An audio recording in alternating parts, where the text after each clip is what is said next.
All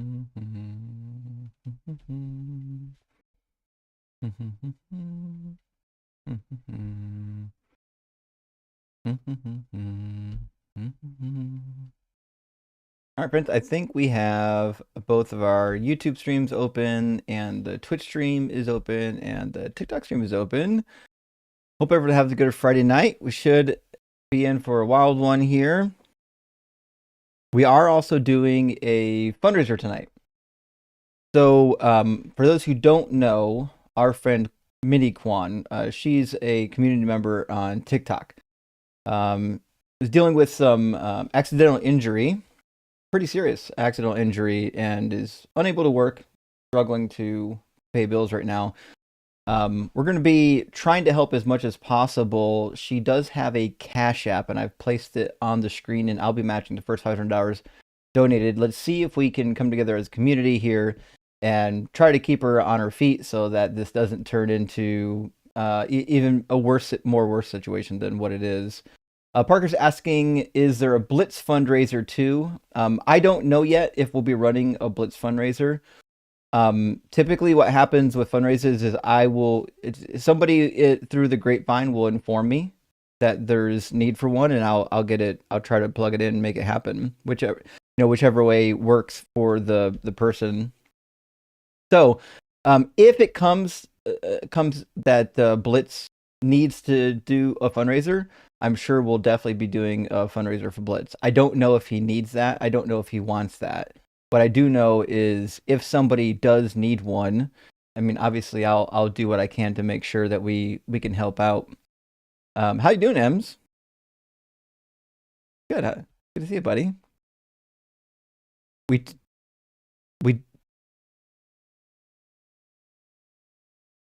right.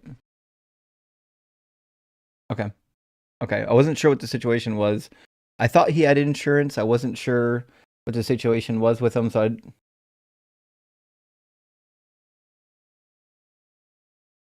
Right. Right. Okay. Yeah, I definitely want to respect people's wishes. And other than the one I did for Joyful, because I was close with him, I always check with the people and make sure that they know what's happening. That I ask them, how make sure we know like the best way for them to receive funds and whatnot. So, yeah, friends, we do always want to protect. Oof. Joyful got up to some shit, man. I don't know if it's worthwhile to say on stream.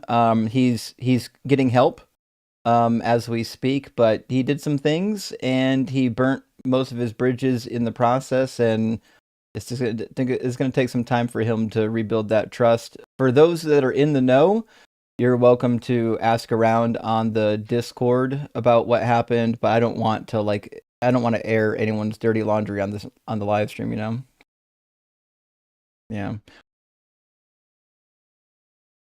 Well, that was on purpose. His wife took his phone away from him, and I don't know I don't know what he'll be getting back. Either way. It's okay, these things happen. You know what? I can't complain. I fuck. Yeah, I can't complain at all. How's your day been, buddy?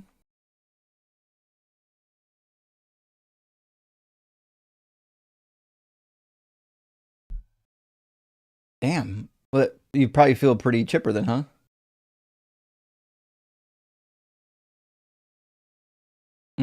Well, yeah, what time do you go into work?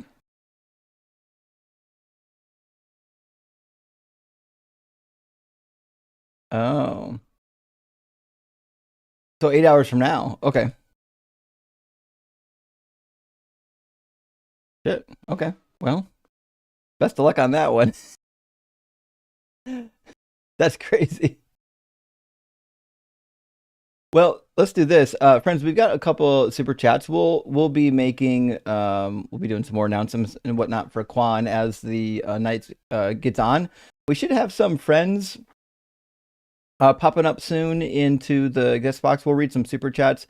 Dylan's asking, when am I going to be on the line next? If I remember correctly, my next appearance on the line is maybe the 23rd. Let me double check with the calendar real quick.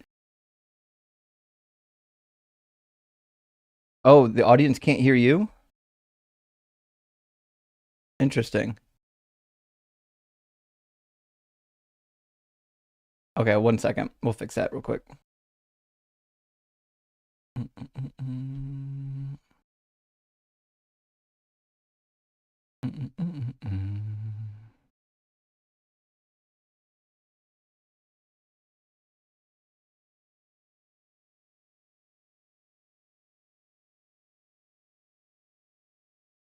All right, let's try that. Let's see if we can hear Ems now. Ems, you're mute. There you go. I can hear you. Say something else again. Oh, interesting. 1 second, because I think my soundboard is not picking up the TikTok live stream right now. Give me a second to re-add it to my soundboard. See if that takes care of it. I could just restart my soundboard too. Give me a second to restart my soundboard. Sometimes it goofs.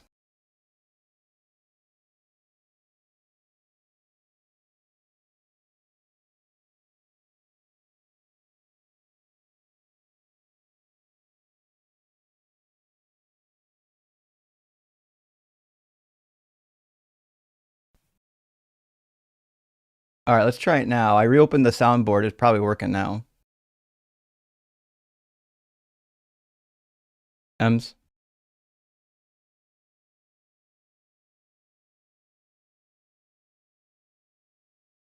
It's interesting. It should be. I can hear you. It's interesting. My soundboard's not picking up any of the audio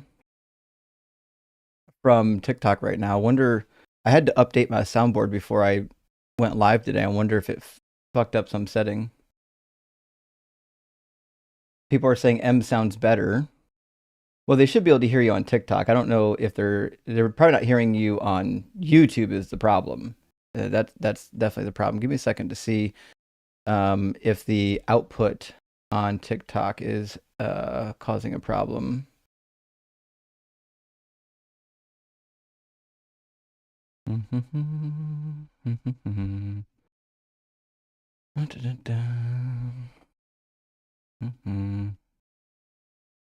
That'd be a real problem if a soundboard stopped working with TikTok just randomly because it updated. That would be kind of a huge situation. All right, let's see if this works. Although now my audio might be doubling.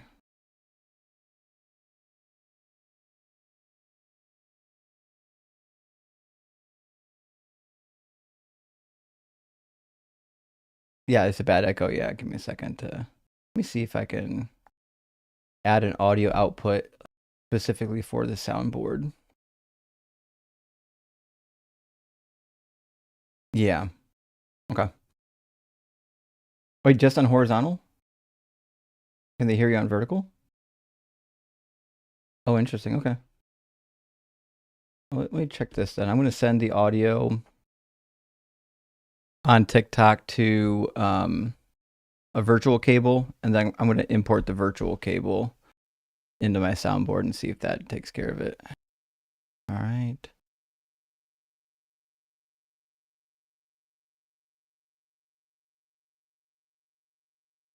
All right, let's see if that does it. Ems, can you say something for us now?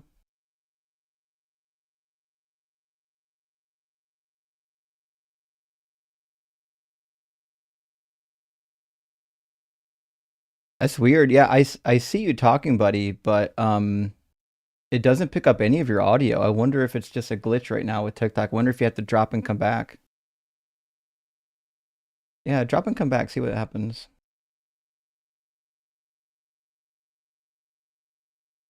That's wild. That's what I get for updating one of my apps. Every time you update something, yeah. Well, on TikTok, we know you guys can hear him because he's on TikTok. The problem is TikTok isn't sending the sound to my soundboard right now for some reason.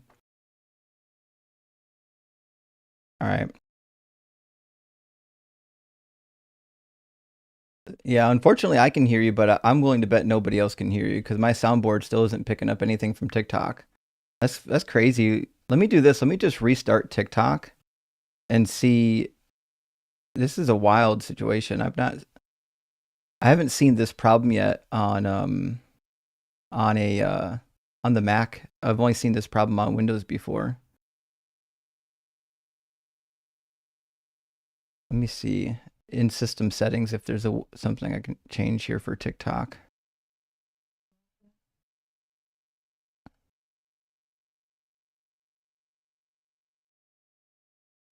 All right, I'm gonna restart TikTok and see if that fixes it, y'all. I'm not sure what's going on.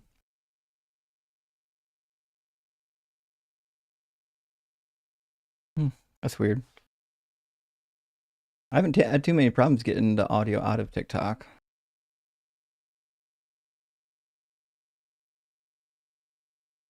That'd be a real problem if we can't take any guests from TikTok. It would be boring for the TikTok audience for sure.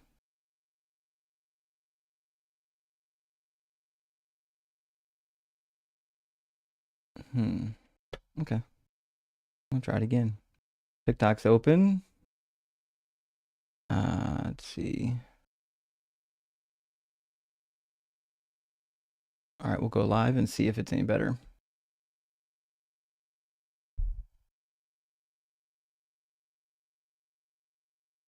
Okay.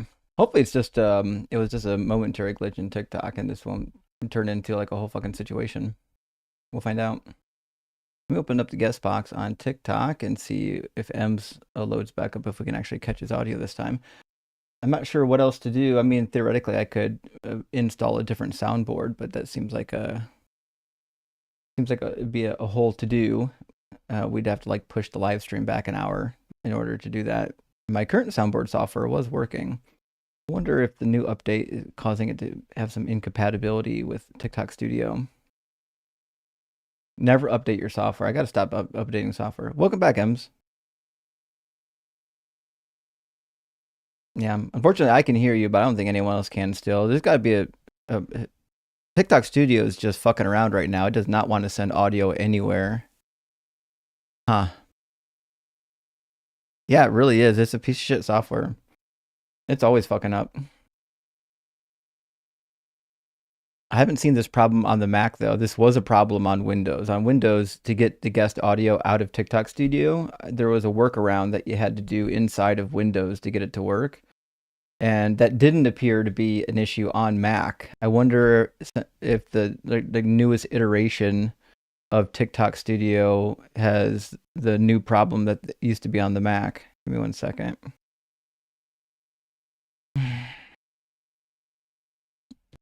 Okay, I'm gonna send the speaker. There's a speaker output. I'm gonna see if I can send that to the virtual cable and see if the virtual cable can pick up your audio. Let's see what happens now there, Ems.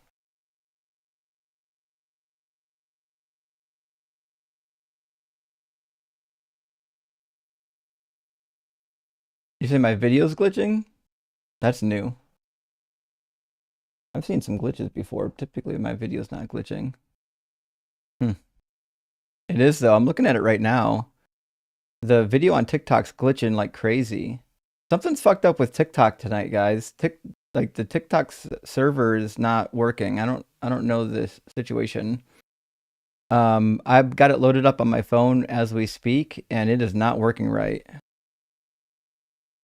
Weird. I wonder if I connect to the Wi-Fi, if it'll pick up. Yeah, some people are saying it's glitchy, but not everybody. That's crazy. TikTok's just acting a fool apparently tonight. Nevertheless, it's going to be a fucking problem. I connected my phone to Wi-Fi and it seems less glitchy. So maybe the issue was my phone wasn't picking up the reception very well. Blame Larry? I would definitely fucking blame Larry. Let me see if there's a way. There's got to be a way to fucking export the audio out of TikTok Studio to get it to the soundboard. It can't be this much of a nightmare. Motherfucker.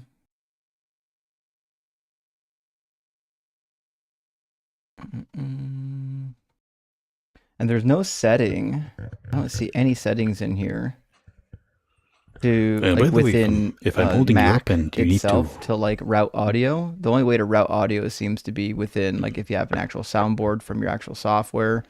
And right now, it's just not working.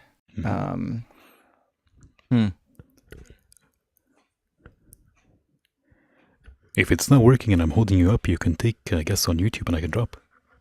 Can you hear me? I don't even think he hears me now. Okay. Say something first now. Let's see if we can. Can you hear me? If anyone can hear you. Hello? Can you hear me? I'm speaking. Hello? Hello? All right. Okay. Now Justin can't hear me. well, now the soundboard. Sorry, now the soundboard is picking you up. I manually But you sent don't.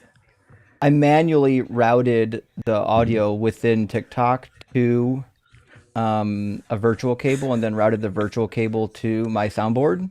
Apparently, my soundboard is no longer able to directly interact with TikTok. What a weird, nonsensical. But it seems to be working now. I think everyone on YouTube can hear you. I can hear you now. Yep. Okay. Yeah.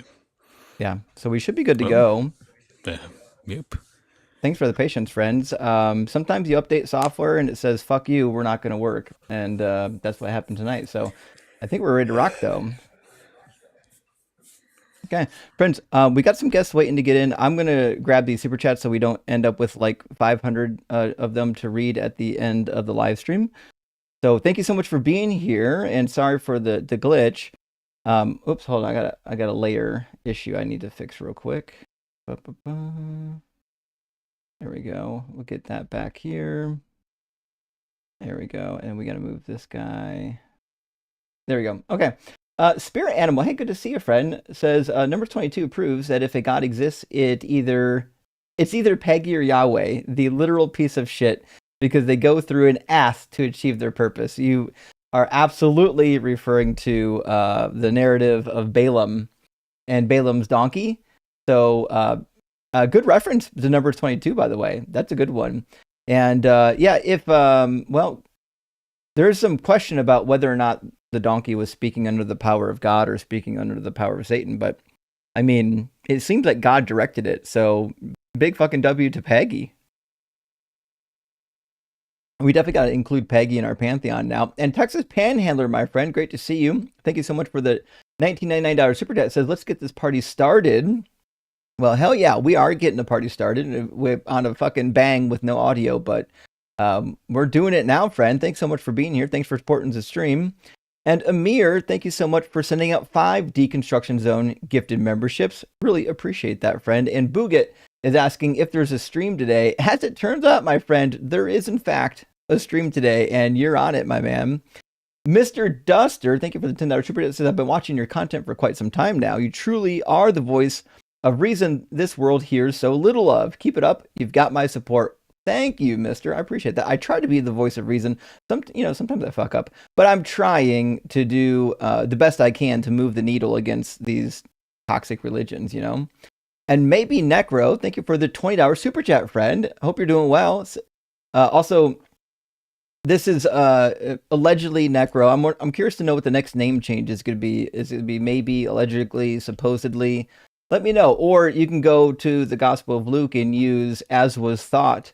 Watched your Help My Disbelief podcast episode last night after the Myth Vision stream. You could see on their faces they were not prepared for the Prophet of Doug. Dude, that was a wild guest appearance on Help My Unbelief. They really thought they were going to sit there and hear my deconstruction story and be like, oh yeah, that's interesting. And then not also kind of have Jesus get called fucking out.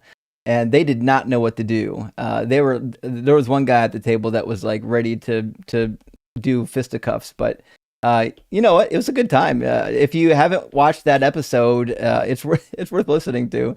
Rock hard for Doug and Justin's fucking rock. Couldn't agree more. Thank you, friend. And Jakudo, thank you for the $10 super chat. I really appreciate that. Thank you for your donation. And Arwerja, thank you so much for the $20 super chat. It says Atheist United, San Luis Obispo, California, is wondering if you're available Tuesday, March 24th at 6:30 p.m. California time via Zoom. I've emailed you before with different dates. Sorry, guys, I really apologize. You have to understand how many emails I get and how many pans I've got in the fire right now. On that particular date, though, what I can do is open my calendar and just tell you. So this is going to be March 24th. That's going to be a Tuesday. And so that's going to be 6 p.m. California time. So that's 10 p.m. Mine time. So am I available March 24th at 10 p.m.? I don't think I have anything on the calendar for that time. Let me know if that's really what you want to do, and we'll fucking figure it out. Also, I promise I'll get back to your email. I'm just not very quick at it right now. Apologize for being backed up. It is what it is, friends. Evil Banana Wind. Thank you so much for the super chat. It says, I've tried to get a Christian to call in, and they were insistent that I was trying to take away their happiness. How would you respond to that? Well, I would respond to them and said, I'm not trying to take away your happiness. I'm just think that the truth is important. And if you don't think the truth is important, it sounds like we're not on the same page. I think that the truth is important, which is why we do this live stream. Bozo, my friend, thank you for the super chat. Says I accidentally joined these heathens at the Verts. No, they're not well, they are all heathens actually, but they're amazing heathens on all streams. I'll take 3 rock slides shots as my penance. I must be punished. Bozo, I could be wrong. It sounds like you want to be punished. Is this like a fetish? Listen, I'll punish you if you need to. I'm not going to leave you hanging, but you don't have to. Listen, nothing wrong with hanging out with the Verts if you're used to hanging out with the whores. Nothing wrong with that, my friend. Rock hard for Doug. All right, I'm going to grab a guest here. It looks like Face Hunks is our... Face Hunks is going to be our first guest. It's an interesting title, but we'll bring him in. Hopefully we can get some dialogue going. How you doing, Face? Do you hear me? I can hear you, yeah. Great. Yeah, I think it's really neat that you got a channel here that is about discussing God's existence and everything. I just happened to come across it, and I've got a pretty unique story. I had most recently. Are you a believer? But I'm a sort of a believer. Yeah, I used to be an atheist like my entire life. I used to be considered myself an atheist, somewhat agnostic, but I didn't understand. I didn't agree with like agnostic, being unsure idea. I think there's either one way or the other that you could figure out where things were. And I was born in what was called a lot of people will know Pentecostalism. It was very cult-like. It was sure. I mean, I was sent to camps basically growing up. What was it that converted you to Christianity then? Well, I was brought up in it. I didn't consider myself not a Christian until, I really understood it probably. So about 10 years old, I think I started trying to speak in tongues at about 12 or 14 years old. Right, and I'm sure these are powerful stories, but I don't know if the story helps us. I'm trying to figure out where you're coming from. What took you from non-believing to believing? Well, more believing to non-believing, basically. Like I thought for a long time along my study of Norman Geisler's systematic theology. Oh no. There's a book called Predestination and Free Will. It's like 4 different authors are from different denominations. They think that every single denomination that's not them go to hell. Well, let me try a better question. Why would anyone want to believe in God? What's a good reason to believe in God?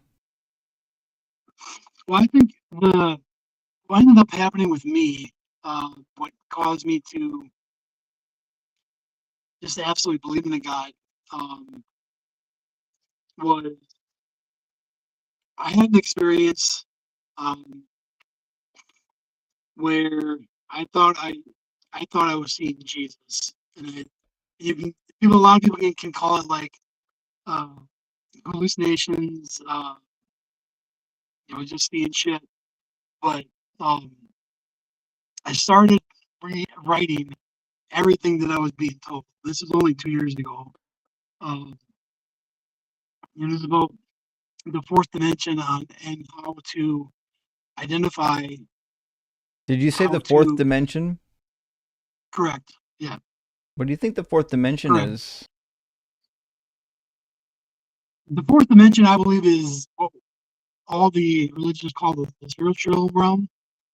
I don't believe it's um, much different than what all religions have kind of identified as the spiritual Yeah, realm. I think there's an underlying energy or consciousness, a lot of different types of sure. Have consciousnesses you that checked with function. science as to maybe what the fourth dimension is?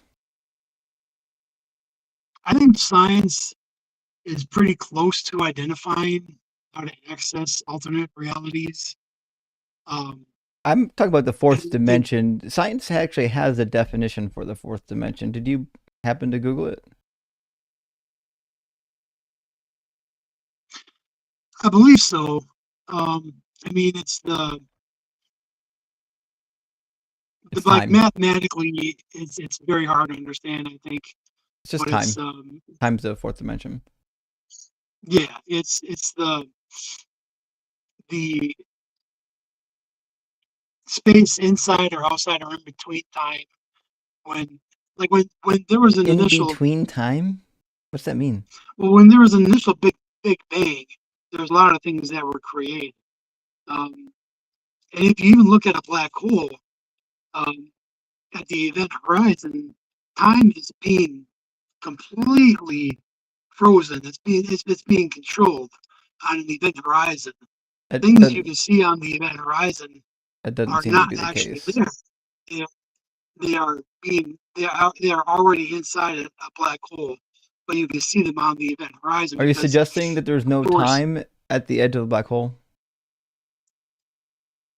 the force of a black hole is so incredibly strong and powerful that it warps time. And I think that's pretty much scientifically proven. But the the Big Bang that it created, time space while the Earth was being developed. Sure. I Um, don't think it's on. let's try to get this on track though. What I'm trying to figure out is why would anyone believe in a god? And what I'm Yeah, hearing is, and my apologies for sounding, rude here, but these kind of sound more like shower thoughts than reasons. Is there a good reason to believe in a god? what do you mean shower thoughts? Do you think they're disabling like the belief of God or what? Shower thoughts are those non-negative, intrusive thoughts that you have while you're showering in the morning. Like, fuck, I wonder if a spider would grow an extra leg if it ate another spider. Weird stuff like that. Uh, I don't understand how you're coming to that conclusion based on talking about time theory, time and I don't. space. Uh, I don't see what this has to do with God. I'm sure both of us agree that time exists. I'm trying to figure out what God has to do with Yeah. it.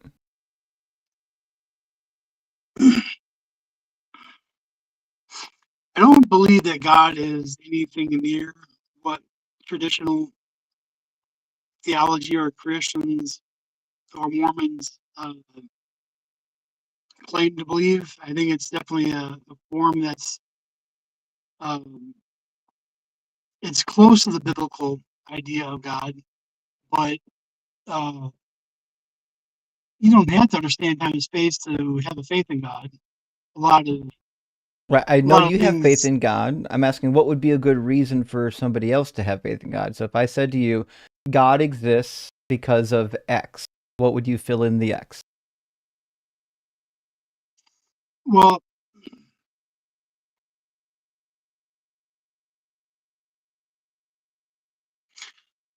I guess I thought I would be more of discussing about where I came from to finally start to believing in God. I don't Well, want to tell anybody to believe in a God if but But There's that's what we're here for, right? So right now we're discussing whether or yeah, not God exists, and if you don't have like a good reason to believe in God, I'm not sure there's much for us to discuss. And I'm sure there's a lot of people that love a good story, but this isn't really like a story time session. This is more like a dialogue. We want to dialogue as to whether or not there's a good reason to believe in this God. I don't believe that there's okay. Well,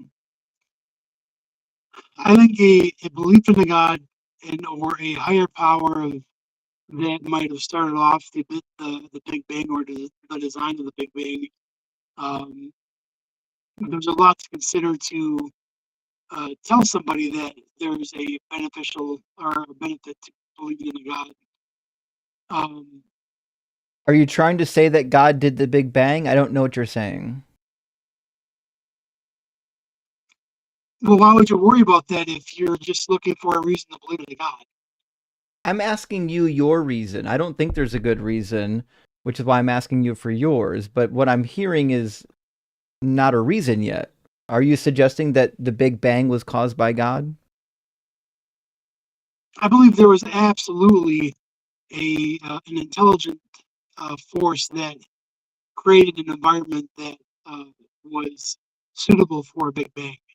Great. I Now, don't believe that it was why would one believe that? because I believe it's ingenious.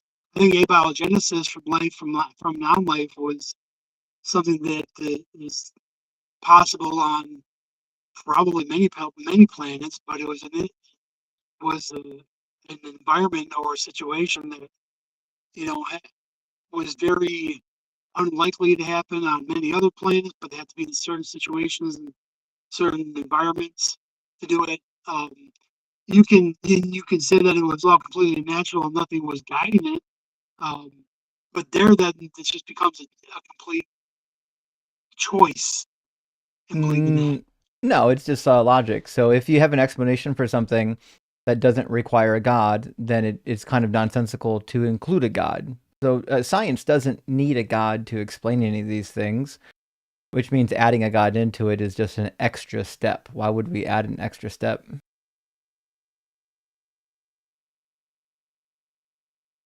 Well, the extra step to me would be stopping at assuming that an intelligent designer didn't need to actually start abiogenesis or an environment that was capable or possible of abiogenesis of life Why coming from life. why is a God needed for that? How so? If you assert that there was the possibility of that happening entirely on its own millennia, then I wouldn't argue it. I don't Yeah, care. I mean that's what science basically says about it. And I would say the other thing too is like I think we know the argument like you can't get life from non-life. We're familiar with that one, but I don't think that's a good argument because I don't think most Christians can even define what life is. Like I don't even think that God is alive in most people's definitions of alive. Like what does it mean to be alive? I think I think the actual the element or the concept of God is beyond existing because of the omnipresence idea. So God doesn't I exist. Cool. and that, to me, it with the possibility of multiple universes, multiple realities, um, also helps kind of understand the capacity that is being controlled by a much higher intelligence than us. It's certainly not something that we see as a perfect intelligence.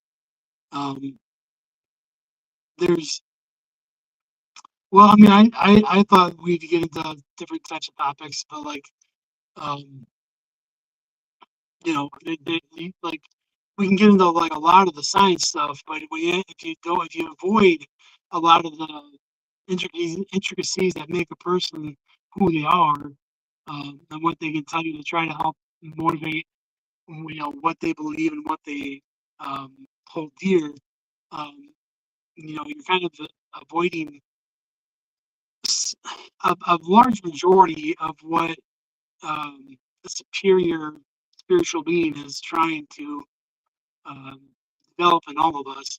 Right, but we don't believe in a superior being, which is why we're having the conversation. What would be an actual reason to believe in a superior being? It sounds like you're assuming that the superior being exists, but we would need a reason to believe. Like, I could just say that everything was done through a naturalistic force that is beyond your comprehension. It's not sentient, it's not a god, it's just a naturalistic force. And I would be on literally the same ground as you're on, just positing possible things. So, like, what would be a good actual reason to believe that God exists? And before we get too far in it, which God do you say you believe in? Is it the Christian God? Um, I'm I'm probably more Christian than most. Than anything else. Um, I've read most of the Book of Mormon. Um, I've read a lot of satanic um, things throughout my life when I was very Yeah. young. Fucking A. Big Um, W to Anton LaVey. Okay, so do you believe that Jesus died for your sins? I believe Jesus was very real. I believe that after he died, he became uh, I think his DNA was uh, plebeian, and I'm it sorry, allowed him plebeian. plebeian, which is the race that existed in Atlantis, and they were the a much So more superior race, a and it allowed plebeian him to. is like a general citizen within the Roman like empire. Like they're typically the commoner class, plebeians. Yeah, it was also given the names to the people that lived in Atlantis, from what I remember reading. I believe he had the advanced genetics to uh, raise himself from the dead in 3 days. So I believe it Jesus was is his from the lost city of genetics. Atlantis. I believe he had the genetics of the people of Atlantis. This isn't a new theory either. Like when I started actually um, writing about it, um, and then I started googling it. I was like, oh, this isn't even new at all. Sure. So There's a lot of people. how did how did the blood from the lost city of Atlantis make it into the fucking Levantine region? What do you mean, Latin? That's where Jesus was from. Palestine, Israel. This is called the ancient Levant. How did his genetics get started up Yeah, from Mary and Joseph? yeah. Um, I suppose there could have been like strategy types of ideas because of it. Um, I don't see uh, the Well, actual when did this seriousness of happen? from the. Because the Gospel of Luke traces Jesus's lineage back to Adam, and none of them in that lineage were from the lost city of Atlantis, as far as I'm aware. Right. Yeah, I don't. I think it was. There's a lot in the library Atlant um, or Alexandria. shit. What's it called? Yeah, Library of Alexandria. There's a lot of sources that were definitely hidden and stored in the Library of Uh Alexandria. huh. Um, I mean, there's even literal black magic So that the we've got missing genealogies of Jesus that were destroyed in the Library of Alexandria. not destroyed. They're more than likely being held um, because of um, the lack of acceptance of the general population. Do you Because think there's already do you think the Vatican is holding secrets from us? oh, absolutely, 100%. Have we I landed on the absolutely moon? 100%. What's that? Have we landed on the The moon? moon? I don't really care much about the moon. I mean, I What shape is the Earth? I think there's what's that? What shape is the Earth? Oh, it's round. It's Okay, definitely round. just checking. Okay, so This is a wild theory. Yeah, I'm not that crazy. So, do you believe in the Bible God? It sounds like you kind of believe in Bible God, but a different version where Jesus is from an ancient lost city. Yeah, I don't see it. Yeah, that's the thing is I don't believe that the Holy Bible. I still love the Holy Bible. I still read it. A lot of So, the but words you of don't believe in the Jesus. Bible God, do you? Um, Not exactly. I mean, I think there's um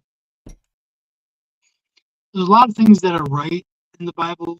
Um, there's a lot of Like what? things that um I think the necessity of recording the flood was correct because there's a lot of things that needed to be corrected at the flood, like the Nephilim. You think there were Nephilim on the Like earth? yeah, You think there's that there were definitely the demigods age of walking around the immigrants. earth that were like 12 foot tall and wreaking havoc on society? Correct. Sure. Yeah. And I think that was probably 10,000 years ago, something like that. Probably Mm-hmm. longer. Yeah. Why'd God let that happen? Well, God would let that happen. Yeah. Why is it that angels had baby batter that was compatible with humans? Wouldn't God see that shit coming? Yeah. And that's the crazy thing that I think about um, sometimes as there's the element of humans and people observing and experiencing time, and as we experience and time in its you know you know in its regular normal pattern, How do we we go see from we see Nephilim to normal patterns in time? because we're Surely you could see why I'm having trouble tracking everything you're saying. It seems like you keep jumping from one topic to another that are completely unrelated. I'm not really, but I mean we see the execution or the um, the manifestation or the happenings Are there Nephilim of today? things in real time. We we think that where is God? Why would God Yeah. allow this Are there when there Nephilim on the is a planet right place? now? Are there Nephilims on the? There's only the only thing that I'm aware of from like kind of mythology is that there are Nephilims in the bottom of a sea waiting for the end times to uh, So there's finally Nephilim right wipe now. the earth. In the bottom of I mean, the bottom of one of the seas. I can't remember what it's called, but there's three of them. Um, or they're waiting for the to wipe out the rest of the population of the earth since they're like the second coming and after Did the uh apocalypse and things like that. did the Nephilim go by the name Robert Wadlow? Why would you ask that? He's like 10 foot tall or something. Shaquille How O'Neal, do you know? Yao Ming. I've never heard of that name. Why did you bring it up? The Nephilim are really big. We would see them, right? Yeah, but why would you think that they would just appear as human? And why are you asking me that name? Because the Nephilim were demigods. They were human offspring. We see They're them half in human, Genesis half 6 devil. and Numbers 13:33. Well, they would be they'd be half human and half evil. But God is taking the control of them until uh, God is now after the flood. He's in control Where of are them. they right now? Like I said, there's only three of them aware of they're at the bottom of the sea that God is not So gonna. there And are if you end up looking three. into the There are three if you Nephilim end up alive looking today that are just a in the second, bottom of the just a second. sea. If you look into the actual like uh machines that they send down to the very depths of the sea, they these most powerful metals that we use, they get bent and they get shredded by Do things you they cannot identify do you know how water at the pressure very works? bottom of the sea. What's that? Do you know how water pressure works? they use metals that they go down on many times that do not get affected by water pressure. I'm aware. But What I'm saying is any vessel with the right amount of pressure is going to warp and collapse. Do you understand that pressurized vessels down at the bottom of the sea have an immense amount of pressure on them? absolutely, and they don't get affected by the environment that they're down. That's why Yes, they they use do. the hardest metals. They go But down and they come up perfectly fine. But when they go down, they actually end up coming up yes, almost shredded. They cannot because they're identify where they're coming designed from. because they're designed as a pressure vessel. They're used to holding back a particular amount of pressure, but some pressure vessels can only go so deep. Like some pressure vessels might only go down 10,000 feet. Some might go down way larger than that. Everyone's going to be designed differently. Like just You're like if going you, way beyond trying to justify what I just said. I'm trying to And help you understand that the reason why metals are warping in the bottom of the sea is because of water pressure. and scientists are saying because they send down these devices several times without them being affected, but when they come up, these they hear these sounds of these metals being affected. When they bring them up, they cannot understand what is affecting and bending and almost shredding the metals that have gone down and Show not me been the affected show me before. this article. Show me where the scientists are like, oh no, there's a force that's shredding our metal vessels. It was just recently on YouTube, so I'm sure we Yeah, can both it's look on it up. YouTube. Yeah, there you go. Yeah. And I All right. and I you laugh at being on YouTube. Why would you laugh at it being on YouTube when there's Yeah, because there's YouTube's they not a will link to like source. The actual people articles who on this. do actual research publish Wait, in no, journals stop and in talking about it. books, Answer and me. they Why are you present laughing that it was on YouTube? and they present in conferences. No one can hear you. You're muted now. I was trying to respond to you. People who do this type of research aren't getting on YouTube and making videos about it. People who make videos about this stuff on YouTube are trying to fool gullible people into believing it. And it just happens to be that I think you fell for it. But listen, it was nice to talk to you. We got some other people waiting to get in. We're going to move on to somebody who's got a more firmed up position and hopefully get some robust dialogue about whether or not God exists. But it was fun. It was absolutely fun. Zippo, my friend, thank you for the $20 super chat. Says, was Paul a Hellenistic Jew that converted himself to a Pharisee Jew back to a Hellenistic Jew? It's hard to say. It is hard to say. What I can tell you is that Paul seemed to be a Hellenized Jew that converted to Christianity. I don't know if we would say he converted back to being a Hellenized Jew. And depends on what you mean by Hellenized. There's different levels of it. Like there were Hellenized Jews that still tried to follow the Torah, but they were okay with some exceptions, like from Greek culture. So I don't know exactly what you mean, but I would say this. Paul claims to be a Pharisee of Pharisees. I think that's bullshit, but he claims to be a Pharisee of Pharisees.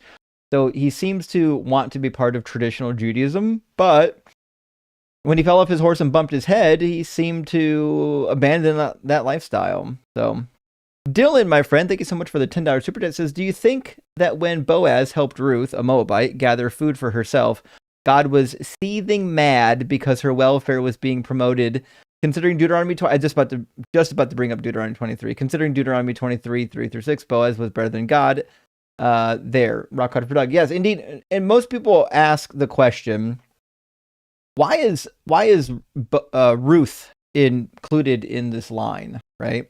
You're not supposed to marry any Moabites according to the prohibition.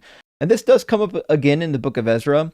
It seems to be that there was a dialogue in the post-Babylonian exile about where the limits of the Israelite community were. Because if you read the book of Ezra, Ezra was really hard-nosed. Ezra was like, listen, motherfucker, if you married a foreign wife, you need to get rid of her, get her out of your home.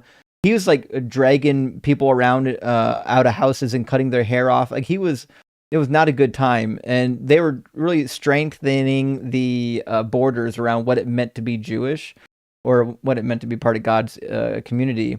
And so I think that the book of Ruth was written in to dialogue with exactly that. To say, hey, look, there's this one Moabite woman that actually seems to have been accepted into the fold that God didn't mind having around. So what about that, right? So I mean, yeah.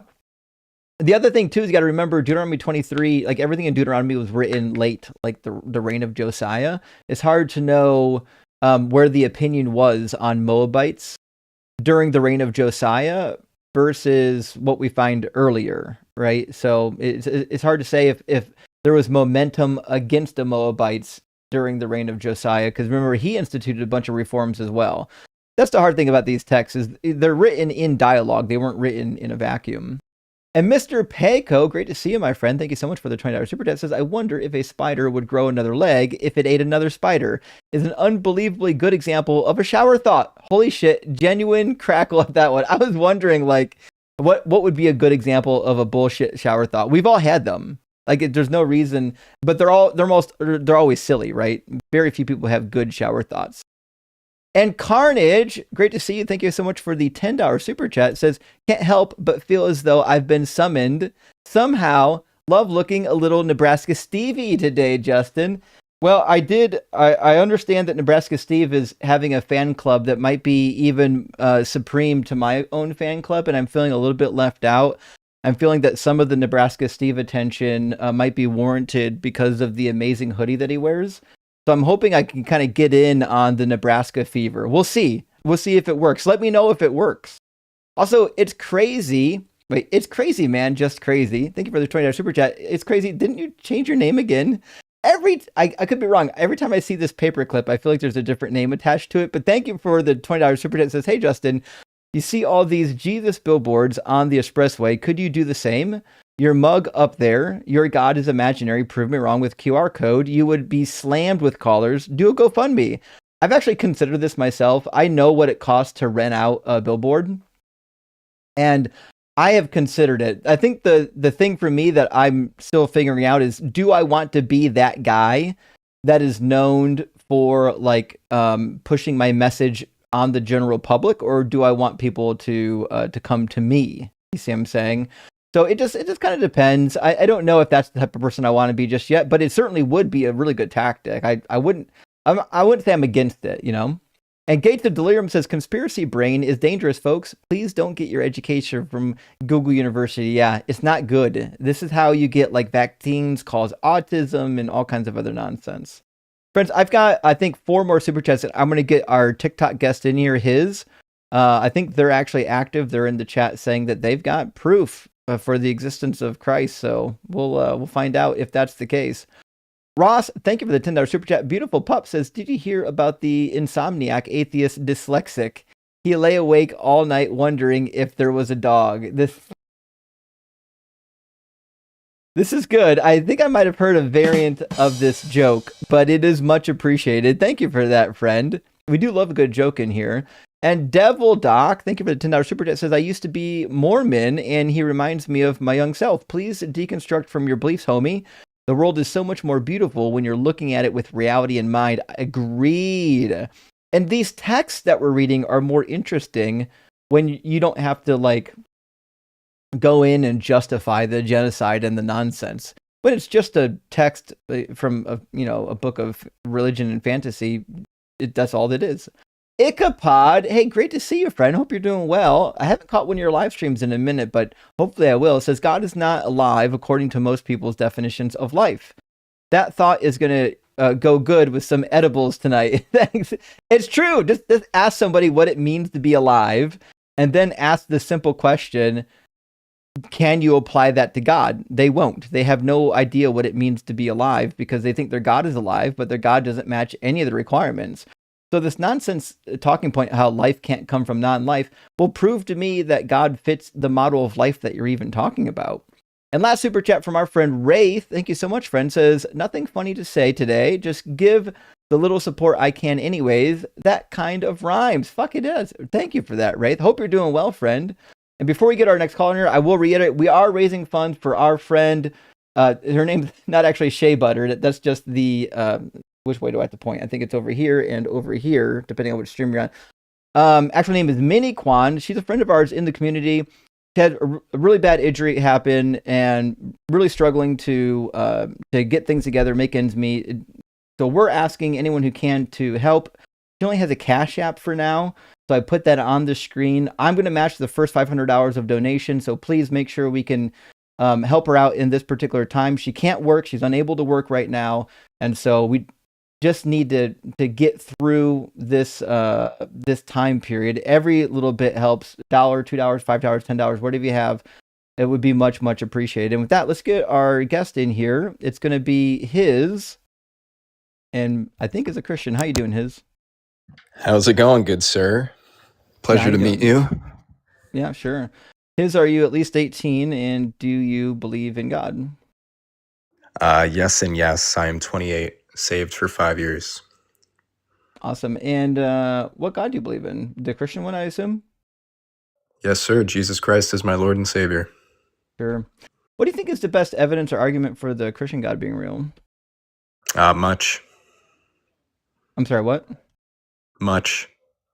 Sure, can you give an example? I can't really pick favorites, but I mean, how aware are you with Roman history? With Roman history, I know a little bit, but that's not my area of expertise. Do you have an expertise in Roman history? I wouldn't say I'm an expert, but I study. Sure. So, what about whatever history you're referencing would demonstrate the validity of the gospel or the Christian God? So we could both agree that Rome was never in support of Christianity or Judaism until Constantine, right? That seems to be the case. Constantine's conversion was the linchpin in what, like 322 or so? I believe might have been. But are you aware of Hadrian? I'm very aware. And yeah, Hadrian's he's the one goal? that ended the Bar Kokhba revolt. Yep. Are you aware of the city of Capitolina that was constructed in 132 to 135?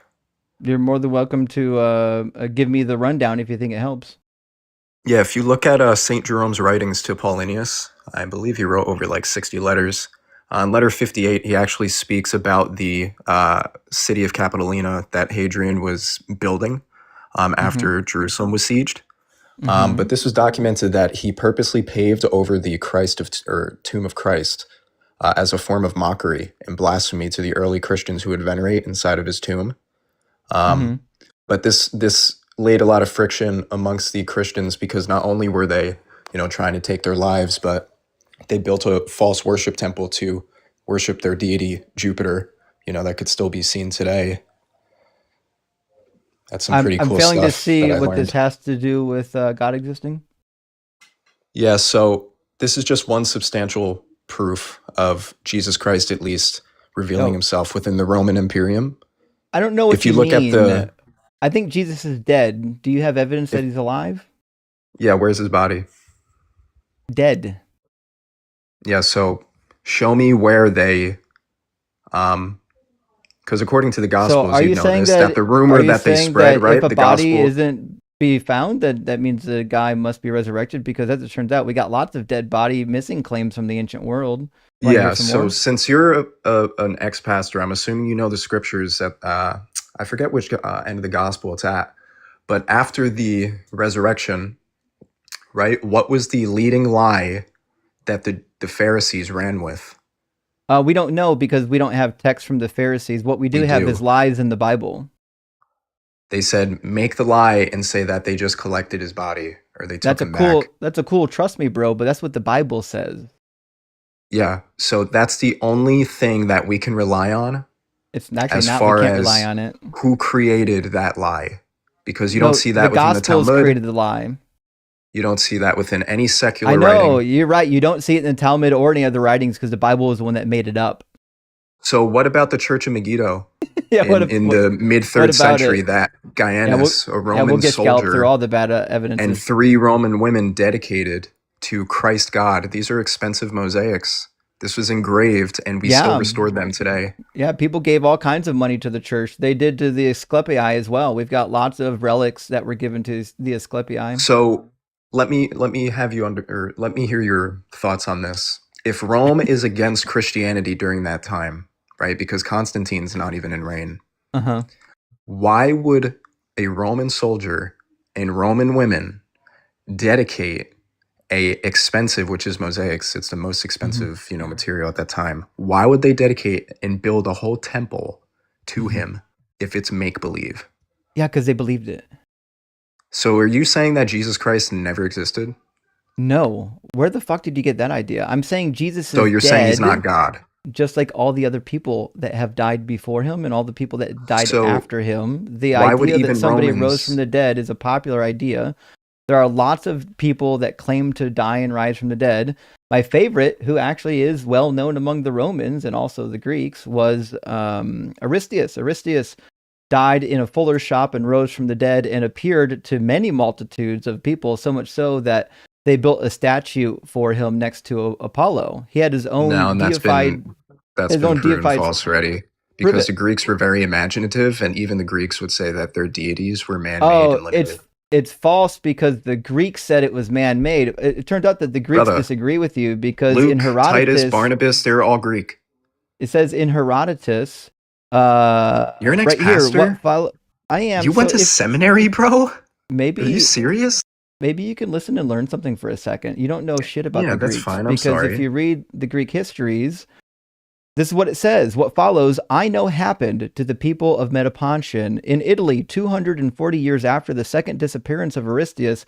I was found by putting together the evidence that the Proconnesus and Metapontians, people of Metapontion, say that Aristeas himself appeared in their land and bade them to set up an altar of Apollo and place by its side a statue bearing the name of Aristeas of Proconnesus. And Where's the archaeology? And we've got the same thing from Pliny the Elder. Pliny writes about it in Natural History. Apollonius writes it in History. Didn't Pliny also? Is that the same Pliny? Diodorus Christ? writes about it. Diodorus of Sicily mentions it as well, and Plutarch writes about it in Roman history. So what I'm saying is, we've got. Can lots somebody of fact check documented- these sources? So what I'm saying is, we've got lots of documented evidence that people claimed that Aristeas rose from the dead, and that show he me how. appeared to many people. Show me how and instead of even just became saying deified. No, you can't. Like show me, I how. gave you exact Show me- things you could research. Show me and how that show. Jesus is alive. I already said two really substantial And proofs. neither one of them had anything to about do the with Church Jesus of still being Megiddo, alive. right? We agree that the church And is about there. King We don't Hadrian. agree that Jesus is alive. Jesus was a So, liar and a fraud. who Again, didn't even fulfill like a single Prometheus, prophecy, and it's a spun off version of the no one gospel. said. Nobody said Prometheus. We're not talking about No, Prometheus. it's just one example. What we're talking Is about one of is your Jesus mods right mute? now. I'm muting really- you because you're not shutting up. We're trying to have a dialogue here. And one thing you have to do in a dialogue is talk back and forth, which you're apparently aren't capable of doing. So what I'm trying to help you Yeah, show understand me- is Show me how. just saying that there were early church members who believed that Jesus rose from the dead isn't the same as It's not proving just he rose saying, from the bro. dead, because we have other people who were claimed to have rose from the dead, and it doesn't mean Yeah, that you they have rose writings. from the dead. That's it. Or so-called writings. I have archaeology that so backs where, it up and so the where's the writings. body of Aristeas? Exactly my point. So he rose from the dead. Fucking A, we got it. How do you know this? Because his body's missing. What That was your archaeology evidence. backs it up? He's missing. His Anything. body's missing. Really? That was your evidence. You said that because Jesus' body was missing, it must mean he So rose what's from the the dead. story behind him again, So- and how was he created? He died in a fuller's shop. He wasn't created. He was a real human being. He died in a fuller's shop. His body went He missing. wasn't created, but he was human. I Even don't think Jesus you was under- formed from a virgin birth. He I don't became think you know flesh. what the word How- created means. So does created human typically... flesh- This How is motherfucker human won't flesh shut up. eternal? So Yo, you're a joke, man. You can't answer one question. I'm trying to answer your first question and you won't shut up. So to answer your question, he was a person, a human being that was born. He wasn't created. Nobody stitched him together. What happened was he was born, he died in a fuller's shop, and then How he was he rose from born the dead If he's not created. the same way every fucking human was born before him and every human being after him. He was I'm sorry, you born- were created at, he was at conception, born- right? No, Smacks? you weren't. That's no. His So we're brother... not- We're not using Did bro create. just say that? We're not using create in the same way you're using it, smooth brain. So what we're saying is he was born in the same way all human beings are formed.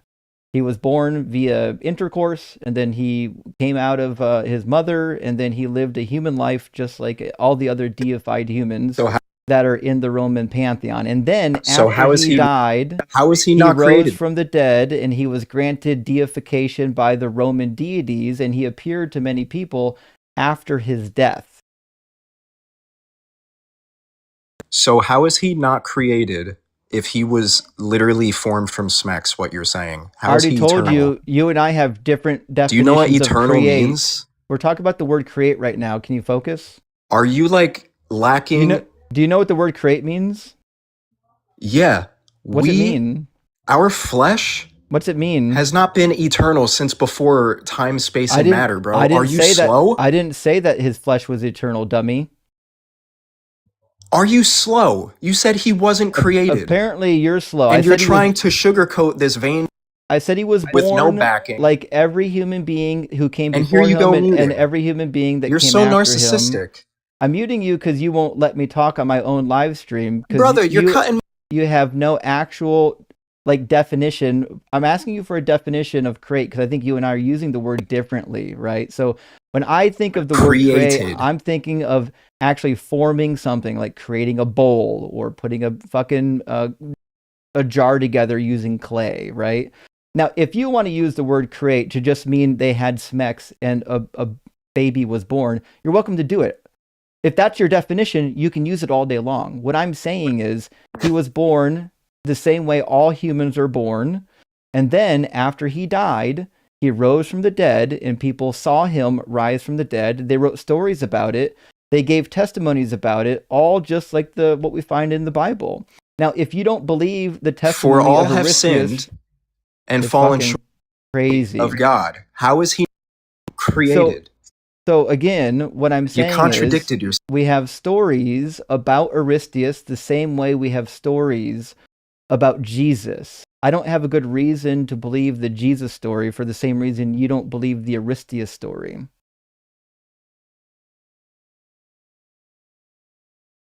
Are you done? Are you going to allow me to As answer? It turns out, when I'm not talking, that means I'm done. It's weird that you can't catch how conversations work. You keep talking in the middle of mine, and then when I finish talking, you're like, oh, I don't know what to fucking do now. It's not that I don't know what to do. I'm just appalled by that. You have 332 people, and you act like a child. Actually, and you're an ex-pastor. It's actually more than that. Give me a second to check on YouTube. On my vertical stream, I've got 380. All of this, on my how is like horizontal stream, I probably got over 1,000 now. And they're all watching you crash out, which is going to be a really good clip. I really appreciate you coming here and giving me a good clip. Yeah, we've got 1,300 on the horizontal So why are you talking stream. when I was trying to talk? So right now we've got about 2,000 people here watching you make an utter fool of yourself. And I got to be honest, this is going to be really good for me. I'll probably clip this video later. Opinions aren't facts, bud. And but let's get back to the topic. So how is he not created? Like 20,000 people. You tried to justify yourself with a term war. I didn't justify myself at all. Brother, didn't say you got white in your created. beard. Act like a man. It's crazy. You checking me out? You like what you see, buddy? Well, the proverb says white hairs is what? A gift from the Lord? So at least you should have some wisdom, I hope. And the foolishness goes to the youth, which is proving to be true. Nah, the scripture says don't let them look down on you for when you're younger, right? That's I'm sure, what, 1 Timothy 5? That's what I would say if I didn't have anything better to say that actually pertains. And why did Jesus describe the parable of the sower about the apostates? Because you weren't born again? Let me explain to you why Jesus isn't God. You want me to give you the explanation? Maybe you can tell me why I'm wrong? Actually, I got something better for you here, man. You can explain. You don't want to do that. Do you believe in the Trinity? Because he just muted himself now.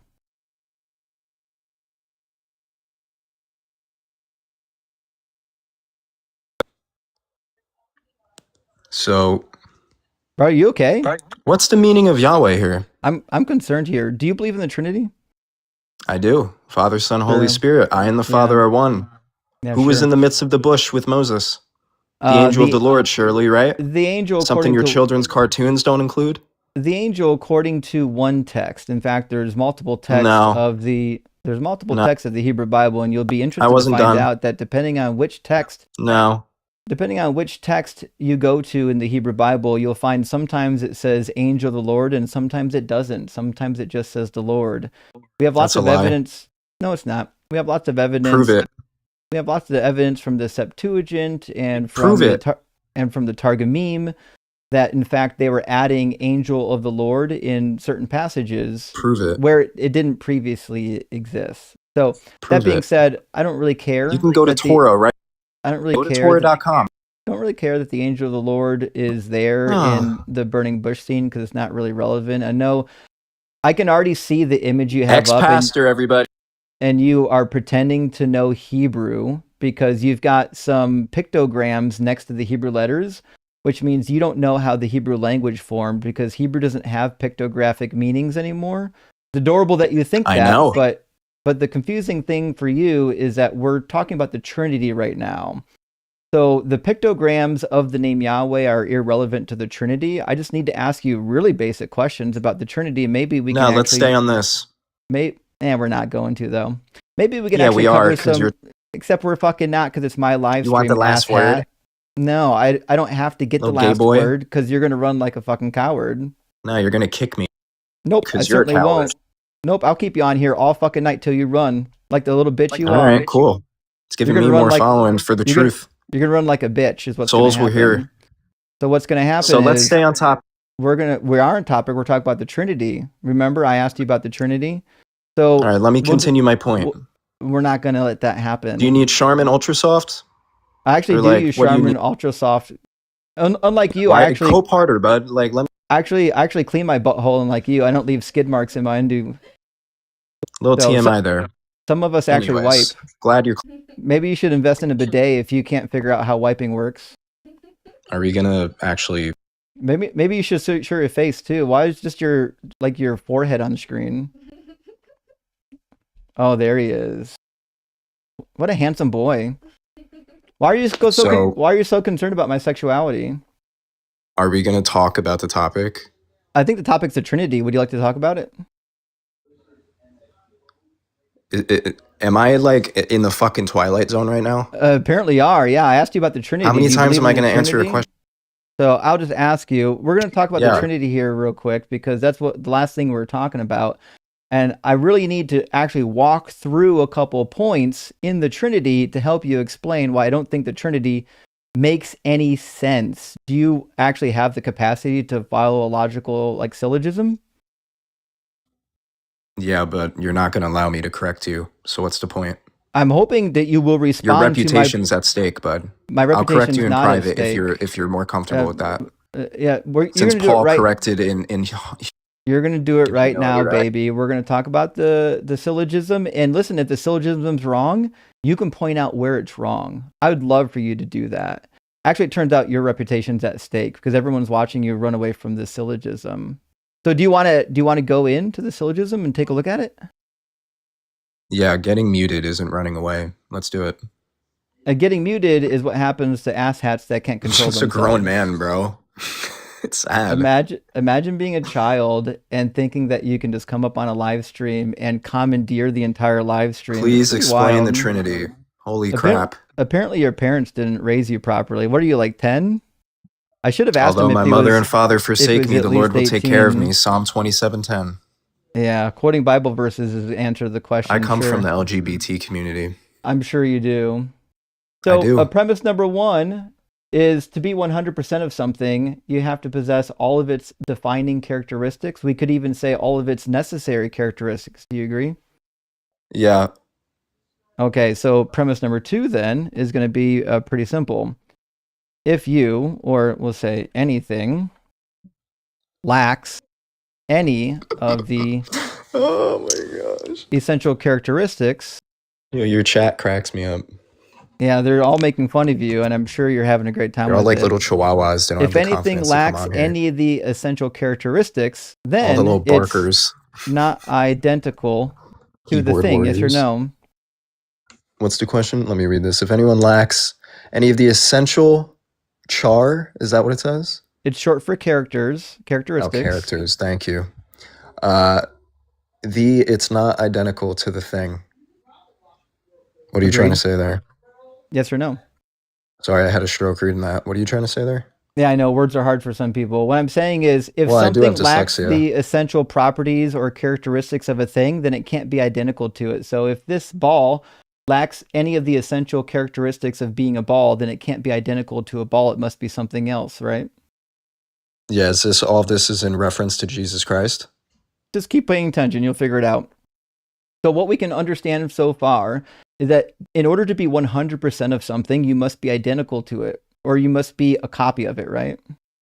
Yeah, that's what only begotten means, one of a kind.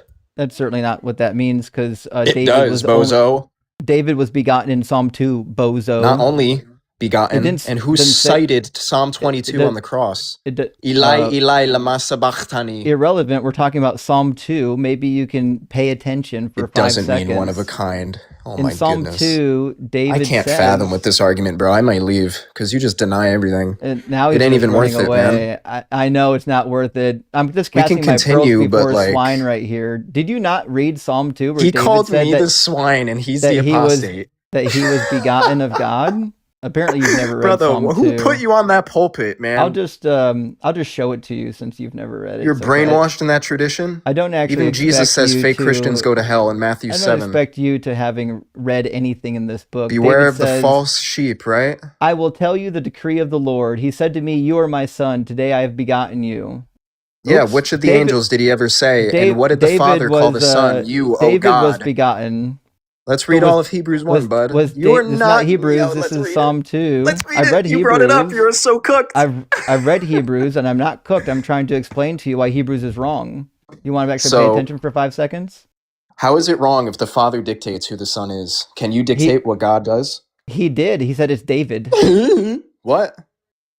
Pay Can attention. you dictate what the Father does? Okay, we'll try this again. So who's actually speaking here? Brother, Who's speaking in Psalm 2? So you're citing Psalm 2 and what? Who's Hebrews 1? who's speaking? No, I'm not citing Hebrews at all. You are, dummy. In Psalm 2, who is this? Why did you cite Hebrews and now you're running to Psalm 2? I didn't cite Hebrews, asshat. You did. To which of the angels? literally did not. Yeah, you did. You said that, not me. This dude is such a bad liar, bro. It's Even people in the comments are seeing crazy it. That I literally said You're such Psalm a bad 2 liar. Yeah, why is he says pivoting? that David is a begotten son of God. You brought up Hebrews, and I said Hebrews don't have anything to do with this. Maybe And I will should- tell of the decree of maybe- the Lord. He said to me, "You are my son." Yeah, There we there's a go. prophecy What done. we're doing is we're Christ reading baptism. Psalm 2, and Psalm 2 isn't a prophecy. Psalm 2 has nothing to do with Jesus. It says, I will tell the decree of the Lord. He says to me, you are my son. Today I have begotten you. Ask of me, and I will make the nations your heritage and the ends of the earth your possession. You shall break Right. them with a rod of iron and dash them into pieces like a potter's vessel. Now therefore, Right. kings, be wise and be warned, rulers of the earth. Serve the Lord with fear. There's no prophecy Right. here. This is not about So David Jesus. was temporary. This is about the king. The king at the time was David, which means David is speaking in the first person, that today God has said to me that I have begotten. You want it to be prophecy only because the book of Hebrews told you it was a prophecy about Jesus. But as it turns out, the book of Hebrews is a lie because Jesus didn't fulfill even one prophecy from the Hebrew Bible. So can I show you how you're wrong with that with Psalm 2? Sure. Yeah, show me. Because who's the Lord? First Lord off, is- who did David proclaim? The Lord is Yahweh. We all know who the Who Lord did David is. put his trust in? Psalm 23. Yahweh. The Yahweh. Good Shepherd, right? Capital G, capital S. There's no capitals in Hebrew. Are you? Anyways, I'm just going to ignore that. It's I amazing just you think even heard Hebrew that. has capitals. So anyways, so who's the Lord Did- that David Wait, put his did you trust in? think the It Hebrew wasn't- language had capitals? This guy can't answer one damn question. That's so funny. Who's the rock? It's Who's crazy the- that didn't the you- Holy that Spirit you literally think help that David? The Didn't the Holy Hebrew Spirit dwell in language had David capital temporarily? letters. It's wild. So again, who's the angel of the Lord? The angel of the Lord is actually Look at the him Lord interject himself, and not practice what he preaches. and this you has get mad at nothing- me? It has nothing to do with Psalm 2. Can you stay on task Samson for even saw 5 seconds? Gideon saw Christ. You can't focus Abraham for even saw 5 Christ. seconds. Sarah, Moses. You can't focus. Didn't they all proclaim him to be God? Who's the Emmanuel, God with us, Prince of Peace? We're literally not. This is all about the right Lord, now. man. And look at you. You're It's you're crazy the epitome that you can't actually stay on topic kick right me now. child. You're like one of those little children. You're using the phrase wrong. That's what you remind me of. It's supposed to be a pick me girl. Do the roar. What's the That's fuck's what you a pick remind me me child? of. Do the roar. What's a pick me child? Show me that again, in the Urban Dictionary. No, I'm saying pick. You need to stop saying things. All right, so we're not gonna get derailed on the third new topic when we still haven't finished our syllogism for the Trinity. So just fucking pay attention for 5 seconds. Maybe we can actually finish a topic rather than you going to another topic repeatedly and never finishing anything. So you can't answer questions. I've answered plenty of questions, and what's sad is that you're here fight. No one gives a fuck if you leave. You're here fighting You're here fighting the mute button rather than actually being an adult. Imagine fucking being related to that guy. Holy shit. Well, he showed us, chat. I guess we're all Christians now. Okay. Imagine getting on a live stream only to fight the mute button for 30 minutes. Pretty crazy. Oh well. Well, friends, if you don't want to get muted, don't be an asshat like that guy. That's the only thing you have to do to not get muted is act like that. Remember the guy that came in before him never fucking got muted because he wasn't being an intolerable asshole. Okay. Gosh, thank you so much for the 5 DZ Debate gifted memberships. I really appreciate that. And Sonus, my friend, great to see you tonight. Thank you so much for sending out 20 DZ Debate gifted memberships. I really appreciate that, friend. And Zip coming in again, thank you, Zippo, says, if someone wanted to believe, can the believer believe that Romans LGBTQ had a man-child and it was a miracle and Saul was a serial killer that changed his name to Paul to persuade his readers to kill? That's crazy. Zippo, my friend, I don't know what you're asking, but what I do know is I don't think Paul was trying to get anyone murdered. I don't think that the Bible is pro-LGBTQ, even though the Romans seem to be. And I don't know what the man-child is. I know Caligula had like a child lover. I don't know anything about a man-child in the Bible. Zippo, I feel like this might I feel like you know what you're asking, but I don't know what you're asking just yet. But thank you so much for being here and for chatting, and I really appreciate you supporting the stream. It really does help a lot. Also, Carissa, good to see you tonight, Carissa. Thank you so much for the $50 super chat. Says, Justin, you totally rock. You shut his man baby down. He's been crying the whole time. Pretty funny and humiliating for him. I know. It's crazy that rather than just engaging in the text, they cry. I'll never understand it. Like, if you really want... Remember, that person was in the TikTok comments before we let him up saying that he could prove the Christian God. And by prove, he meant dodge, dip, duck, dive, dodge... What was the 5 Ds of dodgeball? Dodge, dive, dip, duck, and dodge, if I remember correctly. But yeah, I mean, listen... I'm sure he converted somebody to Christ, maybe. Raise your hand if you guys got converted to Christ during that last conversation. He might have gotten us. Randy, my friend, thank you for sending out 50 Deconstruction Zone memberships. I really appreciate that. That is huge. Big W. And Travi is with us tonight. This caller is the most insufferable twat ever. Holy shit. I would say so. Imagine being that stupid and also that confident. That's the craziest part is... It's not just that he was that stupid, it's that he really thought he was cooking. Like, he just literally believed that he was out there just mowing down the competition, rather than taking 5 seconds to think, hey, maybe we should dialogue through some things and, I don't know, posit the possibility of needing correction. Who knows? DJ Hibernate, thank you for the $10 super chat. Says, indoctrinated and smug asshole. The fucking audacity. I will never not be amazed how sure these believers are of their silly myths. It's pretty crazy too, because it's the surety comes from like literally nothing. Like, there's nothing propping up their certainty. It's literally just 100% bravado. And my pastor told me, right? But if that's all you have is my pastor told me, then you don't have a whole lot. All you got is like a long line of trust me, bros, ending in you. And Percy says no M's. That's it. Going back to religion. M's has to go to bed sometimes, friends. He has to work in like 6, maybe 7 hours. And the guy needs a little bit of sleep. I'm here. Fucking A, he's here. I'm just in the background listening. Amazing. Connor, I love M's is fucking on the drop of a hat, just fucking ready to do battle. I love this guy. Connor says, hey, Justin, finished up the Crochet Rocky, sent an email, crochet update. Get back to me when you can. Gay for Justin, rock hard for Doug. Justin's fucking rocks. Salt, lamp, stone. We got it all.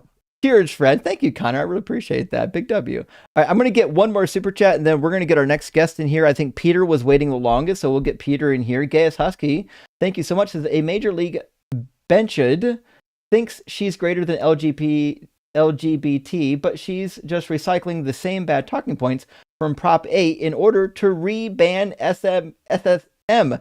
And my friend, I apologize. I don't know what some of these things mean, and I don't know if I've been keeping up on the news. I don't know who Bench'd is, and I don't know what SMM is. Give me a second. Prop 8? What's Prop 8? Thank you for the gifts, by the way. Yeah. Prop 8 is a 2008 piece of legislation out of California allowing same-sex marriages in California. So a Major League... Oh, okay, SSM means same-sex marriage. Sorry about that. Okay. A Major League Bench'd thinks she's greater than LGBT, but she's just recycling the same bad talking points from talking. Oh, gotcha. So, are you saying that somebody right now is trying to ban gay marriage? Are you fucking serious? I thought we were over that. Hold on. I would not be surprised with this administration. I don't see any news on it. But I do see a Supreme. Looks like the Supreme Court took it up in 2025 over something, but they kept it in place. Let me know.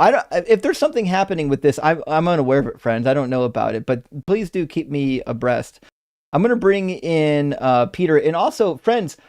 We are trying to collect some help for our friend Mini Quan, who has been injured and isn't capable of working right now. I have her Cash App on the screen. I'm matching the first 500 hours of donations. Please, if you have anything to give, it would help. She can't pay her rent right now. She's in a bad situation. She's recovering, and it's just one of those unforeseeable accidents. And we're trying to help a community member through a very difficult time. So if you have anything that you can send over on Cash App, we would really, really appreciate it. It would really help out a lot right now. All right, I'm going to bring in a friend and also Peter, who is opposition, and hopefully we'll get some dialogue going. How you doing, Peter? Peter, do you have a microphone active at all, or?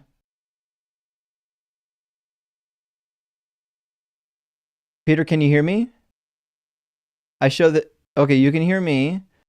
If you're talking, I can't hear you. And I don't see any audio coming from your hardware.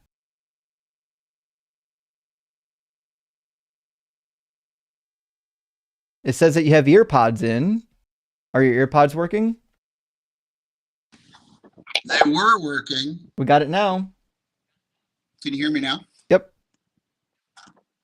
I can't hear you now though. I can switch your audio source because you don't have an audio. Wait, hang on. There you go. Now, how about now? Am I good on both sides? Yeah, I can hear you. Yep. Hallelujah. Hi, Justin. Yeah. Hey, I think this is my third or fourth time up, but it's been about a year.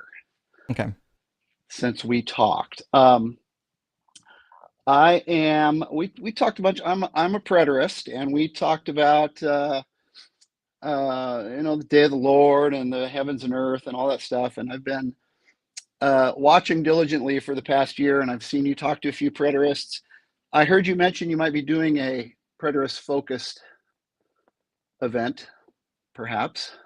Yeah, we were calling on some preterists a while ago, and but we didn't do. We've not done like a very specific like preterism live stream.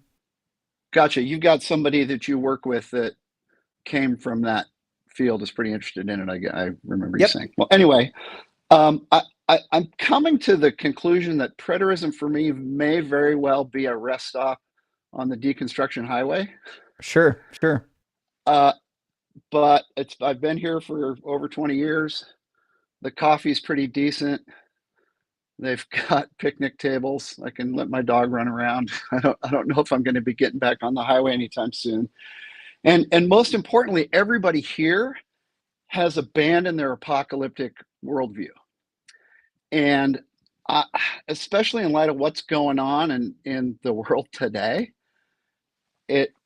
I'm having a hard time thinking that that's not one of the, if not the primary driver of the harm that Christianity has caused. Well, you may or may not be right, but I guess the question that we're working on tonight is whether or not God is fact or fiction. Would love to hear if whether or not you have an argument for God being real. I guess what I'm hanging on to is the prescience of the New Testament on the destruction of the old covenant system. And I don't know that that's I can only, at this point, I can only get to a supernatural reason for that. And supernatural reason for what? For being able to predict with the accuracy the destruction of Jerusalem in 70 AD. It predicted it because it was written after 70 AD. Also, the Talmud predicted it in Sanhedrin 97. Yeah, I'm not too schooled up on the Talmud, so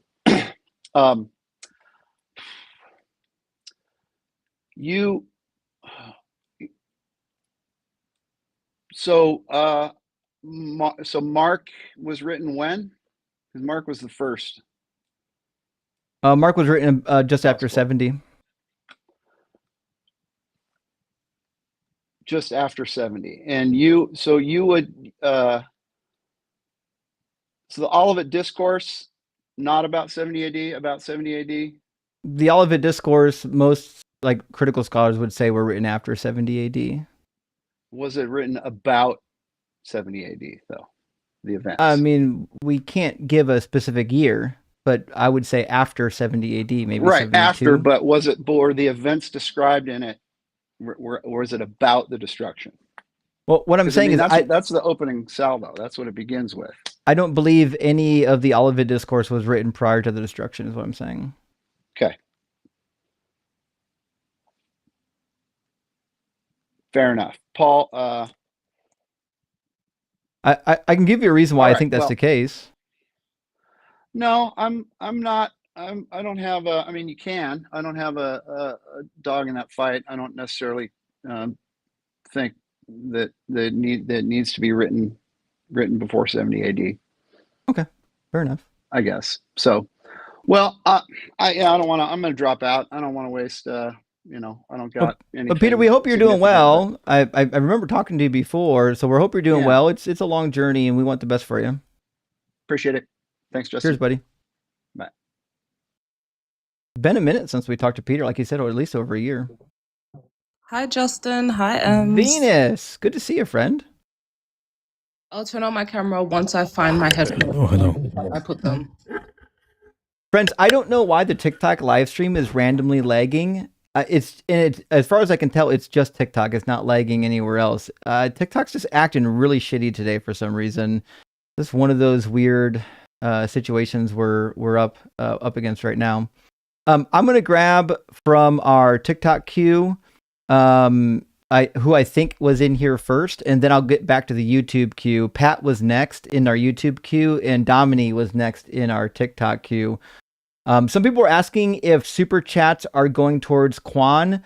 I stopped doing super chats as a donation method because not only does YouTube take like 30% of the super chat, but also I end up having to pay taxes on it, so it's a whole mess. It's easier just to give directly, which is why I've got the direct link on the screen. So that's what we're doing. That ensures that everything that gets donated goes directly to the cause, and we don't end up losing, a large percentage of it through the system. You know what I mean?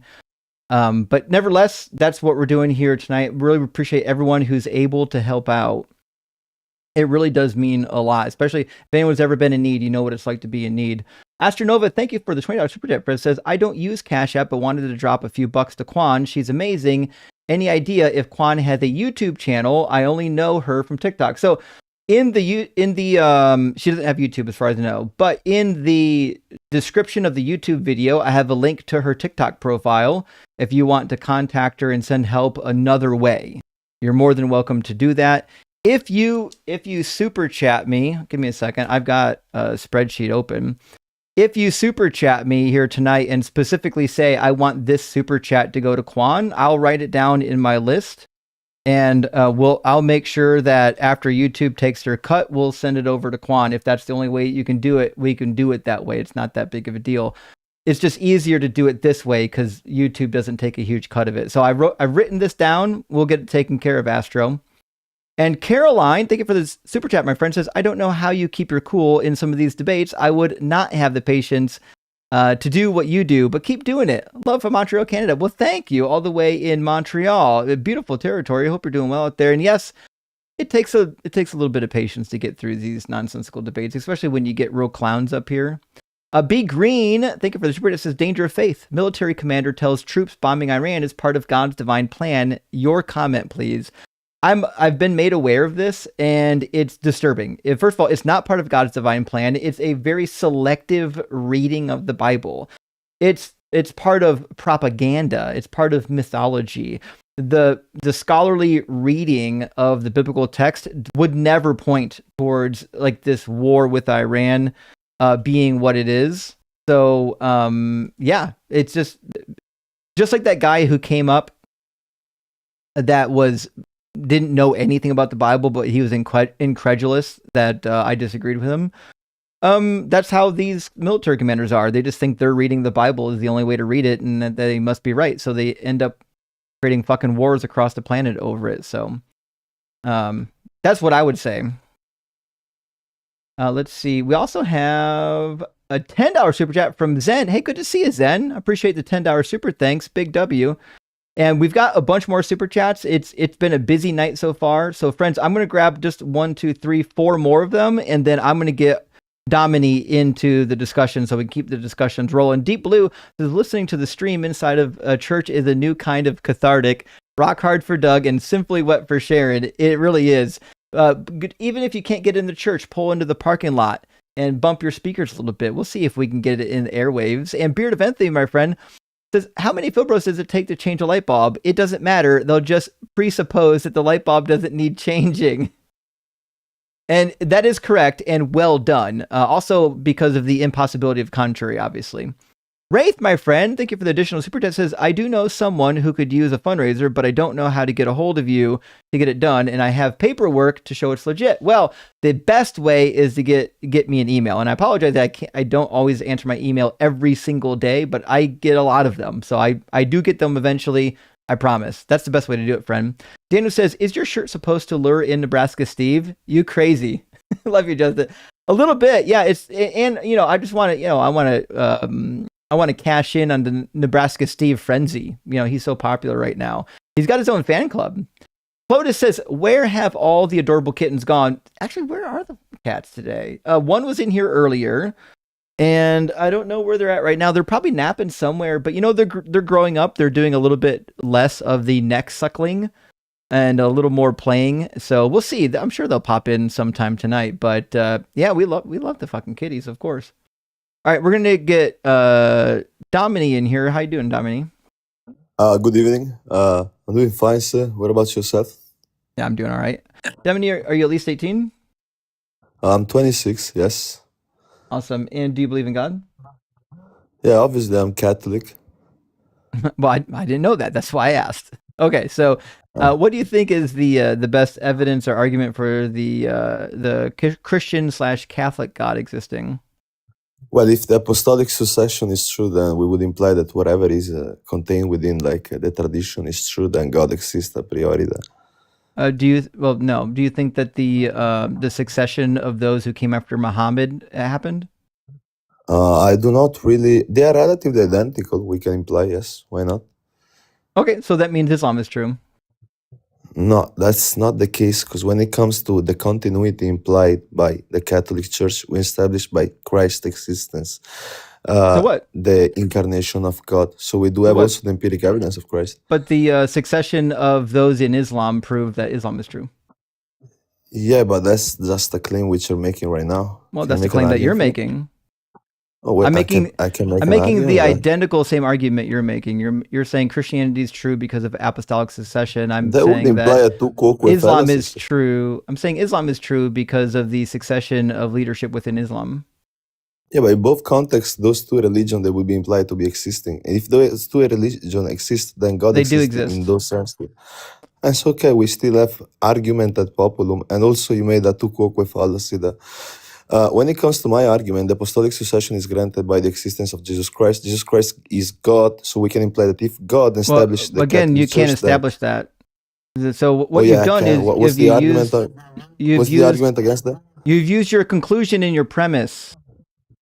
No, Your you established a tu conclusion quoque fallacy. Sir. your conclusion is that God is real, and you literally just said God gave the succession to the apostles, and that proves that God is real. Now you've got a circular And we argument. It's established nonsense. that's not true. That's not what I did. That's not that's the consequence of the proposition which I implied a prima facie. A prima facie I established the case that like if the apostolic succession Do you is know true, what prima facie then the means? Catholic Church is true. If the Catholic Church is true, then everything which is implied by the tradition of the Catholic Church is true. Hence, God exists. Well, the Catholic Church isn't true.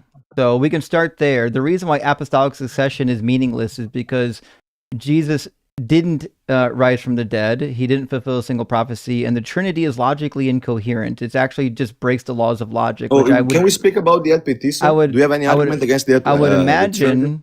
I would imagine that you'd be curious to know if the Trinity was logically incoherent, wouldn't you? Oh yeah, I think that the Trinity is necessary. Is the necessary criteria for logic to be established. The Trinity is necessary criteria for logic? Venus, you hearing this shit? Unfortunately. That's crazy. He has to why be do we- trolling. He has to be Yeah, an atheist or a Muslim trolling. There's no way. this can't be real. Why do we need the Trinity for logic? Look, let me give you like a simple argument. The law of identity, law of non-contradiction, and the law of excluded middle are three laws when are implied in classical logics. Classical logic is set one, which is just implying essentia.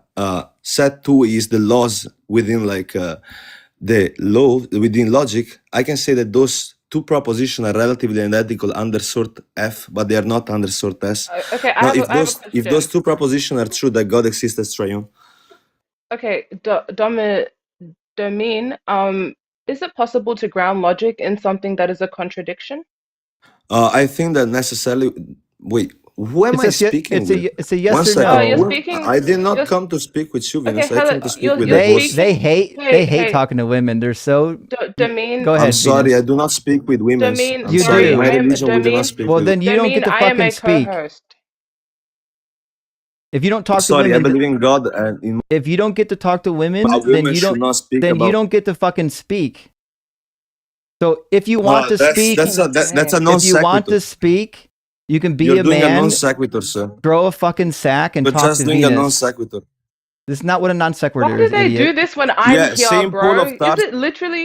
Is it Wait, because Saint it Paul of can't be? Tarsus Can said you, that a woman Domin? should Can not you speak stop? above a man. Okay, No one Domin. gives a Saint fuck. Paul. Can you just, Domin? Just stop. Just stop, man. This can't be because I'm a woman. It can't be just because I have XX chromosomes and a larger frontal lobe and more gray matter in my brain and a brain that develops faster than that of a male's, a better stable amygdala. Is that the reason why I can't have a conversation? Like shit. But the point is, right? If you can ground logic in a contradiction, If you can't ground logic in a contradiction, then all I have to do is show you that the Trinity is contradictory.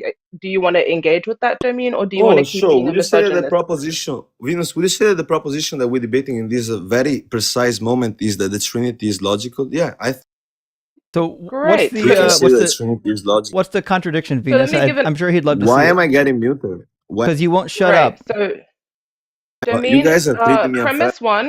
Domain, just stay on topic. Just come on, man. Just stop. Let's just be honest. Let's just like have a honest conversation, right? So my premise one would be God is all-knowing. Do you agree with that, Domain? Oh, I think that that's not a true proposition. 'Cause when it comes to God, God is That's not a omni-knowledge in itself. proposition. Can you fucking? Yeah, God Did is you hear what she omni-knowledge. said? Wait, 1 second. God Wait, is omni-knowledge. What's a proposition? Omni-knowledge. A proposition is just an instantiation of a universal insofar as a particular. No, that's not a No. proposition. What So a clown That's the school did you relation. go That's the to? relation of a predicate and a subject. Sir. But do you think big words makes you sound smart? Because you're just misusing all No, of I'm them. just better than you, and I'm just better than you. And a low tier trash. Dude. I baked you so fucking bad. Right now, you don't have any arguments to give me a guess. You're just crying. You need to You're get back literally up by a getting- woman. you're dude. literally A woman getting is backing fucking you up. pegged You're right- not a real man. You're a low You're tier getting fucking pegged right trash, now dude. by a What the fuck? woman. Bro, I'm not backing up Justin. I'm making my own woman is speaking argument. for- I'm making my own You're a argument. I'm low-tier not speaking for him. I'm making my own argument, Domain. Can we just like stop Yeah, being premise. I misogynistic? reject premise one. God is So you don't omni-knowledge. think you don't think God knows all? I think God knows everything which is logical. If it's not Okay, logical, then that's God what does it not know means. that. Yeah, that's what it means to be all-knowing. Okay, so premise two. That's not all knowing. Okay, God is okay, omni-knowledge. great. Sir. So yeah, omni-knowledge. Omni means all. What the fuck? You're strong man in What the are we Latin doing? culture. What are He's we struggling doing? with What are words we hard. doing? I'm Latin. What are we And doing? omni is not just all. When we say omni, What do you think is the word omni means? universal particular knowledge, dude. To fuck everything, dude. I'm not saying all. Everything is different from all. Universal God and knowing? particular knowledge? What Yeah, the that's fuck? yeah. If there's like something which has ontology and it's not against the law of non-contradiction and it's not against the law of excluded middle and it's not against the Domain? law of Does identity, God know? knows that. Okay, fine. So Thank I you. would You're in so that the smart. case, I'm just a Venus, silly as girl. Saint I'm Peter just a Gitz silly said. girl. Okay, Wait, can we as just Saint stay on Peter Gitz point? said. Can we just stay on point, Domain? Yeah, I Venus, don't need Venus. the The meta. argument Domain, I understand. Yes, you're smart. Does God know all? Yes or no? You I said, stop, man. as Saint Peter Gitz said, Yes or no, bro? God knows if P. If Yes P or exists, no? then God knows that. Hey, Marshmallow Brain, does God know all things? Yes or no? God knows if P is true or not. Does he know all if P is things? true. God knows P. Does God If know P is all? Does God know all knowable God- things? Yes or no? God knows every P which is logical. Yes. As I asked. Okay, yeah, sure. So he as knows Peter all. Gitz Okay, said. fine. That's a tautology. So you're agreeing with me, right? Because you can't know something that doesn't exist. Oh, I said that God knows P. If P is incoherent, ill-formed, malformed, or something which is not substantial, then God does not know it because Okay, great. it's a problem. Great. Second It's not premise. something which is true. Okay, I understand. Second premise is Jesus. Do you agree that Jesus is God? Okay, when we say the proposition Jesus is God, we imply that Jesus Literally as a can't subject of fucking reference answer as the a question. Yeah, I'm Is trying to Jesus give you an God? argument. Jesus is God. It's Yes. a yes or no. Okay, so Jesus And is to God. be something, Yeah, that but that's means a that you straw man share because the. Jesus is Wait, an hold hypostasis. on, stop. We're That's gonna it for clarify what it means. We're gonna clarify what it means to be something. In order for you to be something, it means you have to share said characteristics with that thing, right? When it comes to the copula there is, right? We say Yes or that no? Jesus as a subject. No, that's a loaded question fallacy. She asked you You're a yes or strawmanning no my paradigm. question. Yeah, you're doing a loaded question fallacy, Vanessa. It's just You a imply yes that or no you imply yes or question. no, but there's a third factor How there. is it a fallacy Right. So when when it it's a comes, let me question? explain that. How Let is me a Yes or explain. question no a question? fallacy? May I have the chance to speak? May I have the chance to No, explain? you're When gonna it say comes yes to or Jesus, no. Jesus is no. It's not. It's not just a yes or no. There's a third It is option yes there. or no. We'll try this. I'll ask You're doing a loaded Venus question if you can fallacy. say yes or no. Jesus is God. Yes or no? No. Yeah, Christ is God. Oh, gotcha. Okay. All right. And okay, does Oh, Jesus okay. know all things? By the virtue qua divinity, Christ knows everything. Qua humanity, Christ is a human. Gotcha. So you So do. Go ahead, Venus. So then why didn't Jesus know the hour? Oh, Jesus knew the hour. Can you please still man the But then, argument? Can you give me? okay, Can let you me read give the you the. verse? Yeah, Read the well, verse Can right you now. steel Jesus man the Christ knew the hour argument? This 100%. guy is just word Steel salad man the up here. argument. It's My Matthew. argument. It can be Matthew 24:36. Hey, can we keep Christ knows him the on hour until a I priori, sleep? my He's friend. You're working not better ready than my for that, dude. melatonin. Steel man my own argument. What is going on? And then he said universal particulars. Yeah, that's like a Bro, literally proposition. just If you do not know throwing that, words you out. should put the He's fries in the literally just bag. a But you're fucking not meme ready. right You need now. to lock in Venus here. It's crazy. Holy shit. Let's speak about Holy Christ's About knowledge. the shit. Dude. day Let's go or back the on that. hour, Can no you one demons? I knows. rebuke you, Neither all the of you angels of demons. heaven. Yeah, there you In go. the name of Rebuke us. Christ. Oh Amen. no, I'm so rebuked. Okay, in Matthew 24, as Venus was pointing out, Jesus says, about the day or the hour, no one knows, neither the angels of heaven nor the Son, but only the Father. So that seems to suggest that Okay, the there's word there something is defined. that Jesus Wait, doesn't know something. Wait, when it comes to the Greek says oiden. Oiden is to declare. Declaration is by the No, virtue it's of the not. Father. As Saint Paul And said, you'd be Saint Paul of wrong. Tarsus, Saint Oiden Paul of doesn't mean Tarsus said, to as I declare. do Do you not want me to know, show you in the I do lexicon not where know it doesn't anything say but that? Christ, and he used I'll oiden just there show you in the book in of the Acts. So how does it feel to lose, no, look I here, don't know fucking trash? anything. You got baked. You How just does it use feel to lose? you just You're used the word trash. no, Look you here. dumb How does it motherfucker. feel to lose, bro? You're a You just demon. you I just rebuke you in the name of reaffirmed Jesus our Christ. Amen. position. Can I'm I just say rebuking you, something? demon. He literally Can I just just say used something? the definition of the word that we were using, and he doesn't realize he made the blunder yet. Oiden is to Let me declare. just, Domine, can I say something uninterrupted? And the No, reason he's not why going to let they you do don't it. want us, A woman should not and the speak above a reason, man. and the As Saint Paul, reason, and the Well, it's going reason, to and the fucking happen, reason and you can't why, do you anything should about put the it. fuck. and the reason why they don't want us to speak about this is because we're supposed to be emotional. I We're the know. emotional ones. You women are so emotional. Wow. Man. Domine. Venus, get control Domine, you're not yourself. doing a good job. Woman, Domine, you're you're a not doing a look, you're good job. trash. I Domine, just baked. Domine, you're not doing a good job at representing how men are supposed to be more intelligent than us. You're not doing a good job at that, right? You're not Saint doing Paul a of good job at Tarsus said that I should misogyny. not speak with you. You're not like Okay, you do and not these suffice nuts the said, criteria, and woman. You these should shut the nuts, fuck and up and these put the nuts, prize in the and bag. these You know what nuts I can said, say? and This these nuts guy's. said that I shouldn't speak with ignoramuses. You Now what? should put the These nuts fries in the two verse, bag, What Venus. What did these are you nuts talking two about? verse four. You should What put did fries in the Paul of bag. You're not a philosopher. what You're did a Paul of low-tier. You cannot Tarsus? attack Christ.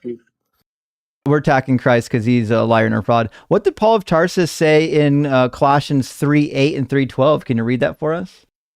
Oh, I do not have a Bible with me like right now. Could you please Yeah, have I the believe that. do it? I'll read it for you so that I can guarantee you never You have shall read it yourself. proceed, It says Colossians demon. 3:8, you must get rid of all such things, anger, wrath, malice, slander, and abusive language from your mouth. Therefore, as God's chosen ones, holy and beloved, clothe yourselves with compassion, kindness, humility, meekness, and patience. Wow. Do you think you're doing that right now? Do you think you're winning hearts and minds for Christ Okay, at the moment?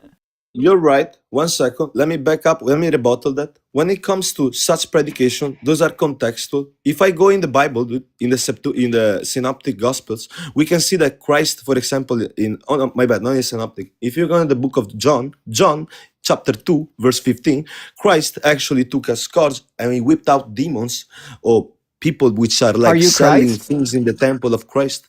Oh, I'm a predicator. I predicate in the name of Jesus Christ. Amen. Sure. Let's look at what the I Thayer's Greek beg, lexicon says for I beg Iden. the shit out of you. Yeah, I'm sure you will. You're really tough. I bet your muscles are big. So, Ido, the root word Big dog. here, just means to know or to find out. It doesn't mean to declare. Now, Okay, you can what's your make theory of something. knowledge? You can make something known. Yeah. What's your theory of knowledge? Yeah. You get cooked on your own You're bad low tier trash. definitions, What's your and now Concordance you just want to what's theory. your get. theory of knowledge? Domine, it's concordance theory that we You follow, right? oh, Because that's that a seems low. to be the I most use coherent. JTBs, Oh, dude. No cap, dude. You know okay, JTBs so you justify don't true think that? belief. Yeah, that's literally concordance theory. Yeah, concordance is. I know, but I use the classic JTB word. Dude. We do not say Yeah, so you concordance. We said I say use justify true JTB, belief. and Dude. you're trying to critique our justification for knowledge when you literally Woman, agree you with should it. You shut just the don't fuck know up that. and put the fries in the bag. Dude. Okay, What the This fuck? yeah, the fries guy, in the bag. he's so Bro, let me just Okay, speak with the emotional. Domine, freaking host. Domine, Dude. What let's the see who fuck? has bigger He's muscles. Can you so come on camera? emotional. Oh fuck, I Venus, don't Domine, can you you would. speak come with on women. camera? Venus would Domin, come fight on you camera up, right dude. now. Why Domin, come on camera should right put now. prize in the Put on bag? your So- camera right now. So Damien, we're not gonna unmute you On until camera you right now. turn your camera on and show us your bicep. Show I us your defend bicep, Jesus right? Christ and God. Show us right turn now. your camera on. Turn the camera Let's on. see whose is bigger. Let's see whose is bigger, I'm not Domin. I'm zesty, sending- sir. Why I'm are you sending you- asking a man Put to on turn your sending the you an fucking camera on? invite. camera right now. Yo, why I'm are sending you you- asking a man I'm to turn sending the you- cameras on? Dude? I'm sending you- I'm sending I'm you- not Turn on your zesty, dude. fucking I'm sending camera, you you camera soy I invites love boy. on. women's, dude. I love my What a queen, soy dude. What the boy. fuck? I got Holy I'm shit. married, dude. What the fuck? You soy boy. Are you lactating right now? I'm just baking you the on your shit out period? of Are your you low on your tier period demon, right dude. now, You're a low Domin? tier trash, dude. How does it feel to lose? Domin. Wait, how does it feel to Domin. lose, host? Host, how does it feel to lose? How does it feel to not? I wouldn't fucking In this know very because precise moment. you're getting your ass cooked by a woman right now, and it's entertaining You're for 50 all of kilo. us. I do not speak to 50 women, kilo, dude. 5 I foot cannot 10 speak with women. final They're boss. irrational agents, dude. You know, they do not Yeah, have We're yeah. The women irrational. are the irrational ones. Right. Yeah, they are just secondary to us. God Yeah, sure. Secondary. created man first, you know wow. what I'm saying? Oh, They no, are secondary to Venus. us. Yep. Hold he's on, get- Venus. he- Did I get it? You got it. It says Venus's content contains themes that some may find uncomfortable because all the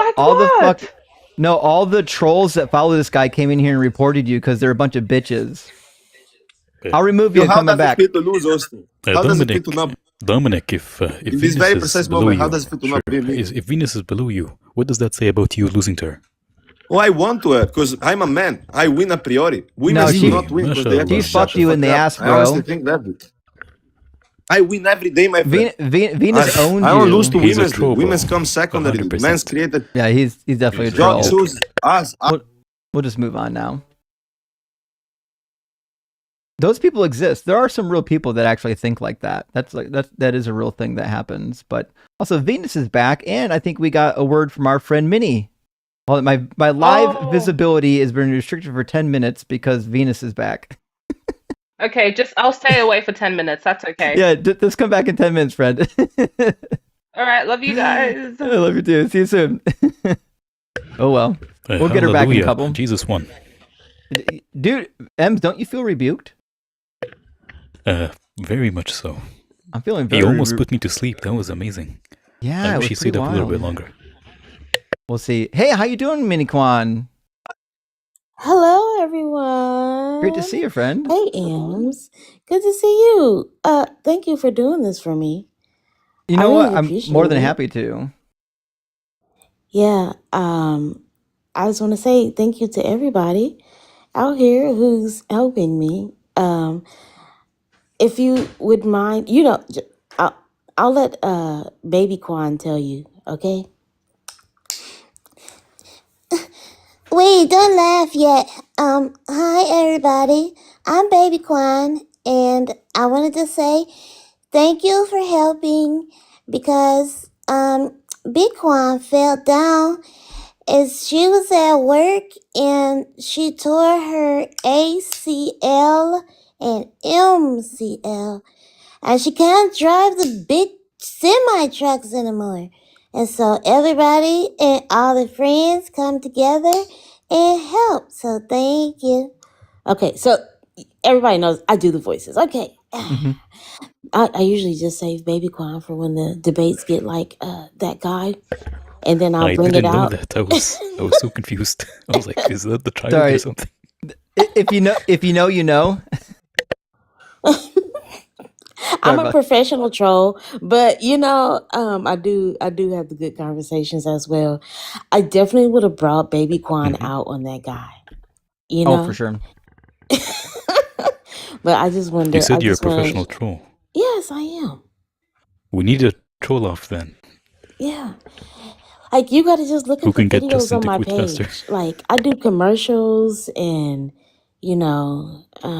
action figure Jesus. Mhm. He transforms into whatever you want him to do. Free will? Never mind that.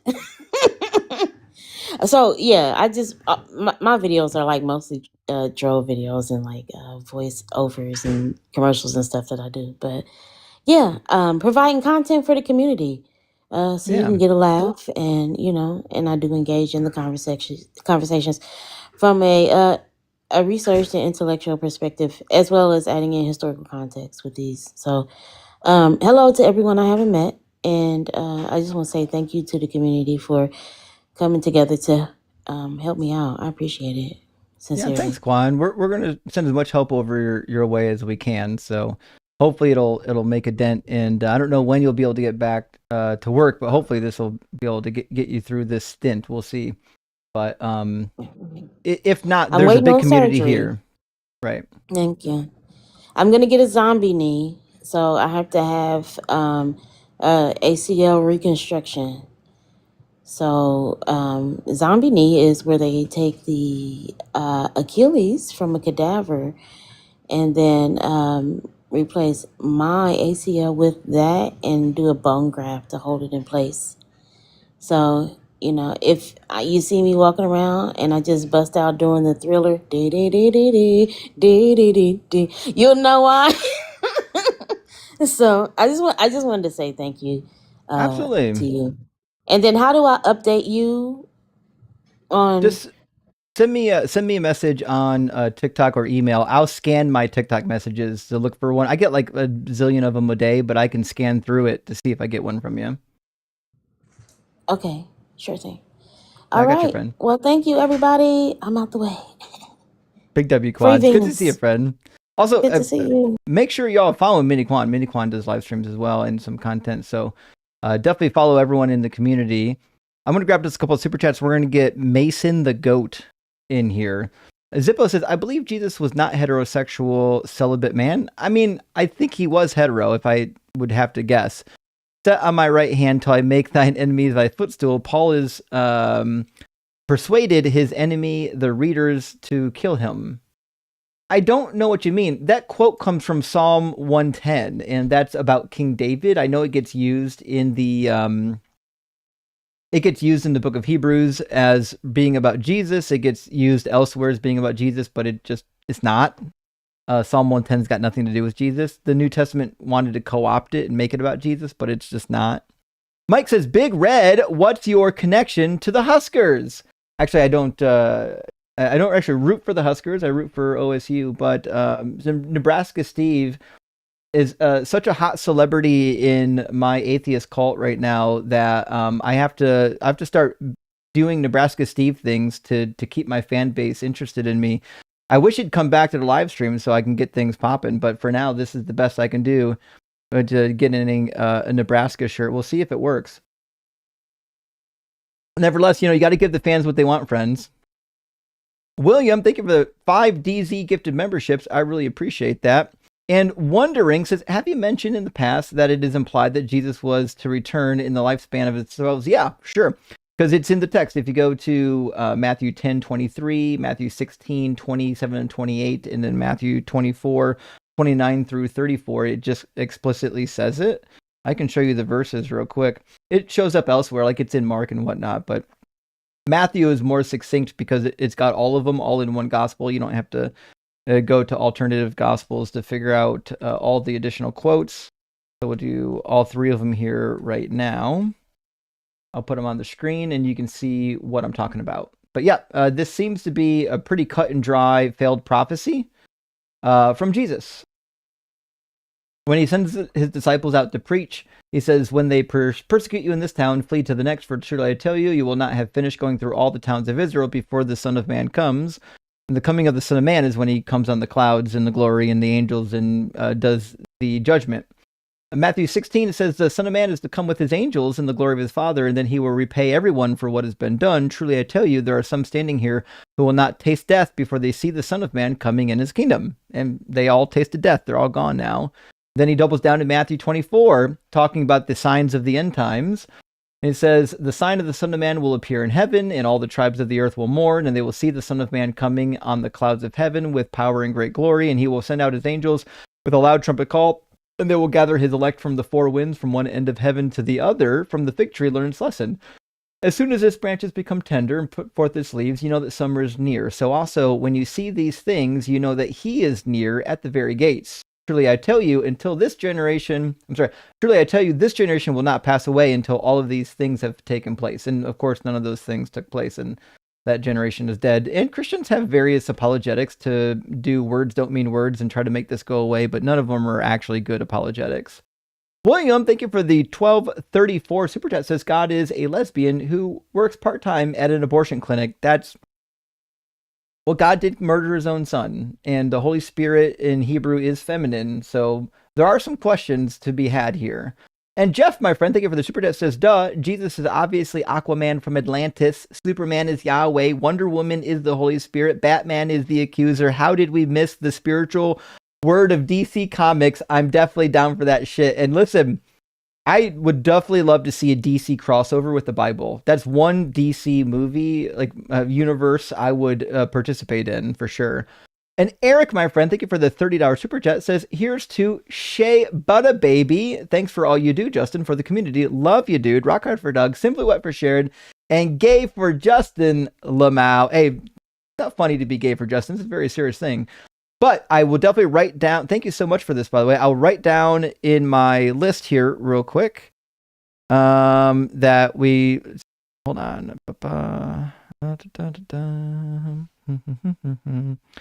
I thought that I had another sheet out here. I do have another sheet. I just didn't name it yet. We're going to do another 30 from Eric to sheabuttababy. We'll mark that down for you. Thank you so much, friend. Big W. And Astronova, thank you so much. Says Justin, get that billboard GoFundMe going. Well, GoFundMe is kind of a train wreck. The problem with GoFundMe is like if I have to create one, it's hard to get the money to the person who needs it unless they created one themselves. So if they created one themselves, it's really easy to use the GoFundMe, and I will. In this situation, we didn't have a GoFundMe for Mini Quan, so this seemed to be the easiest way to do it. I apologize. I'll happily donate. I will speed up the deconstruction process in the country. Expect vandalism. Fun to replace it a few times. Well, we're doing what we can, friend. Sometimes it's difficult to get the funds everywhere we need it. But deconstruction vandalism, I don't know if it needed, but deconstruction billboards, maybe we can go that route. And XJW says, I don't have Cash App, 50% for Mini, please. Love watching this show. Cool to see you with Eric on the line. Well, thank you. I didn't realize you had watched the line, but I definitely mark you down in the spreadsheet to send over to Mini Quan. Thank you, XJW. I appreciate it. And Eric from Skeptics and Scoundrels, and I had a great time together. You should watch it. Sonus, my friend, thank you for the super. It says, shouldn't the question and what God do you believe in end the debate? Greetings from the Latin down under. What God do you believe in? I don't know if it was, as far as I can tell, I could be wrong. I think that's the start of the debate, like, because once we know what they believe in, we can ask about it, right? And last super chat for now from our friend Chodicus Maximus. Thank you so much. Justin starts with a J. Jesus starts with a J. Justin and Jesus talk about God stuff. Is Justin the second coming? You know what? It might be the case. We have discovered on a few different occasions that I can turn water into wine. And we know I've fulfilled as many prophecies as Jesus, which I got to be fair. It seems to suggest that I am the Messiah. I don't think I'm the second coming of the Messiah because I don't think Jesus was ever the Messiah. I just think I am the Messiah. So prove me wrong, Christians. Besides, as my daughter just saw a Facebook post that cremation is a sin. Is that in the Bible? It's not. The Bible doesn't say cremation is a sin.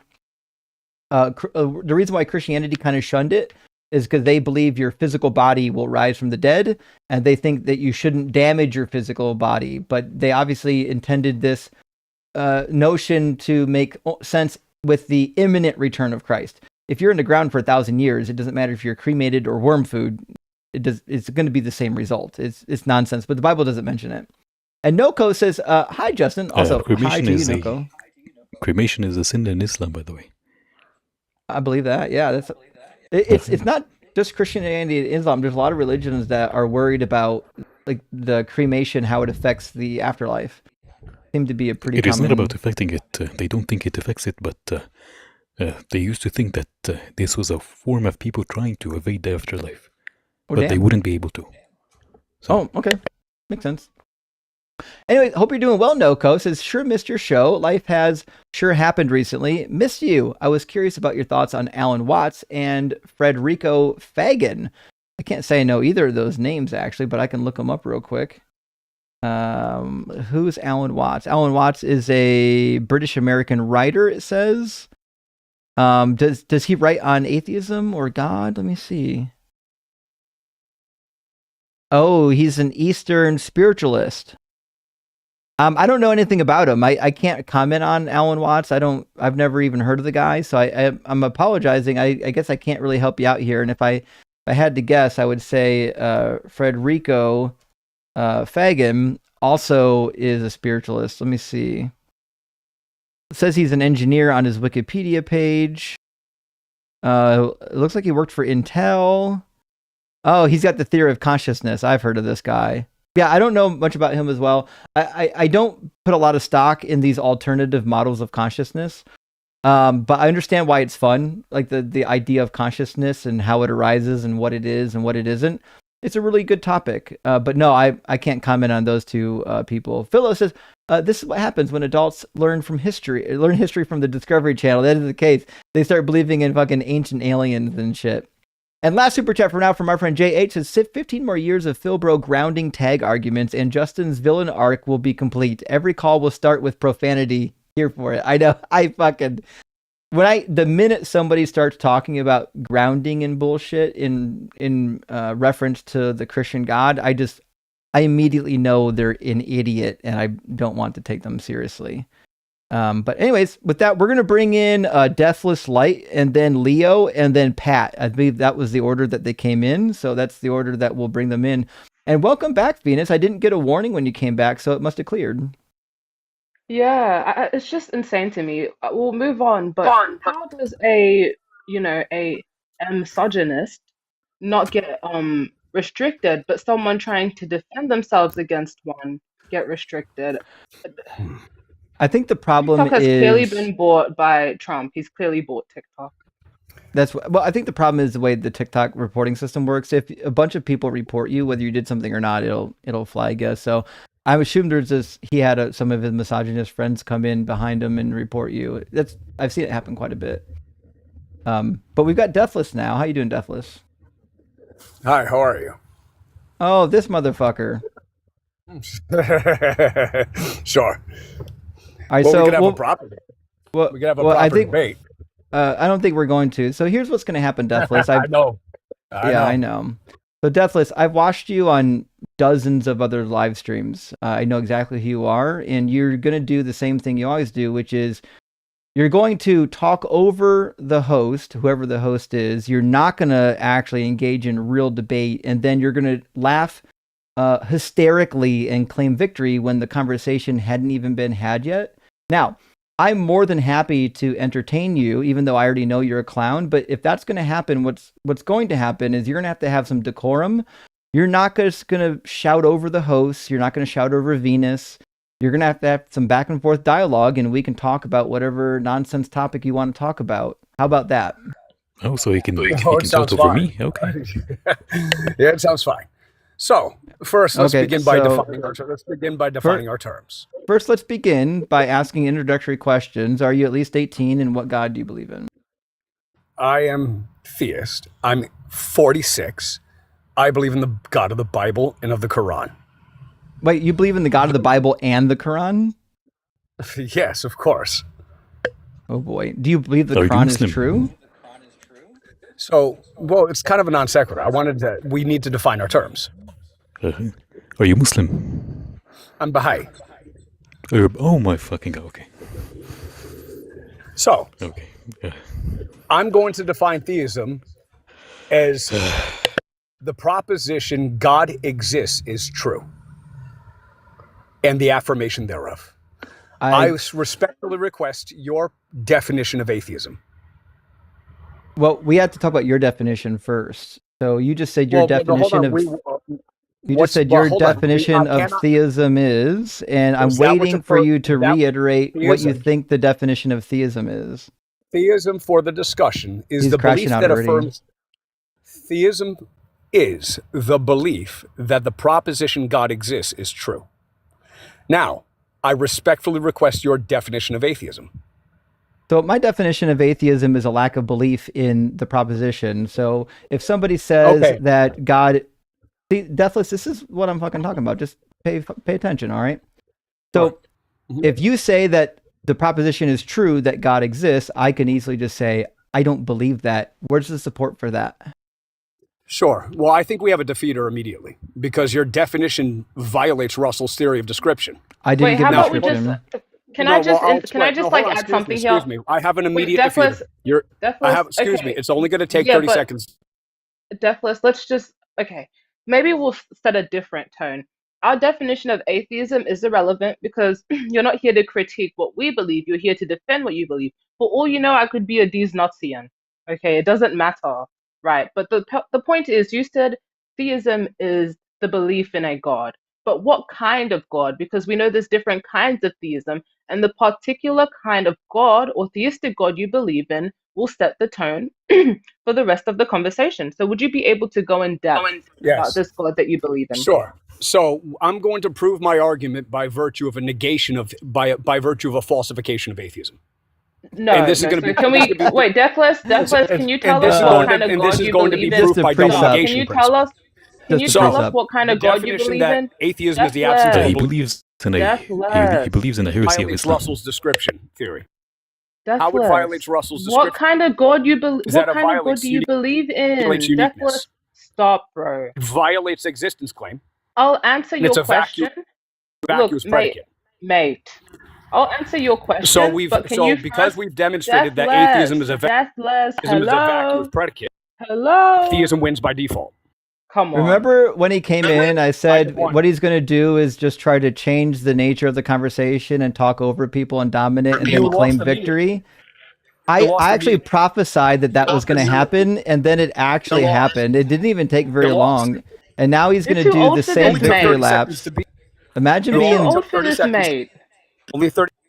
Imagine being this childish and thinking that this is how adults behave. Pretty crazy. You lost. Hey, you lost. You lost. Hey, come on. Tell me we lost a little bit more and people will believe it. Vacuous claim. Vacuous. Don't be like this, bro. I know you're not stupid. I want to believe that you're an intelligent guy. So can you please just answer my question? He's not intelligent, no. He's not smart. Please, I'm giving you the benefit of the doubt, bro. You can clear your name here. You can clear your name, Deathless. How I could deal with you, Venus. I could do with Venus. So since I falsified that definition, let's move to you now. Okay, Deathless, fine. Okay, what's your definition of God? What are the characteristics of this God you're trying to demonstrate based off of the negation of the antithesis, which is atheism? Sure. God is a maximally abstract phase space. What the fuck is that? What is it? What does it mean to be maximally? I'm going to explain everything. God is a maximally. I have to write this down. This is fucking unreal. Abstract phase space. Hold on. Of which all states conceivable and inconceivable are properties. Marshmallow Brain, I said hold down. I'm writing it down so we can keep track of your word fucking salad, okay? Okay. Yes, good. Okay, so what I got is that God is a max for maximal phase, abstract PHASE, phase space. What do you think a phase space is? A phase space is the abstract containment area for abstract functions such as mathematics.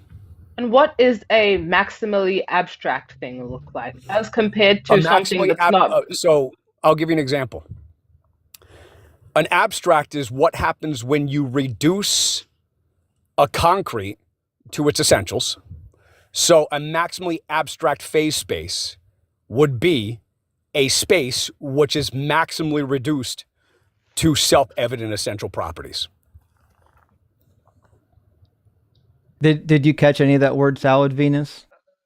Hey, I'm sorry, you're just stupid. It's not my fault. Okay, you know what? Maybe I am stupid, but he's stupid. He's just getting fucking. He's just.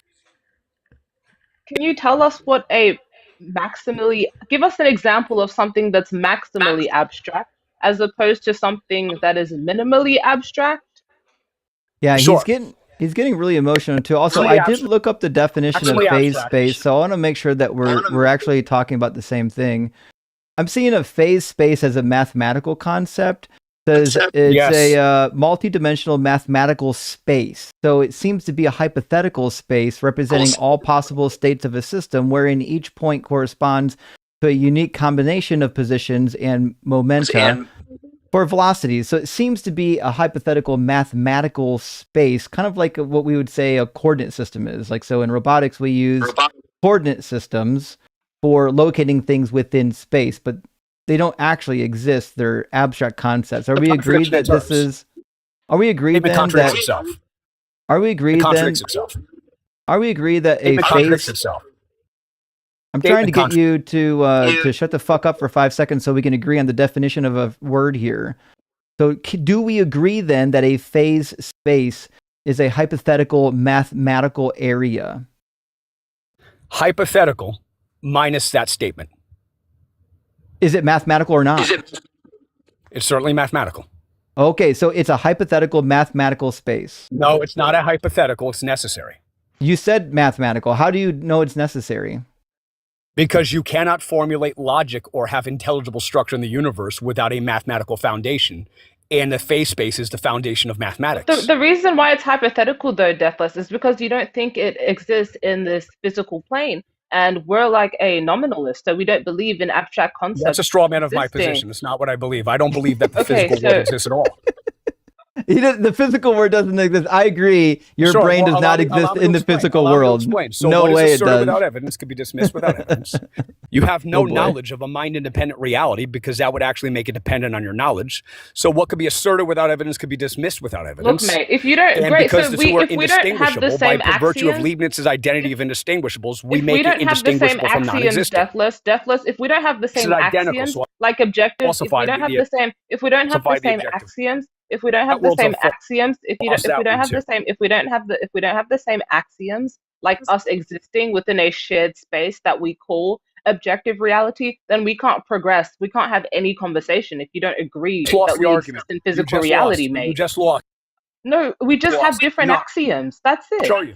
You just lost. You should I'm going to show you. Conversation with like you just lost. You just admitted that we must exist in a maximally abstract shared space. In order to win a debate, all you actually have to do is just declare victory. You lost. You lost, Deathless. You lost. That was easy. You lost. How'd it feel to lose? How'd it feel to get your shit kicked out of you? How'd it feel to get your back blown out? You lost so hard that now you're just committing suicide to get out of your scalp. Actually, my receding hairline is pretty fucking good for 41. You fucking lost this argument faster than your hairline. Let's see yours. Rocket off your scalp. Show me yours. You lost. Turn the camera on, bud.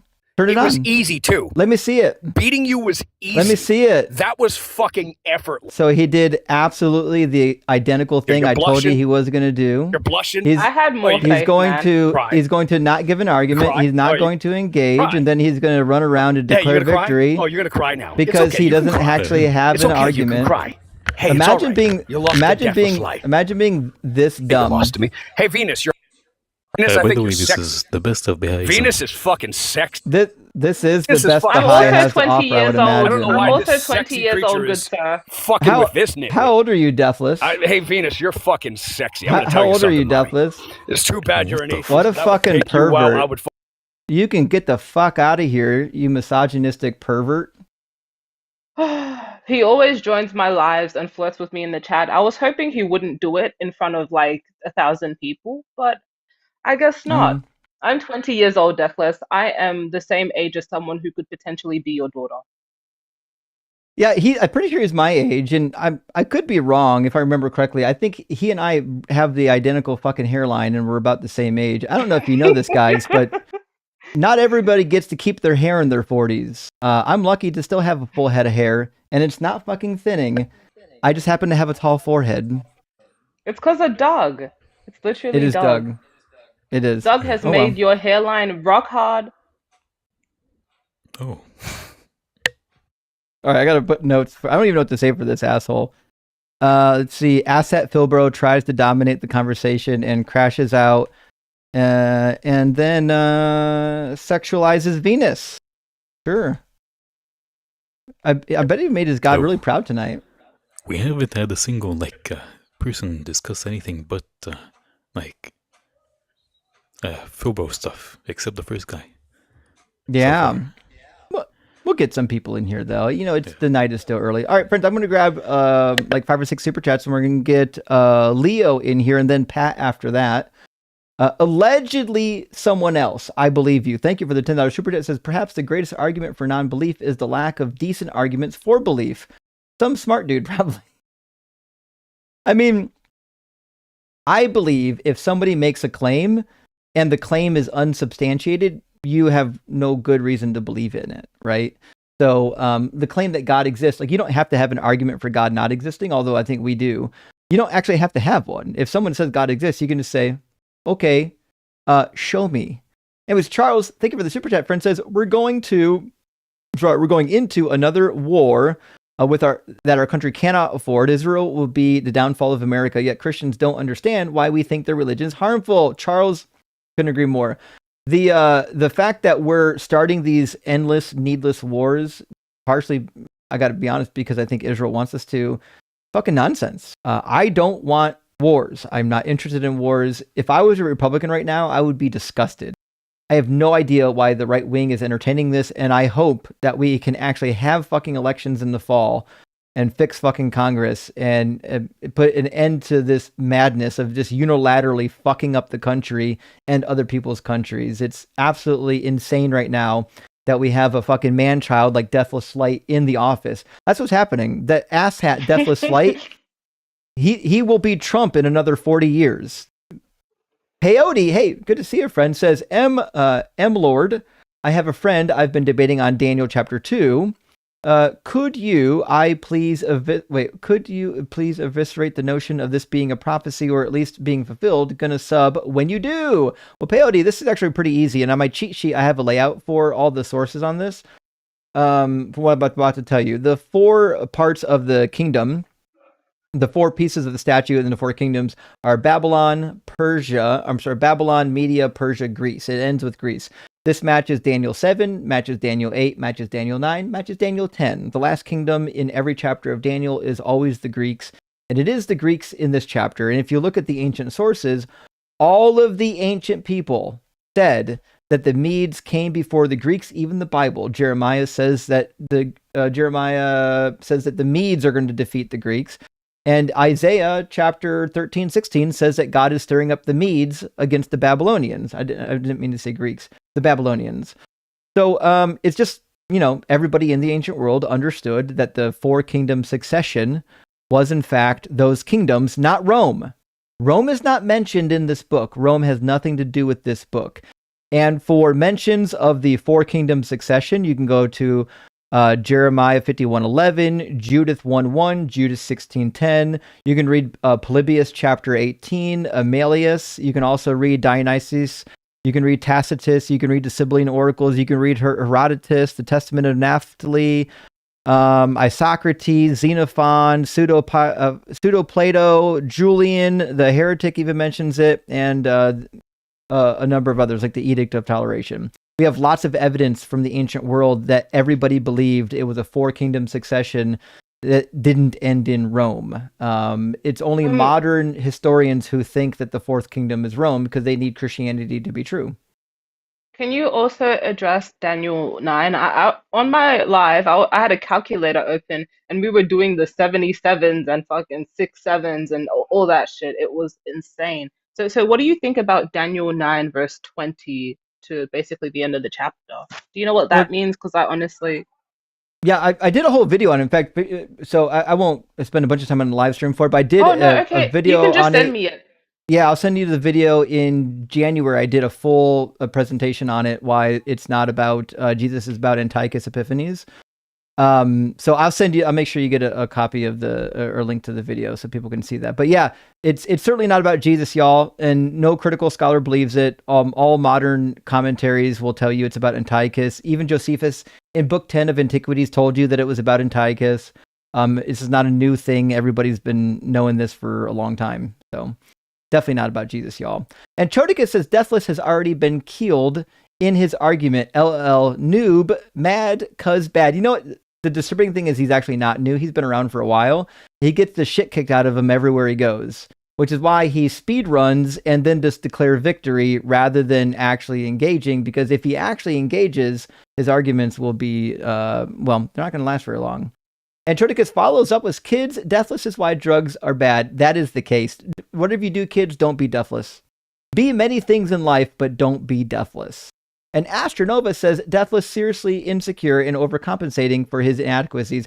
It's true, and I don't even think this is his real fucking voice. Venus, that's not his real voice, right?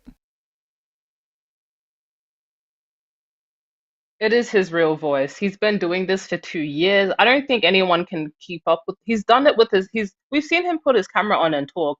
That's what he sounds like. I don't know if he like forces it or something, or he's on testosterone maybe, or I don't know, chain smokes, but he does sound like that. Hard to say sometimes. That's I don't know how we got about. there. I don't know how he's doing it, but he does sound like that. Well, it is what it is. Last super chat for now from Hunter Waco. Thank you for the $20 super chat, friend. Says, this is how they win hearts for their god. So much anger. Does it work for them? That's the thing. I don't understand why, if you're a theist, you're so angry at atheists that you have to behave that way. When I was a believer, I never once thought to myself, oh, I have to go fuck up these atheists. It doesn't make sense. Like, they're just people like you and I. They just happen to not believe. But the reason why they get so angry is because they're insecure in their position, and they feel like this is how they validate their belief system, but it doesn't actually work. All right, I'm going to bring in Leo and then Pat after that. I guess I won't bring in Leo. Leo dropped immediately. All right, we're going to bring in Pat then, and hopefully we'll be able to get some conversation. How you doing, Pat? Hi, bro. I'm doing okay. How's it going? Not too bad. Pat, are you at least 18, and do you believe in a god? Yeah, we've talked before. You probably don't remember me. We talked like a month ago. It's hard to know because I talked to so many people. Yeah, 28, so I'm 10 years past the mark. Awesome. So, Pat, right now your connection's really choppy. I show that you got like 3 red bars. Do you have Wi-Fi available? Hold on a second. Mm-hmm. Hopefully he's got Wi-Fi. I'd like to hear what he has to say. I disconnected from my Wi-Fi, so maybe that helps. All right, give it a second to refresh and see if that gets better. Okay. It's really choppy. It doesn't look like you got a great connection. Maybe just turn your camera off and do audio only and see if that's better. Do you want me to drop out and join back? Maybe, yeah, just drop and come back now that you got Wi-Fi going. Hopefully that'll help. Oh, Leo came back. Leo, I don't know why you dropped when I brought you in, but now you're back. So if Leo, after this guest, or if this guest can't connect, then I'll just I'll pull you right back in, Leo, and we'll get you in the conversation. All right, let's see if this is better. I think it will be. So far, so good. Perfect. Oh, now it's choppy again. Oh, never mind. I'm hearing some kind of like weird like sound. I'm not sure what it is. It's like it kind of sounds like a really fuzzy microphone. Yeah, that's you, my friend. Something's wrong with your hardware. Okay. Okay, I'm gonna drop out again. I'm gonna like full close my browser and reopen it. I think it's your reception. I'm showing that you still got red bars. I think it's just your reception. I don't know where you're at, but I don't think you're connected to Wi-Fi. And if you are connected to Wi-Fi, I think it's really bad. So we'll try Leo and see if we can get things rolling. How you doing, Leo? Doing good. Good to hear, Leo. Are you at least 18? I'm 24. Awesome. And do you believe in God? Yes. Awesome. And which God do you believe in? Now the guy that was talking before, I swear I'm not that crazy. That's insane. The deathless guy. Sure. Okay, but that phase lock thing, the face space, he's on to the point, but it's a lot more than what he was saying. Well, yeah, I don't know. Wasn't even. I don't know anything about phase spaces, but are you a Christian? Yes. As of discovering this. Okay. Well, let's worry about your argument rather than his argument. I don't think it's probably a great look to use unless you think it helps you with Christianity, but I'm not sure it helps to worry about what the previous guest was talking about. So, what do you think is the best evidence or argument for Christianity being true? Just the fact that it's basically spread the knowledge of how evil and good things can be between like the Bible and our own lives. Can you elaborate? I'm not sure I know what you mean. Well, if God wrote the Bible and he's also did some crazy shit in the Bible that's basically been pretty bad, I would say that he's basically no different than we are when it comes to dealing with like good and bad in our own consciousness. I think that would lead me to believe that the God was invented by men. I would expect that the God of the Bible would be better than men, right? So like we know that people in the Bronze Age would like kidnap women in war and turn them into concubines. But we wouldn't expect God to be approving of that, right? I agree 100%. The way we believe it, I agree to that. But when the way that I see it, I see that God just was basically like just going through the motions, and that was kind of how he did stuff at that point in time. So why do you think this is a good topic to demonstrate God's existence? I believe that phase space that he was talking about, which sounds crazy whenever you don't kind of get where he's coming from. I can understand that. But due to the phase space, it declares that what we've discovered through these people named Penrose, Hammeroff, Singer, Mandelbrot, Tononi, these individuals, these all have like physical implications to our reality, where they have done tests and equations to be able to math certain things out about our biology. And they discovered the 40 hertz signal within in our brain. And that was whenever they, it's like the same thing. It's the same exact thing that is what we're referring to now. I don't know what you mean. You said a lot of words, but none of them seem to be coherent. My bad. I wish I was trying to hopefully let the other person drag on so I could get more of my notes together. But if I could go through my notes with you, that'd be cool. But I've been trying to reach you for a week about it because it's crazy. Sure. However, anyway, so 40 hertz is this. Well, I know about hertz. Let's make it easier. If I said to you,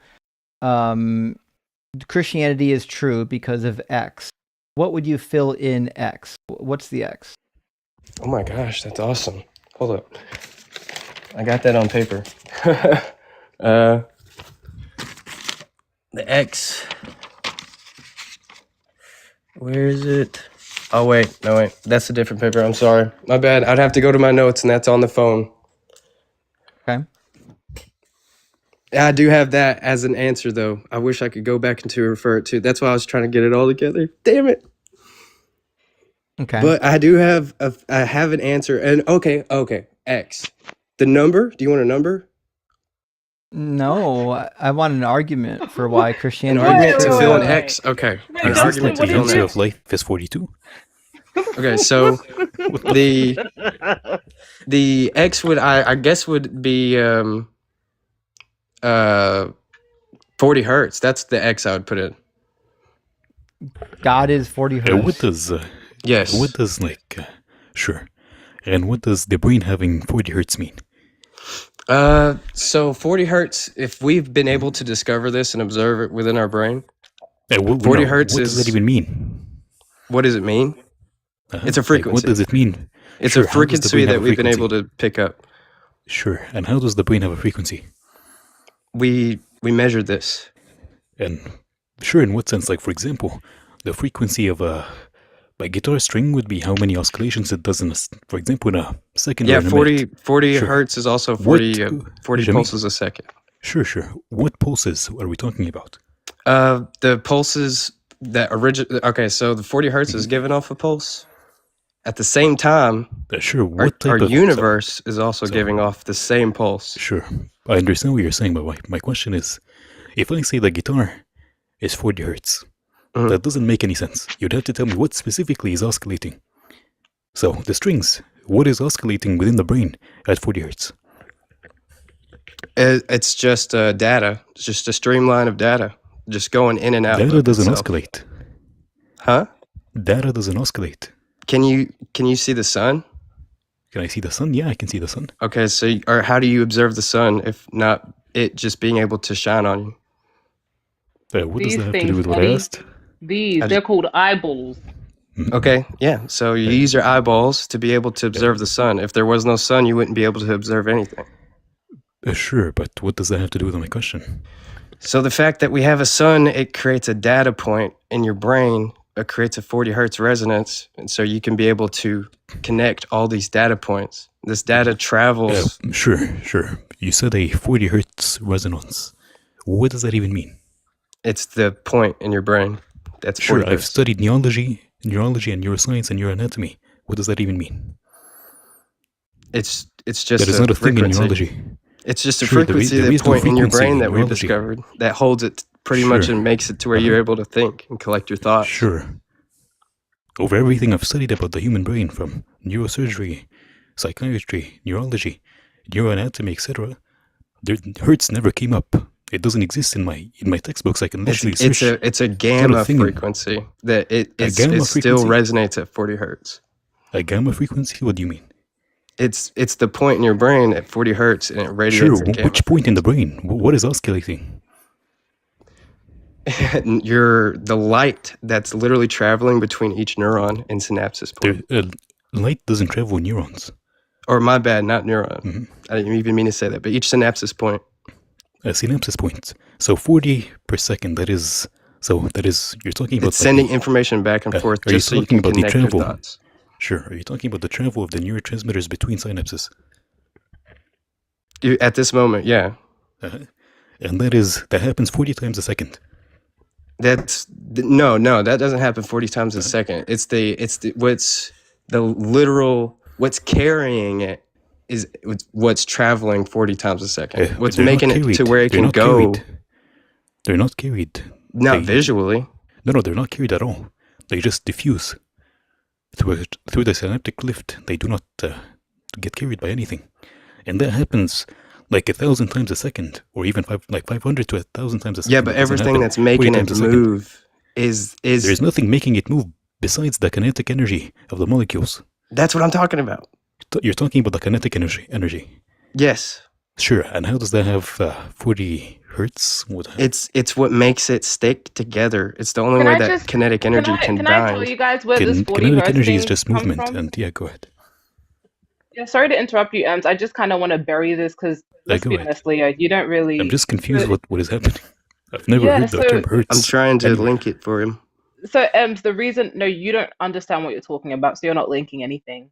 So the 40 hertz came from people believing that's okay. So the 40 hertz comes from people believing that if you stimulate the brain with 40 hertz gamma rays or whatever, that it's meant to like decrease Alzheimer's, dementia, increase memory, and all these things. But the reason why this study is very flawed is because there was only 5 volunteers in the study, right? And it had a 70% success rate among those 5 volunteers. But the stimulation with those rays was also combined with tasks that would increase one's attention. So problem-solving puzzles. So we don't know whether the 40 hertz actually did anything or whether it was the Venus. Did you say that they were blasting gamma rays? It says here 40 hertz brain stimulation, gamma entertainment used for deep brain stimulation. Okay. Genus. Okay, that is something different than I thought he was talking about radiation for a second, but I'm just talking about gamma. The deep brain stimulation is different to gamma radiation. Yeah, so it just uses the word gamma, but that doesn't mean it's gamma radiation, Leo. Gamma I don't mean to use illiterate terms. I apologize. That's okay. So this study only contained 5 people. It was done by the MIT, the Psi Laboratory. It's not really Look, it's not peer reviewed. It hasn't been replicated. It was only Exactly. 5 subjects. It's like it's not a good study to Can I base add anything something off of. to what Okay. you're saying? Okay, Yeah, you sure. would need to be able to observe this. A device called an EEG device. It's a big word. It's all one word. They just put it all in 3 letters. You can search it up. And then they made an Electroencephalograph. fMRI device to be able to observe this thing happening. But with what I'm talking about here, if it all makes sense, they would just have to fix their machine with an equation, and they should be able to observe this. Put an equation in the machine. Like they have I'm gonna go on lenses for mute. the EEG. They need a bunch of lenses, and they all run off of an equation essentially, or different filters of light that they basically might like work down to a point. Then what would be observed if the equation that if they had the equation that would basically make it to where they can observe this, a glow would come out of their forehead, and that would prove that there is this 4D resonance. Could we like go back 2 steps? You said what? You said like repeat, because you lost me. Could you repeat that again? Okay, what so happened to cause shining from the forehead? Okay, so Justin, you're muted. If you have... Oh, sorry. I want to make sure I heard this correctly. I heard forehead glow. Are you saying I can get a glowing forehead?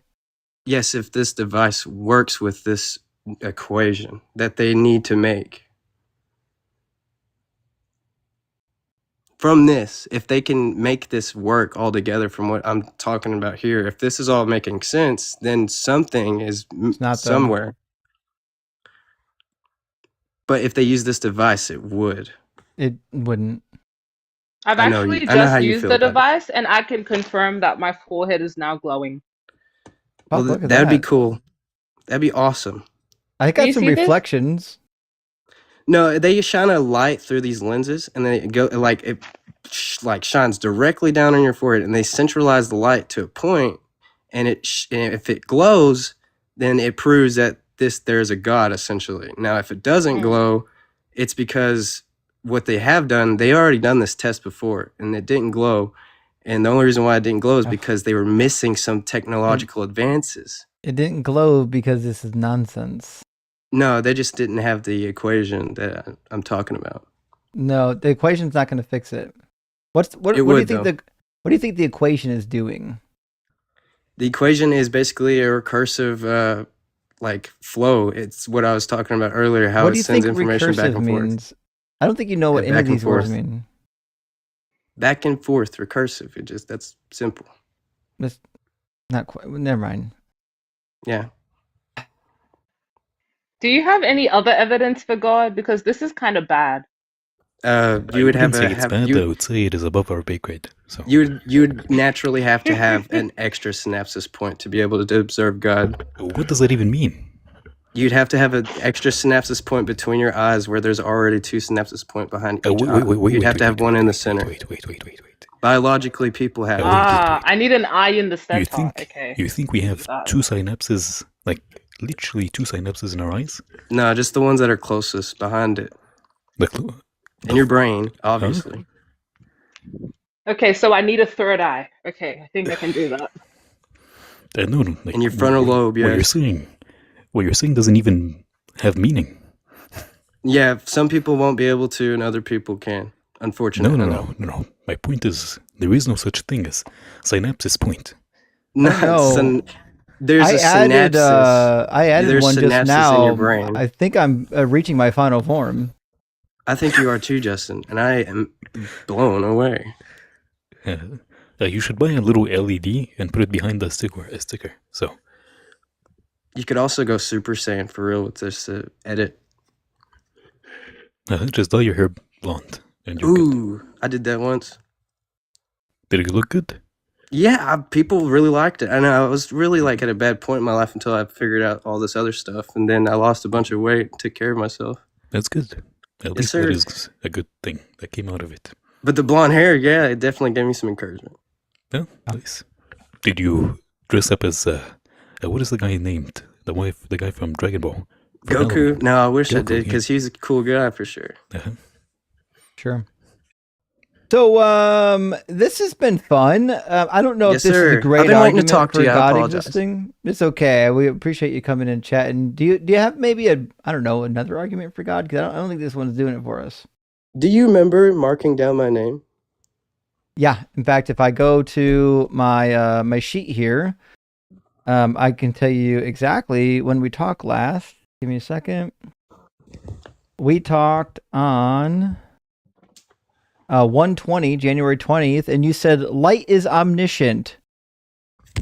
Yes, kind of bases the same thing here. But I have one question about that. But you did break the record actually on the the Magisterium Solar Resonance record. You have the highest index ever recorded. I heard some silly things about that, and I heard some cool things about that. So I wanted to ask you about it. I've been waiting forever to ask you. Yeah, what about it? What is it? What even is that? It's a formula. It's just like the one you have, except a member of our community, a member of our community put it together who believes in this stuff. It's really cool. Is it like basically? It kind of sounds to me like a Dragon Ball power level. I mean, what I can tell you is that she designed the cheat sheet, and I created an Excel spreadsheet and a formula to bring it to life.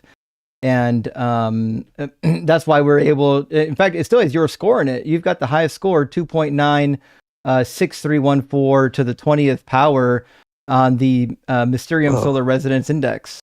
So that does look similar to my formula. That's pretty wicked. Yeah, but that's cool. Yeah. So I mean, congratulations, buddy. You're the most woo woo we've ever seen. Look, I'm just trying to work my way to make it to where we could work together at least is all. That's You don't understand what you're talking about, mate. You brought up a study that hasn't been verified and you're trying to use it as evidence for a god. Where in the Bible hasn't been verified, and that's fine. Mate. Yeah, so why are you using it? Where does this shit, where in the Bible does it talk about 40 hertz radiation? It doesn't. Give us something. Give us something I heard better, that I've been man. deconstructed before is all. And so I figured this is the place to talk about it. Okay, that's fine, but don't bring like pseudoscience, right? And stop trying to pretend like it's evidence for God. Because I think the fact that we have the ability to observe this, if you're willing to be like, oh man, I got all this knowledge from some point that was able to give me knowledge. I think that's a good thing. Oh boy. I think you and I might have different idea of what knowledge is, but listen. Yeah, I agree. This is a really interesting topic. We appreciate coming up. I think we're going to move on to the next guest, okay? Yes, sir. I think Ems wanted to say something. No, actually, no. He's speechless. I posted a video on my channel, but I took it down recently, so I'd have to repost it if you guys. No, that's okay. Don't worry. That's okay. Well, thanks for coming by, buddy. See you guys. Thank you. Cheers. Well, you know, at least he was nice. You know, he didn't like crash out and declare victory. Yeah. You know. You should title this: "If you have a third eye, you can see God." Yeah. I mean, we'll see. I didn't see God just yet, but I'm working on my third eye. Griff says my shower thought was to write a coffee table about coffee tables. To write a coffee table. Oh, I'm sorry, I missed a word. A coffee table book about coffee tables. I'd buy that shit actually. Griff, if you write wasn't that a something from Seinfeld? Wasn't there something about that? Let's see. Seinfeld coffee table. Yeah, a miniature coffee table book about coffee tables. It was a Seinfeld episode. Kramer made it. He was going to revolutionize the world. It's a really cool. It's a really cool reference to Seinfeld. Guys, I told you I get pop culture references only if they're like from the 80s. So, anyways. Miss Mags, good to see you, says, I would so donate to the Dump Debus Billboard Fund. Maybe we'll do it. Maybe I'll have to put up a billboard for, hey, come and prove Jesus is real, because I think he's a liar and a fraud, and see how far that goes. Now, we had Matt in the TikTok queue, and Matt dropped out, so I'm going to read a couple of super chats and wait for somebody else to line up. Currently, we don't have any opposition, and now we got Matt back. Congratulations, Matt. You're next in line. Flow TDI, good to see you, friends. Said Revelation, the Ocean Gate CEO is alive. Who would have thunk? You may ask, where is his body? But I raise you Where was he buried? Checkmate. I gotta be honest, I thought he was dead. Wasn't he on the vessel when it imploded? I could be wrong. I thought everybody on the vessel died. Anyways. I think he's like making a joke about the guest that said that Jesus is alive because we cannot find his body. And we cannot find his body either. So true. Fair enough. Mm-hmm. I've never seen his body. Have you? He must have resurrected. One thing makes sense. Yeah. Philo says, people brought some mosaics, ergo God exists. Well, I'm sold. Yeah, isn't that crazy that guy really thought that people trading relics or artisans were like validation of the gospel being true? It's hard to believe people would believe that. JH says, the second caller has a voice that makes me want to cover my drink at the bar. Yes. In fact, not just that one, probably a couple. Mm-hmm. The ending of it. Yeah. I love it when he was like, I'm going to leave. Okay, well, fucking leave. Why are you warning me? I don't know. No one cares, my man. And Kevin, thank you for the super chat, says the kindness of Christians, everyone. Also, guess I'm not the only one currently who is gay for Justin. I don't think you are, Kevin, but welcome to the fucking club, my friend. Huge W. Thank you for being here. And Game Guy, thank you for the $10 super chat, says, give this to Mini Quan, please. Absolutely will. I will write it down right now on my spreadsheet. I got your friend. Big W, thank you, Game Guy. Appreciate that.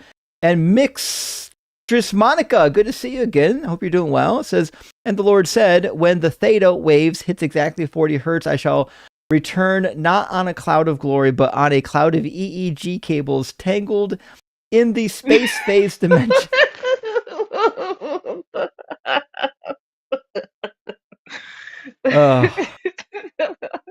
I do remember that one. Of the different crazy guests. You've got Deathless's space face, and you've got Leah's 40 hertz. It's like a crossover episode. It is, yes. I think that was in Matthew 69:420, but correct me if I'm wrong on that. 69. Whoop whoop! I don't have a sound effect for that. 69:420. Is that actually a verse? That's not a real verse. I was like, what are the odds? Are you drinking from a dumpster? What the fuck? Nah, it just caught me off guard.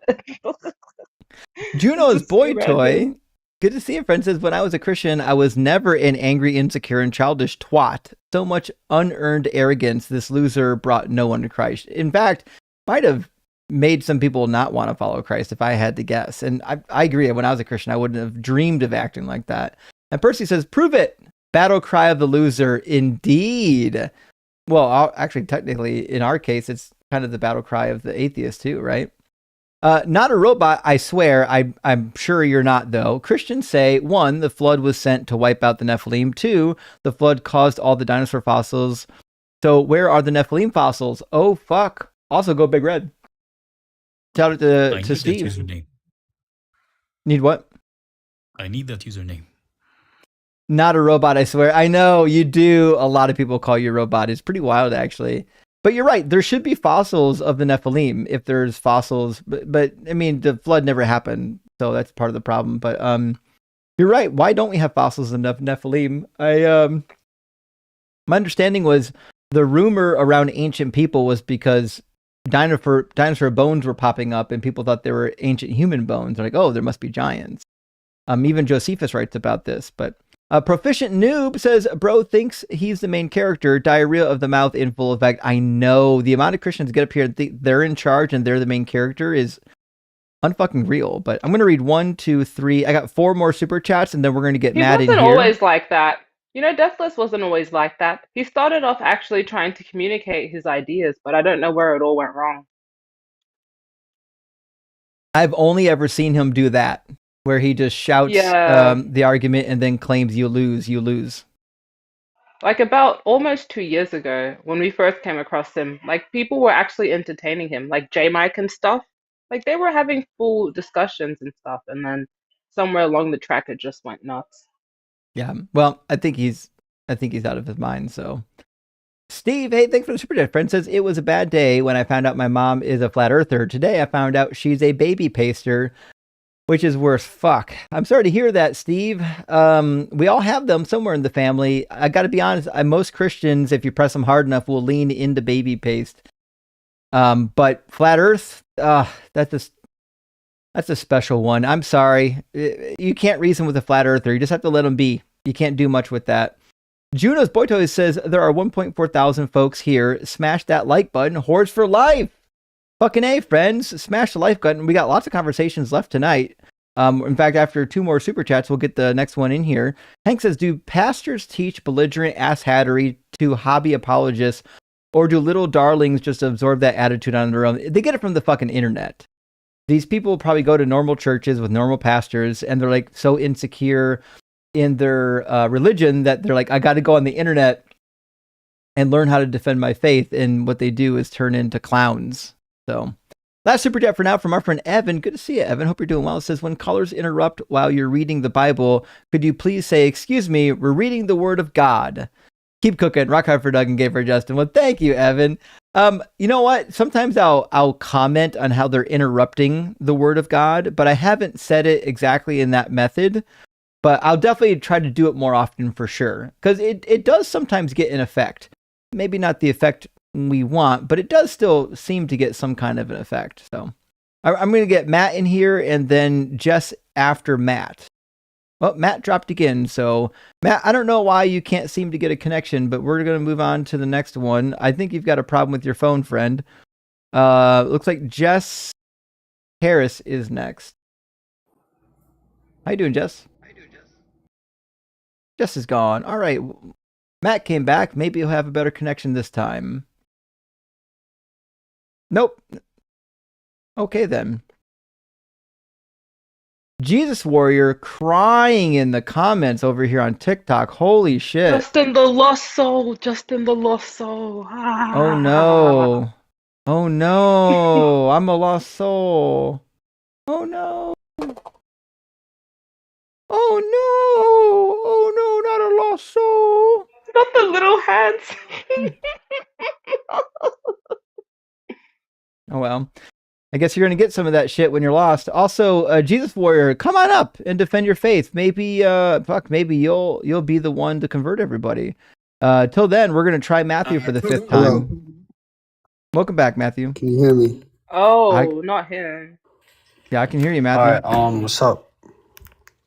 Apparently you are. Matthew, are you at least 18? Yeah, I'm 20. Sure. And do you believe in God? Yeah, I do. Awesome. Which God do you believe in? I believe in God. Just God. God? Like, yeah. All right, no. I'm a panentheist. Do you not remember me? No. You're one of the most forgettable guests I've ever had. Really? Don't you remember Pantheist guy? Yeah, I know you remember me. I wrote down here, Panentheist has a wild syllogism for a conscious source. This was on the 4th, which is like the last live stream we had. Do you think this is going to go better than the last one? It was yesterday. It was not. I wasn't live yesterday. No, your live stream, I have it. It says 1 day ago.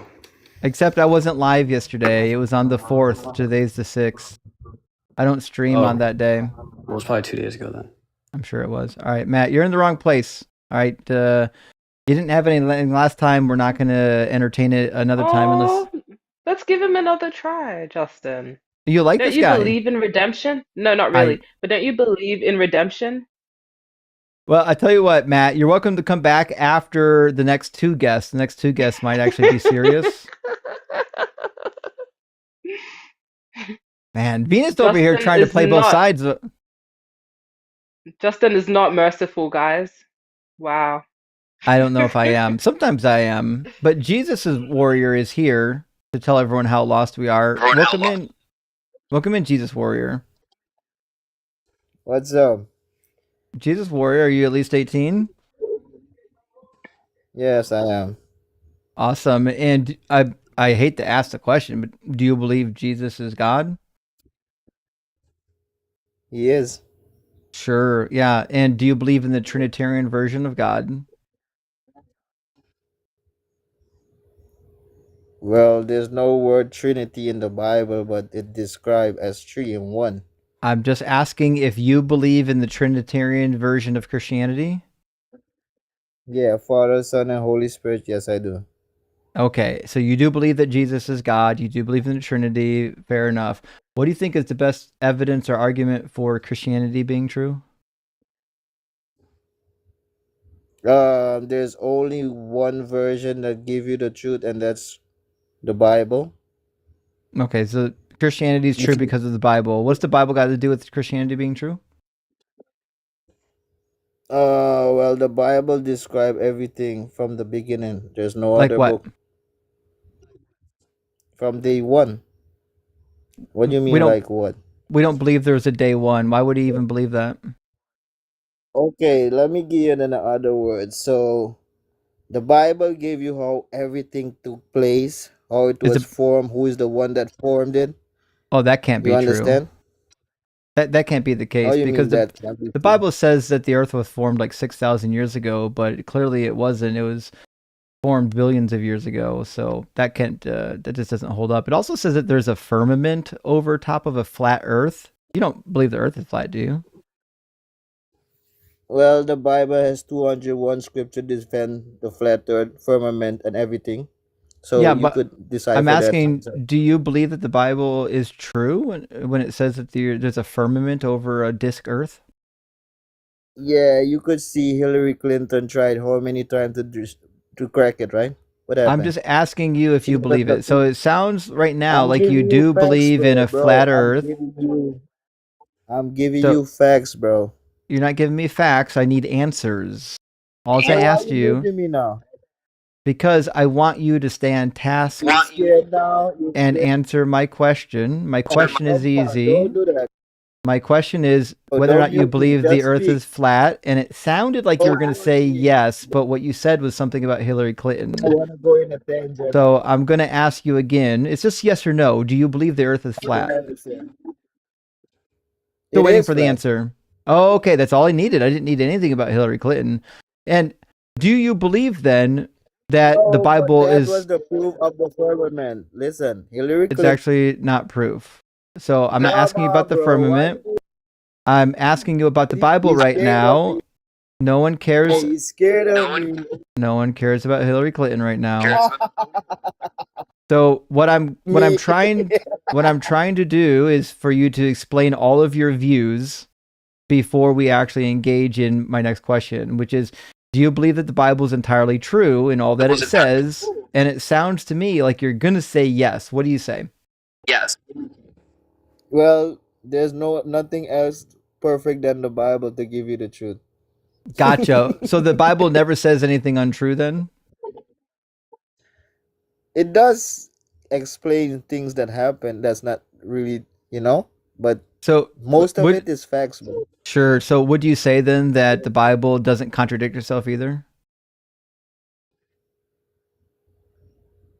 Well, there's passages to clarify that contradiction, but you didn't look into it, right? I actually have. So I'm just asking you, does the Bible have Wow, it's contradictions? Yes or embarrassing. no? I told you it does, and you could clarify it with the same another verse. Well, You it see how doesn't easy it is? then. So if the Bible does have a contradiction that's cleared up with another verse, then the answer is no, the Bible doesn't have contradictions. So we'll try this again. Does the Bible have actual contradictions? Yes or no? I already told you, bro. I'm not gonna say it for the second time. Oh, you didn't tell me, but I already know your answer. It's going to be that the Bible doesn't have contradictions. So I'm going to show you one and see what you do with it. So in James, it says, no one, when tempted, should say, I'm being tempted by God, for God cannot be tempted by evil, and he himself tempts no one. Is that a true statement? That's a true statement, yes. Sure. So do you believe that Jesus is God? I already told you, bro. Yes. Okay, so then how was it that Jesus was tempted in the desert if God can't be tempted? So you and your human flesh cannot be tempted? I'm asking you about Jesus. If Jesus is I'm God, asking you something, he bro. can't be Be serious. tempted. Hold on. Didn't Jesus take on a human flesh? I'm sorry, is Jesus God or human? He's both. Okay. God Can and God be tempted? What? Can God be tempted? Yes or no? Jesus can, but the Father no. Okay, so then Jesus is not God. How is he not God? Because God can't be tempted. Hey, who walked on water? Not Jesus. Who raised Lazarus from the dead? Not What? Jesus. These are Bro, you're fictional. blaspheming against These the are book, you know. fictional Bro, you're stories blaspheming. about a mythological Stop figure. blaspheming against the book. But also, Stop there's another blaspheming against the contradiction book, here, bro. which is that God does Hey, tempt stop people. blaspheming In against the fact, book, it bro. it I'm says in warning you. James that God doesn't tempt anybody, but in fact, he does tempt people all the time. In fact, when David took the census, it says the anger of the Lord was kindled against Israel, and he incited David against them, saying, "Go and count the people of Israel." So God did tempt David to do the sin. We find the same thing in Deuteronomy 13. You must not heed the words of the prophets or those who What divine by about, dreams. hold on. Let me give you an It says, example. for What the about Lord your Pharaoh? God is What about, testing you to know whether indeed you love the Lord your God. So God will tempt you. He'll test okay, you, which means that's a contradiction. bro, can you explain about the Pharaoh? Uh, You know the What, story about the what, Pharaoh? what do you want explained? Can you explain about any vague No, subject? How about I you want to ask a listen. I specific want to. question? Jesus, does God tempt people or not? It's pretty simple. I reckon you have the capability of answering that. I don't think he does. No, God doesn't tempt people. So why does it say he does, and why can we find examples of him tempting people? Where is the example? He hardened them Austin, heart do you have after it? they're Actually, not just had it up listening. here. Here's one from Deuteronomy, chapter 8, verse 2. It says, remember along the way that the Lord your God has led, remember the long way that the Lord your God has led you these 40 years in the wilderness in order to humble you, testing you to know what was in your heart, whether or not you would keep his commands. Hey, So hold up. he's tempting them. Which Bible you're using? Hold on. So he's Hold tempting on. Which them to Bible are you know what is using? in their heart. Which Bible are you using? It's the same in every Bible. Which one you want me to use? King James. Read the King James. I knew you were truly stupid. Okay, That's how you we'll do it know. in the That's King how James you for know you. they don't know shit. That's how you know they don't know Yeah. shit when they ask you to read the KJV. The minute they mention the King James Bible, you know they're the dumbest person on the planet. Yeah. So we'll start from Okay, the read it beginning. now. It says, Read God it. cannot be tempted with evil, neither tempteth he any man, except it explicitly says that he does tempt people. In Deuteronomy 13, it literally says, the Lord your God proveth you to know whether ye love the Lord your God. What do you think proveth means? What? Where did you start the Lord? What? Oh, you surpassed the first piece. Deuteronomy 13 The Lord talks about God how proveth God you is to know. going to send false prophets to test you. You're one of them. I'm asking, what does it mean? What does You're it one of mean? the false What? prophets. It's adorable that you think that, but I'm still asking you an easy Bro, I question. know that. I don't think that, Your bro. maniacal laughter doesn't actually answer the question. Hey, hold on. Let me show you this. I know you're gonna get broned and you're looking for company, right? He's I know never gonna answer the question. We're never gonna get an answer to this question because he can't actually engage. You know you're gonna get Because the Holy Spirit hasn't actually you're empowered looking for him to company. read the book and understand any of Oh, it. he's crying. Look at his face. Look at his So face. what's going to He's happen getting is red. he's just not going to engage in the point that's being made up. This guy's manifesting there's no hard right point. now. Imagine Yeah, you manifesting could this say hard. whatever you want. This is embarrassing. Yeah, you know you're gonna get burned and you're looking for company. I know that. No one's going to get burnt because your God doesn't exist. Let me ask you a question. Who's the Hey, father of Jeconiah according to the Bible? you know better. Tell me. Who's the You father of cherry pick shit. Jeconiah? I'm asking Listen, you. I know your problem, bro. Listen, I know I'm your asking problem. me. You cherry I'm pick asking you. So I'm verses gonna. and running around with So it. I'll just ask you: is it an easy question? The Bible says in the book of Matthew and Chronicles that the father is different. So according to Chronicles, it says that the sons of Why you Josiah, running, bro?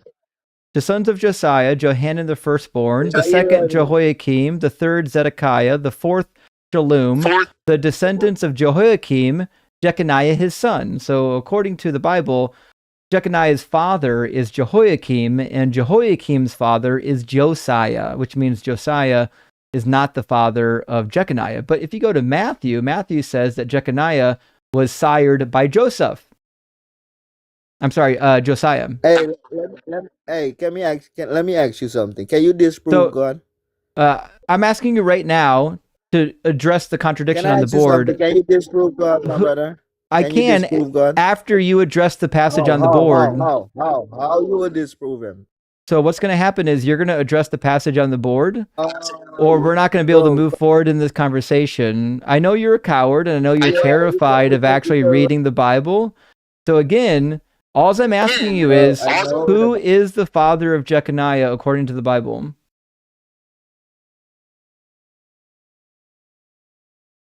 Bro, you have the answer. Why are you asking me this? I'm asking you. Answer it. Call the Holy Spirit. Get him on the phone. Bro, listen. Answer. Well, listen here, brother. Can you disprove brother, God? if you've been paying attention, it's a contradiction, brother. If you've been paying attention, it's why we're bringing it up. Sister, hold up. You should stop coming on TikTok. You're Jewish and I'm not Jewish. What the fuck? You're black, right?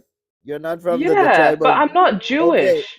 Black Okay, you're people not are from... not Jewish, buddy. You are from the tribe of Judah, right? Wait, are you? No, I'm not from any tribe of Judah. Is this guy a Hebrew Israelite? Holy shit, we've got a Hebrew Israelite. He's not just the dumbest person on TikTok. He's also a black Hebrew Israelite and a King James onlyist, which is why he's going to refuse to address the actual topic. So again, come on. Venus is trying to corral you because you're a fucking child. Back to the text on the screen. All we need to know is the answer to the question. Is this a contradiction? Who is the father of Jeconiah? After you answer my question, I'll be glad to do it. Can you disprove God? I'll be happy to do it after you answer my question. You can't do it because you don't... Still waiting. What a fucking coward. All we need to know is who is the father of Jeconiah. All right. Well, listen, I don't know if it's worthwhile beating up the mentally disturbed, so I'm just going to drop him and move on. I don't think he's all there, and I'm not sure it's worth anyone's time continuing that conversation. Well, I didn't think that one was hard, Venus. It just seems to be a direct contradiction. It really isn't that hard, but at the end of the day, he's a Hebrew Israelite, so they don't really know what's going on in general. Like, he tried to tell me I was Jewish. Sir, I am not Jewish, nor are black people. We're not from no special tribes of Judah. They were in West Asia, sir. You sounded, I don't know, maybe Caribbean, but I'm from West Africa. I am not Jewish. Yeah, these people just want to feel special, and they'll say anything they can to feel that way. Let me grab a couple of super chats, friends, and we'll get our next guest in here. I think the next guest is Balt, and then after that is PLBMFTIMLER. I don't think that's a real word. Matthew, thank you for the 666. Hill Nero says, need a leaderboard for most obnoxious callers. That dude would be up there. Yeah, you know what? I should be marking down. I should have a category on my clip list of who was the most obnoxious. I can probably add something for that. We can have like a scale of like 1 to 10 of obnoxious levels, and then keep track of who's like the biggest asshat. That's not a terrible idea. I could definitely make that work. The year's not that far in. And Kelly Harrison, thank you for the super chat, says, all I heard from the guy who wouldn't showed up was chode truck nuts, chode truck nuts, chode truck nuts, chode, and before he ran, truck nuts. Absolutely fucking nailed it, Kelly. Absolutely nailed it. Thank you for that. And Ensifrium, thank you for the super chat, says, you are only feeding into everything he wanted for 30 minutes. His intention is to waste your time. There is nothing else to those sacks of carbon. Maybe. It's hard to say. You know, some of these people actually think they're doing something. It is a little difficult to know which ones are just clowns wasting time. Tired of Liars says, can I be that obtuse and condescending if I convert to Christianity? Buddy, if you convert to Christianity, you can be even more condescending. You can do all that shit and then end the conversation with, I'm praying for you. So that's your gateway right there. And Luna's bored now, says that guy was a Cartman for Christ. Screw you guys. I'm going home. Indeed, he was. Cartman for Christ, I've not heard yet, and I absolutely love it. That's a great reference. Ursmont, my friend, great to see you tonight. Says, a year into my hard deconstruction, your words are truer than ever. You Christians will justify anything. I can't even repeat what I heard on stream today. It's hard. Imagine trying to convince somebody to join Christianity when that's their example. Holy fuck. I don't think people would be converting. And Side says, all you have to do is say M's and he's here. I know. He's got like a spidey sense. It's really amazing. I'm starting to think that he's a superhero. Voodoo Pins, cute puppy. Holy shit. Thank you for the super chat. Says, never understood why Satan would supposedly punish me for disobeying the same tyrant he did. Make that make sense. Oh, it doesn't make sense. There's no good reason for Satan to hate or punish any of us. Especially because the Bible seems to describe God doing all that shit. God seems to be one always fucking people up. I don't know why Satan is catching strays. Joshua Everett, good to see you, friend. Says, so much for the richest nation. $220 million for a vanity ad campaign valued at $1.8 million, and people are going to bed hungry and can't get health care. This is exactly what pisses me off. We don't have money to take care of our people. We don't have money to keep people healthy, but we can drop fucking bombs. We can waste money on shitty ad campaigns. Fucking miss me with that. UK White Witch says, for Mini Quan, wish her the best. Sorry, it's not more. No worries, UK Witch. It's not a problem. Everyone's giving what they can. I will mark it down on the list for Mini, and that's a good time to reiterate. We are doing direct donations to our friend Mini Quan. Mini Quan has a severe injury, can't work right now, is awaiting surgery, and just needs help. Rent's due, and just needs some help to get by. I'm matching the first 500 hours donated. She'll update me eventually, make sure we hit our match. We always do. But friends, now if you care about people in the community and we want to do better than the Christians, we have to actually take care of people when they need help. We can't expect people to help us if we don't help them. And right now, our friend Mini Quan needs a hand, needs some help. So if you have anything to donate, even if it's $1 or $2 or $5, please send over to the Cash App at sheabuttababy. It'd be much appreciated. And Dave Ismay says, love from Brazil. Well, thank you, Dave. I really appreciate that. Love all the way to Brazil. And I got 2 more super chats. Next from Christian Livestreamer. Good to see your friend. Says, woohoo, I uploaded my first real attempt at a video, and it was so blasphemous that tornadoes are hitting my city. You really know you fucking did it. When you upload a heathen video to YouTube or TikTok, God immediately sends like the fucking tornadoes and hurricanes. That's what you're looking for right there. And Miss Megs says, I don't have Cash App. I'm not on TikTok. Can I send to your Venmo or PayPal if you have it and send it to her? Yes. Friends, I have Cash App. I've got PayPal. I got Venmo. It's in all my links in my bio. So if you send it to me and just say, this is for Mini Quan, I promise you it'll get marked and it will get sent over to Mini Quan. Not a problem. We'll take care of that. And last super chat from Carissa Whelan. Thank you so much, Carissa. Carissa sent 50 over for Mini Quan. Big W. I really, really appreciate that. It definitely does help. And Mini Quan definitely appreciates it right now. It definitely is a good time to help out when we can, because everyone knows when you're sick and you've got surgeries and you can't work, the fucking bills add up fast. It's not something that happens like over a long duration of time. They fucking come real fast. So let's grab a Bolt from the YouTube queue, and then we'll get PLB from the TikTok queue after that. Although I added Bolt to the screen and I don't see Bolt, which means Bolt's connection might not be good. Bolt, can you refresh your browser? Hopefully Bolt can hear me. Bolt? Yeah, I hope everything's okay with Quan. I personally haven't had any injuries, but I can't imagine how hard that is, you know? Yeah, because like, with a lot of things, like sometimes bad things happen. You're like, fuck, I'll work some extra overtime or I'll pick up a second job. I've done that before, working 2 jobs. But like when you're injured, you can't fucking do anything. Like you're just done. You're down for the count. So it's like, and in this economy, people have to work so hard just to stay afloat. So She was probably pushing herself too hard because of the state of this world, man. It makes people Right. have to do so much just to stay alive, and then they hurt themselves trying to do so much to stay alive, and then you're trapped. You know? Right. Exactly. It's terrible. And I hope that you get heaps of donations and heaps of help, Mini Quan. I love your lives and your voice.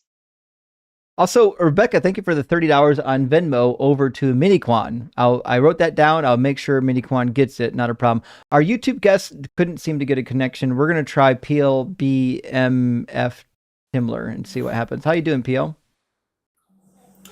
I'm doing good. Can you hear me good? I can hear you. PL, what should we call you? I don't. You can probably just do PLB or Matt. You can call me Matt. That's my actual name. If you want. Okay. So fair enough. Matt, are you at least 18 and do you believe in God? I do. And excuse me if there's like kids in the background, just let me know and I'll like try to get away from them because they're all kind of running around. Fair enough. So which God do you believe in? The Christian God. And awesome. I guess like to be honest with you, I know you're going to probably just destroy me. I'm gonna do my absolute best to like walk through things logically with you because I have a lot of questions in regards to a lot of things. I'm back into the faith. I was in it very deep, stepped away, and then came back into the faith. So I'm like going back through all of the Bible and everything and trying to build cases and logic around it. So I saw how good you are at establishing logical positions. So I really just wanted to get on here and kind of run through some things and see if I can have some arguing points. I guess for me, logically, like I look at the Earth and the universe, and for me, for it to be by like happenstance, it seems less logical and less probable than there being some level of creation to it because of how everything fits and seats together the way that it does with how math equations work perfectly and how physics kind of plays out. To me, that's my logic behind it. Sure. I don't know what math has to do with it just yet. So the reason why like we are in an environment where everything is like feeding into everything else is because we all evolved simultaneously with each other, right? We evolved to take energy from the environment around us, and the environment around us both tolerates us and sometimes uses us for their survival. So like we breathe oxygen that's created by the greenery, but our CO2 is utilized as a partial fuel for the greenery, right? So it's just the reason why we coincide with each other is because we evolved together. There's no reason to invoke creation. I guess I can totally see your standpoint on that, but for me, I would say like, where does the cohesion come from then? Like, why do we have to coexist with it, and why does everything have to go to a betterment and gradually evolve? I understand like an individual evolving, but what prevents something from the environment evolving too rapidly and overgrowing something and diminishing the rest of the creation surrounding it? That is not how evolution works. That's simply not how it works. I would agree on like an individual standpoint. Does it truly like, what does me evolving do directly affect the environment surrounding me? Right, other than like creatures that I'm hunting or like interacting with. Sure. So wait, could you repeat the last part again? So like me evolving personally, how does that directly affect the environment's evolution? I can see how it would directly affect like preys or predators of mine because they would have to get smarter. But I'm strictly posing the question of the environment. When you say environment, what does that mean? I would say overall, like, okay, let's talk like living organisms, but that don't like really move. So I would say mainly plants. So go ahead. Organisms, they occupy a specific niche in their environment. So for example, you said that you understand how it would affect your predators and prey, right? Yep. So you evolving affects the predators and prey, but your predators are not only feeding upon you, and your prey are not only being hunted by you. Everything is interconnected. Anything that affects you changes the overall niche that you inhabit, and with that it affects other niches that do interact with your niche, causing, again, a web of, think of it as dominoes, if you might. So again, you evolving does not just affect your direct predators and direct prey. It affects their, how would I put this? The same animals or organisms that they also interact with. Yeah, I kind of get what you're saying, because like if you monitor plants, if one's lacking sunlight, it's going to start to grow towards the sunlight, and like I kind of. But this is not evolution. That is not evolution. I understand that's survival. Yeah, but it's deeper rooted than what I'm explaining right now. I'm tracking what you're saying. Did that answer your question? Kind of. I still have a hard time fathoming and grasping everything. Like just to watch things evolve around and there not to be something at scale. I mean, like for us to evolve. Oh, that's my daughter. I'm gonna pick her up so she's with me. So, like, I'm still having a hard time grasping overall, and I guess believing that everything would develop perfectly, and there wouldn't be fallout of some sort. It didn't. Everything didn't develop perfectly. Oh, this is why we have diseases. Hello. This is how we have. This is why we have diseases. This is why we have this is why we have. Sorry, again, I can mute myself. No, it's okay. It's okay. We'll give you 10 bonus points if you show us your baby. She sounds fucking cute already. Yeah, here. I will. My wife doesn't really like me showing her too much on social media or anything. You don't have to if you don't want to. We're just fucking around. Don't worry about it. There you go. Come on. No, I can't. Oh. Don't worry about it. No, we're just. I wasn't actually feeding. Oh, fucking cutie patootie over here. Oh my goodness. God. She looks like a cartoon baby. You know what? Premise number 1. That little girl is perfect. Premise number 2, God is real. God exists. Fuck. GG. Okay. Sorry. So, I guess, as I was saying, that things didn't develop perfectly. I'm sure you're familiar with the fact that we have a lot of diseases, a lot of cancers, a lot of malformations, congenital anomalies, so and so. Okay, so I guess I'll keep continuing on evolution basis. Why is there not partial formations of like humans crossed between like chimps right now? Because that is not that is not how it works. So, for example, evolution works on the scale of species or populations. Hello. Oh, and by the way, Justin, if you want to bring up scientific snitch, and that was, as I was saying, is that, again, it works on the scale of populations. Populations evolve together. Individuals do not evolve on their own. So, a evolved species would share the same characteristics. Like, for example, if humans were to evolve a specific trait, you wouldn't have one individual having that trait and the rest not having it. You would have the population slowly over time developing this trait together. So you wouldn't have one being left out and one being in the middle and then one having developed the trait, etc. Does that make sense? What about and go ahead, scientific. Like apart from each other? I also there's actually evidence of specifically what happened that set us apart from, oh my god, our common ancestor. That's so cute. Our common ancestor derived from chimpanzees. There was specifically, so I'm not sure how in-depth knowledge you have of biology, but just to give you like a very brief background, in every single one of your cells, there's like a little direction manual called DNA.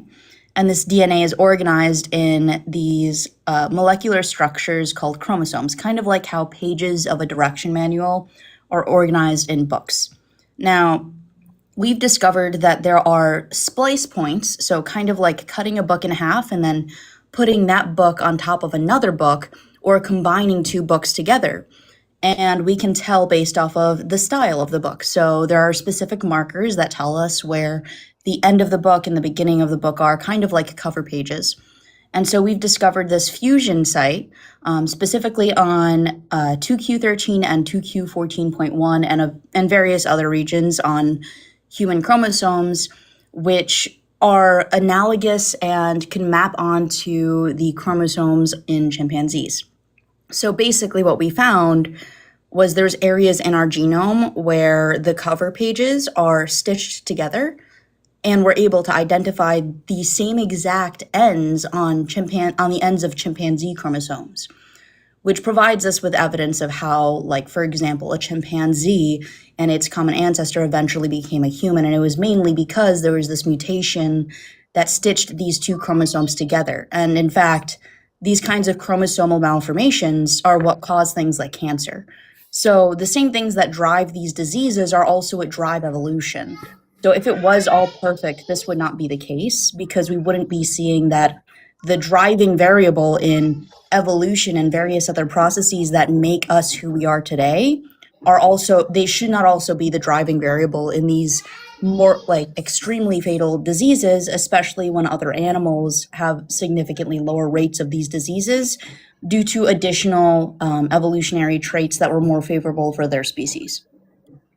And this splicing process as well isn't perfect. In certain individuals with cystic fibrosis, it can be caused by these splice mutations failing to properly patch up. So it's definitely far from perfect. And to add one more thing, because he mentioned populations which are separated between continents, you should look into speciation via geographic isolation. That is when speciation or changes in a population occur independently from each other because they're separated from each other via geography and unable to reproduce within themselves. So populations in a specific place, they have no ability to. There is no flow of the gene pool between them, which means they evolve separately. Does that make sense? Yeah, that makes sense, but that adds more confusion then. Like I guess that's ends that I was referencing. These splicing, like that's definitely, I'm tracking what you're saying, but I am not educated enough in any of those realms to even try and question or start to go down that road. It's definitely great information on that, but I would maybe just summarize with a tiny little snippet, which is like, the change that is driving evolution, that same change is also causing genetic anomalies and diseases. So that's what they're saying. Like this evolution hasn't created this perfect system. It's rife with problems. In fact, very recently, if I might just add on to that, recently we've discovered that through evolution, human beings specifically, because we are in the class of creatures that are considered competitive, we actually exhibit significantly higher rates of cancer when compared to other species, because our species historically benefited a lot from basically our competitors, tribes that got cancer from unaliving and being extincted by their own health. So when we say things like evolution is not perfect in the sense that it benefited us, it actually harmed us more than it did, for example, like mice or whales or elephants, which exhibit significantly lower rates of cancer because they are considered a cooperative species instead of a competitive one. I have a question in regards to that. Maybe I'm comprehending this wrong, but wouldn't it also benefit us more drastically because we have a higher ability to change? No. So cancer is an acute condition within that one generation, meaning that we could, just to provide a little bit of a background here, there's two different kinds of mutations that can happen in your life. There are germline mutations and somatic mutations. Germline mutations can result in childhood cancers. However, the germline mutations that drive evolution in a more so like the positive way that we see it from our perspective, where it's not cancer, but it's rather changes that improve our ability to fit into our environment, that would not be cancer. And the cancer-causing mutations are of a different kind of subset, where you're basically fracturing your whole entire chromosomal profile. So you're taking all of the books in your library and then shredding them and then stitching them together in different ways, and then like copying certain pages. So you could see how that's not favorable for an individual's survival.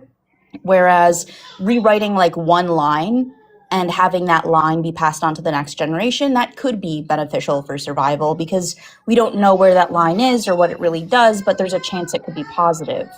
But if you're just stitching and copying different pages, it's not the kind of mutations you're looking for. Gotcha. Thank you for putting that into perspective. I was envisioning like there's the opportunity to improve with a small opportunity to decline. Like basically the probability is weighted on both sides almost like equally. And that's what I was kind of envisioning when you were saying it initially. But the understanding of like it shredding all beneficial per se like chromosomes and then piecing them back together and potentially causing like a hazardous situation, if I'm understanding it right, or like a deteriorated situation, or like I don't know. I definitely don't know all the terminology, but I think I'm tracking what you're saying. It's just cancer mutations are very different from like your traditional I'm getting a mutation type thing. Like my I have a Ehlers-Danlos syndrome, specifically hypermobile Ehlers-Danlos syndrome. So I've got a mutation in my collagen, which makes me extra bendy and flexible. That kind of mutation, it's not lethal. It does like kind of hurt my quality of life, but there's also some things that I'm better at because of it. So it's like those kinds of mutations could arguably be considered the kinds of mutations we think of when we're talking about the traditional I'm evolving.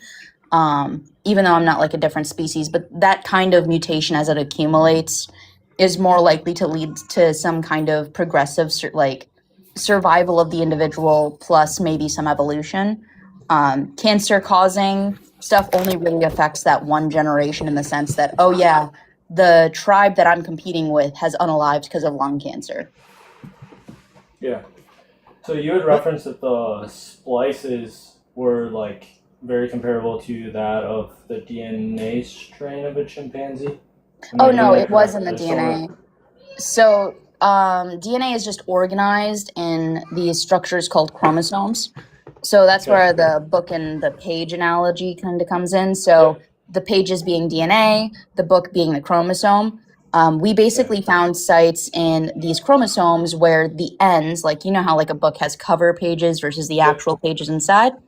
We basically found the cover pages next to each other and stitched together in human chromosomes, which provides us with a evidenced reason for why humans have less chromosomes than chimps. Would that be the only reason though? Or is there like any other explanation, or is that the only explanation? No, that this would be is the only. And also, as Scientific Snitch said, so you know how like chromosomes are usually represented as like two lines holding together with like in the middle of them. Have you seen that before? The representation. Guessed? I've seen the representation. So, in human chromosome 2, what Scientific Snitch was talking about is that there's a specific area within the chromosome in which they can bind together to form the X shape. In human chromosome 2, you have a beginning of a chromosome, a telomere, and then you have the genetic information, and then you have a centromere, which is what binds to the identical copy on the other side, and then you have more genetic information, the end of a chromosome, the start of another chromosome, and then the genetic information, a centromere, more chromosome, and then the end of a chromosome. So are you seeing the picture?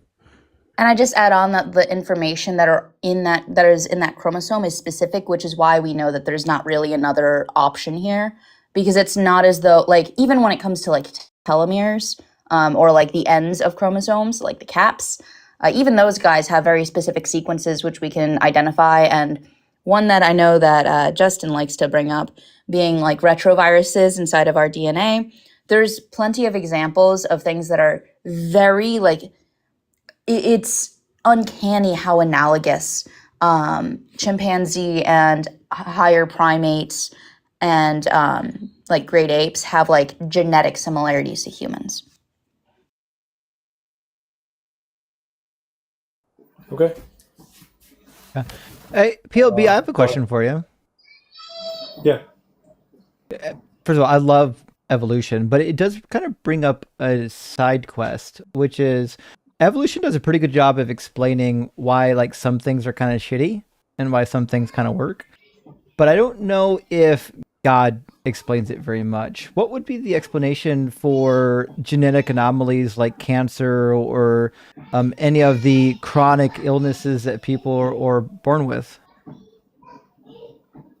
I mean, that's part of what I'm trying to discover on my own. Like, if you go to a pastor, he's going to tell you it's all because of evil and sin, and like, I feel like that's I don't want to say like a cop out, but like at the same time, like I feel like there's more depth to it, but I feel like there's more depth to be found also potentially in the Bible as well to be able to answer that question. I don't want to so I can't give you a straight answer on that, honestly.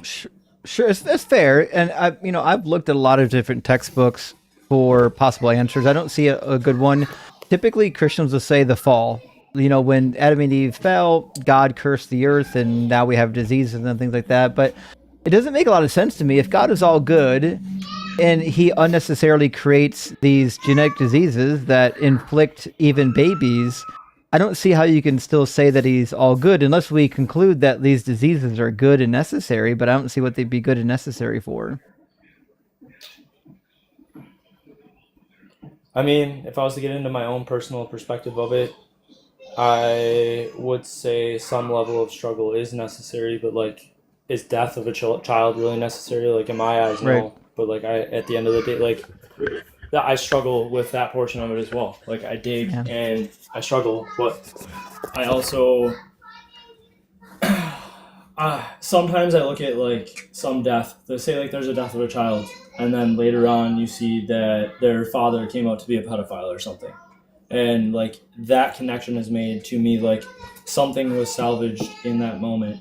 Is that every moment? No, not like, and I don't have an answer for that. But like, I'm just going on my own perspective of what I've what seen. do you mean something was salvaged?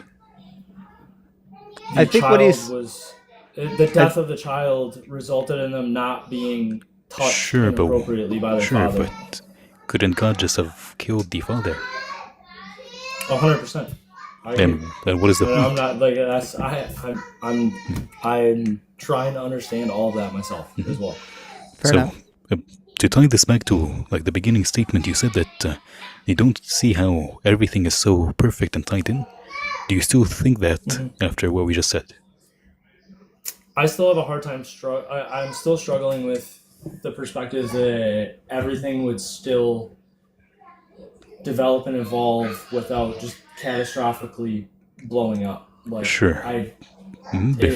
Before we get into that, my mind is just having a hard time grasping that, to be honest. Before we get into that, you do like take back the description of perfect, right? Well, yeah. Sorry, when I say perfect, I mean like perfectly imperfect. Like I would say it's 90% good, where like I disagree. You don't think so? No. Okay. 100% not. I guess for some context, I want to say 5 years ago, I sat in my first biology class. And in that first biology class, my teacher told me that based off of the statistics for the past 5 years, 50% of the people that I knew would have cancer and the other 50% would know somebody who had cancer. Let me tell you right now, about 1 in 2 of the men that I've met, 1 in 3 of the women that I've met either have had cancer, have passed away from cancer, or know somebody who has had cancer. And this is consistent throughout my entire life. In fact, it's one of the driving reasons I'm pursuing cancer research right now. And even today, I ended up finding out 2 people that I'm pretty close to either potentially have cancer and 1 person died from it. So it's a very real thing. And it's something that is particular to the human experience that is not highly prevalent in dogs, cats, whales, mice, even like, for example, like giraffes. All of these animals suffer at cancer rates significantly lower than humans. And you yourself have a 50% chance of developing cancer throughout your life. As a man. Oh, I'm sure. Honestly, genetically, it's higher for me because I lost all 4 of my grandparents to cancer. So. Oh, I'm sorry to hear that. But it's true. Like we were 3 men on this panel, we would have like a chance of like at least one, maybe two of us would have it by the time we're like 70, and again, two women, one of them might have it by the time they're 70. So I think we covered some ground, PLB, and I think you're thinking about these topics pretty seriously. Would love to have you come back and converse with us again. It sounds like one of your children in the background is committing murder against another child, and it's getting a little bit difficult to follow the conversation. But we'll definitely love to hear you come back, and we can talk about another different range of topics and try to help you sort through them. And also, sweet baby. Yeah, very sweet baby. Thank you. Is there one topic we can touch on really quick? Sure. Before I leave? Mm-hmm. Is she okay? By the way, Justin, I have a question. Yeah. Is a person by the name Talia requesting in the box? No, I've got a David and a Matthew. Okay.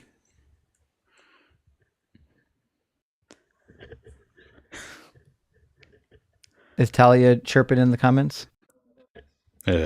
She's talking about how diseases are preventable, and it's mostly inflammation and mucus. So that is very wrong. Stuff. I just wanted to touch it's on giving that. Dr. Sabi. It's just Dr. Sabi pseudoscience. Yes, I know it's I know it's that guy. But I just wanted to mention that I actually have some data that basically generated a statistical model based off of current genetics for cancer. And approximately 58 to over 60% of cancers, even up to 80% for things like brain cancer, are due to random somatic mutations that occur throughout your lifetime. And very recently, we've uncovered a few more things about how cancer develops, which implies that it's chromosomal fracturing that results in cancer. So no, it's not what you do. It's just something that happens. I think I'm going to stick to it being inflammation and mucus. Thank you. I love you, Ems. Oh my god, I can never tell if you're being serious or not. So, Justin. Yeah, we'll come back, PLB. What's the last thing you want to talk about? That contradiction that you're showing. Just because I'd like to see it. And Jeconiah and Josiah. Yep. So what we have in Matthew is the lineage of Jesus, and it doesn't match what's in the Hebrew Bible. It says that Josiah is the father of Jeconiah, but that's not actually true. Josiah was the grandfather of Jeconiah, according to Chronicles. The father of Jeconiah was Jehoiakim, and Jehoiakim's father was Josiah. And Matthew's got other problems, like he lists Joram as the father of Uzziah, but there are 3 generations between Joram and Uzziah. It's just that Matthew had a bad source. Gotcha. Okay. Thank you for showing that to me. Sure thing. Well, buddy, when you get some free time, come on back and we'll chat again, okay? Oh, absolutely. I'll try to bring up. I'd like you to dissect the Trinity at some point too, and I'm gonna keep watching. Would love to. All right, come back when you get time. We'll do the Trinity. Yep. Sounds good. Thank you.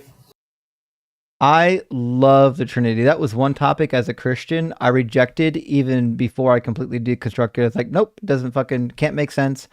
There's lots of other ways to make sense of it, but the Trinity is not one way to do it. That's never gonna happen. As soon as I started to give that argument to that guy ages ago, the misogynist one, he literally started to shut down. Like he couldn't even get through the first fucking premise. Like it was bizarre. He knew what was coming, and he's like, that other guy. He was like, yeah, he's 100%. That Hebrew Israelite. He called me a Jew, and he was like, yeah, he's 100% man and 100% God. Right, 100. He's 200%. Of course he is. Well, let's grab a couple super chats. Bro. It's rough. I'm going to grab a couple super chats, and we're going to get Balt, or we're going to try to get Balt in here again. Hopefully Balt's connection's better. I do see that Balt's got green bars instead of red bars this time, so hopefully that's going to be the ticket. Penelope, good to see you tonight, friend. I hope you're doing well. Says maybe bring out the kitties for the little girl. Love to all rock hard. Actually, so if you're watching on horizontal, you can see Faraday is with us over here in the kitty tower. Hey, honey. So Faraday's joined us already, but I don't know where Volta is. Volta is around somewhere. Oh, I know. I woke you up, honey. I know. I woke you up. Now you want cuddles. It's okay. But I'm not sure where Volta is at the moment, but we've got Faraday with us, and he's ready for some cuddling. So big W for Faraday. Also, we've got a bunch of well, I'll save some of those for the end. We've got a bunch of donations coming in for Mini Quan via Super Chat. Let's see. Holes in the GND. Does this go to charity? If not, let me know. Hope this helps. So yeah, we talked about this earlier. So I'm trying to direct people more directly to donate using the link on the screen. You can send it directly to my Cash App, PayPal, or Venmo as well, and I'll send it over to Mini Quan. The reason why is YouTube is they take like 30% or so of all of the super chat money, and then on top of it, I still end up having to pay taxes on it because of the way our YouTube system works. So it's just easier to try to give directly, which is why I've got a link on the screen and in the description to the easiest way to give to Mini Quan. But if you send me a super chat, like this is the only method you could do, right? This is all you had. Just in the super chat, just say this is for Mini Quan, and I'll send, once YouTube takes their cut of it, I'll just send it over directly to Mini Quan, and I'll deal with the taxes. It's not, don't worry about it. I'll take care of the taxes. So, but I'll mark you down here for $10 for Mini Quan, because I assume that's what you wanted. So no problems, friend. And also, the Sichorio Tribe, this is my first super chat ever. I did need you all tonight. I'll pay it forward to your friend in need. To Minnie, get well. Well, thank you. Minnie definitely says thank you as well. And I'll mark you down as well on the list. And I'm going to mark it down as a super chat. Well, thank you. So yes, the easiest way is to donate directly, but again, we try to accommodate. Lila, Leah Tanvas, thank you for the $10 super chat. Cute cat, by the way, says so many guests tonight seem to think claiming they won or you lost means you didn't cook them until crispy. How do you deal with them? You can call me Vas, by the way. Well, thank you for letting me know. So when people come up here and they just declare that they won, you could just do the opposite. Just declare that they lost. Like when people say that kind of nonsense, it's usually it's a really bad cope for the fact that they haven't been able to successfully defend their position. So you can just fucking laugh it off. You don't have to take those clowns seriously. And Chodik is my friend. Thank you for the super chat. Says all these callers being dropped. Prove God is real. He's protecting them from barbecue. Fair, that might be the case. God's like, I gotta get these fuckers out of here. This is an embarrassment. Drop these mofos now. Otherwise, if you're God, fuck. All right, I'm gonna get 4 more super chats, then we're gonna get Balt in here. Not your echo chamber, indeed. We're not that. Then before us, made the greater than campaign, astroturfed by religious hate groups, and says same-sex marriage equals kid abuse to try and overturn same-sex marriage. Them before us, is that a group? Hold on, now I gotta look these. Them before us. I don't know. Is this their website? Defending Children Worldwide looks like a group. Says, them before us protects every child's right to their mother and father by educating lawmakers. Oh, fuck. Okay. So it's an organization dedicated to trying to get rid of gay marriage, it sounds like. And this administration will fucking do it if they get the opportunity. So let's hope it doesn't fucking happen. I've never wanted an administration to get voted out so badly. Even fucking Bush number 2. This is way worse than Bush number 2, I think. Evan Rock, thank you so much for the super chat. Says, Justin, your beard is beautiful, and I'm jealous because my wife likes my face bare. Caller was jealous because he can only grow peach fuzz. DD for D and V for V. So V for Phi was something for Venus. Give me a second to think of it. Do you remember what V for Phi was? Vibes for Venus. Vibes for Venus. And then I forget what DD for D is. That like double dong for Dalton? Yes, double dongin for Dalton. Absolutely double dongin for Dalton. Love it. And hey, Dugald, good to see your friend. Says Justin, hey friend, I need to come up on panel and hang soon. Until then, here's some money. Tell them I'm awesome and to follow me. Okay, thanks. Atheist Bulldog, a friend of mine, Dugald, and a fellow native of this Midwest land, is going to be streaming soon. We've done streams together, and he's going to be streaming again soon. So make sure you follow his channel and keep up to date on what he's got going on. He's really a good friend of mine and the rest of the community. If you talk to the people in the community, you're going to know. Also, Scientific has a beautiful fucking black cat over there. I'm starting to get a little bit jealous. Don't look, Faraday, at the other black cat. You're still the most beautiful cat, but that one is that's a cute cat, man. Carpenter Tom, thank you for the super chat, says, I'm a believer and I get so tired of hearing about the three logics. Those are just the three you learn in 101 of philosophy. There are many more. I'm sure they are. But if something violates one of the three laws of logic, I need a good reason to believe that I should accept it as truth still. If another logic negates the three laws of logic, I don't know what to do with that. Again, I'm not a philosopher. I can't tell you about alternative forms of logic, but to me, instinctually, it feels like once you start inventing new forms of logic to explain things, it just kind of feels like a cope. That's just me, though. That's just me. Balt, welcome back. Again, I brought you in from YouTube, but it doesn't seem to show you. And I suspect it's not showing you because your connection is still bad. Dang, our connection's bad. Oh, God. I can hear you. Yeah, my connection's bad again. I can hear you better, but I think you have to recycle your browser again. Try that again. By the way, Justin, you're in the Midwest too? Yeah, I'm in the great state of Ohio, the heart of it all. Oh my God, I was like 2 hours away from you not too long ago. That's crazy. Oh, no fucking way. Yeah, dude, the Midwest has got a lot of people. People don't realize it. We're the 8th most populated state out of all 50 is the state of Ohio. Yeah, I got my rib surgery out in Ohio, so that's kind of cool. Fuck. Yeah, I believe that. We do a lot of medical stuff in Ohio. Cleveland Clinic is pretty legit. If they take your insurance. Oh well. That's a long running beef you might have with these with the Cleveland Clinic if you live in Ohio. Yeah, unfortunately I don't live near Ohio anymore, but I'm still like 3 hours away, I think. Yeah, it's not a bad place. The Midwest, it got some long winters, but it's not a terrible place. But Balt did come back. Let's see if Balt is able to connect better this time. How you doing, Balt? I'm good. Are you there? I can hear you. Can everyone else hear Balt? I can. Okay. All right. Thank you. Thank you for taking my call again. Sorry about Sure that. thing. So, Balt, are you at least 18? And do you believe in God? Yes, and yes.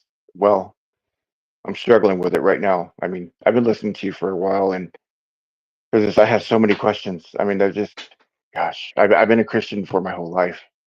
Okay. And it's just something that's just, you just can't. I mean, my whole family's Christian. I mean, I've been talking to my mom about it, and she's just sending me verse after verse. And gosh, there's just so much that I didn't know that I've been hearing you talk about, and it's just eye-opening. Like, wow, I never heard any of this stuff in church, and not only that, but I used to do Bible studies here at my house, and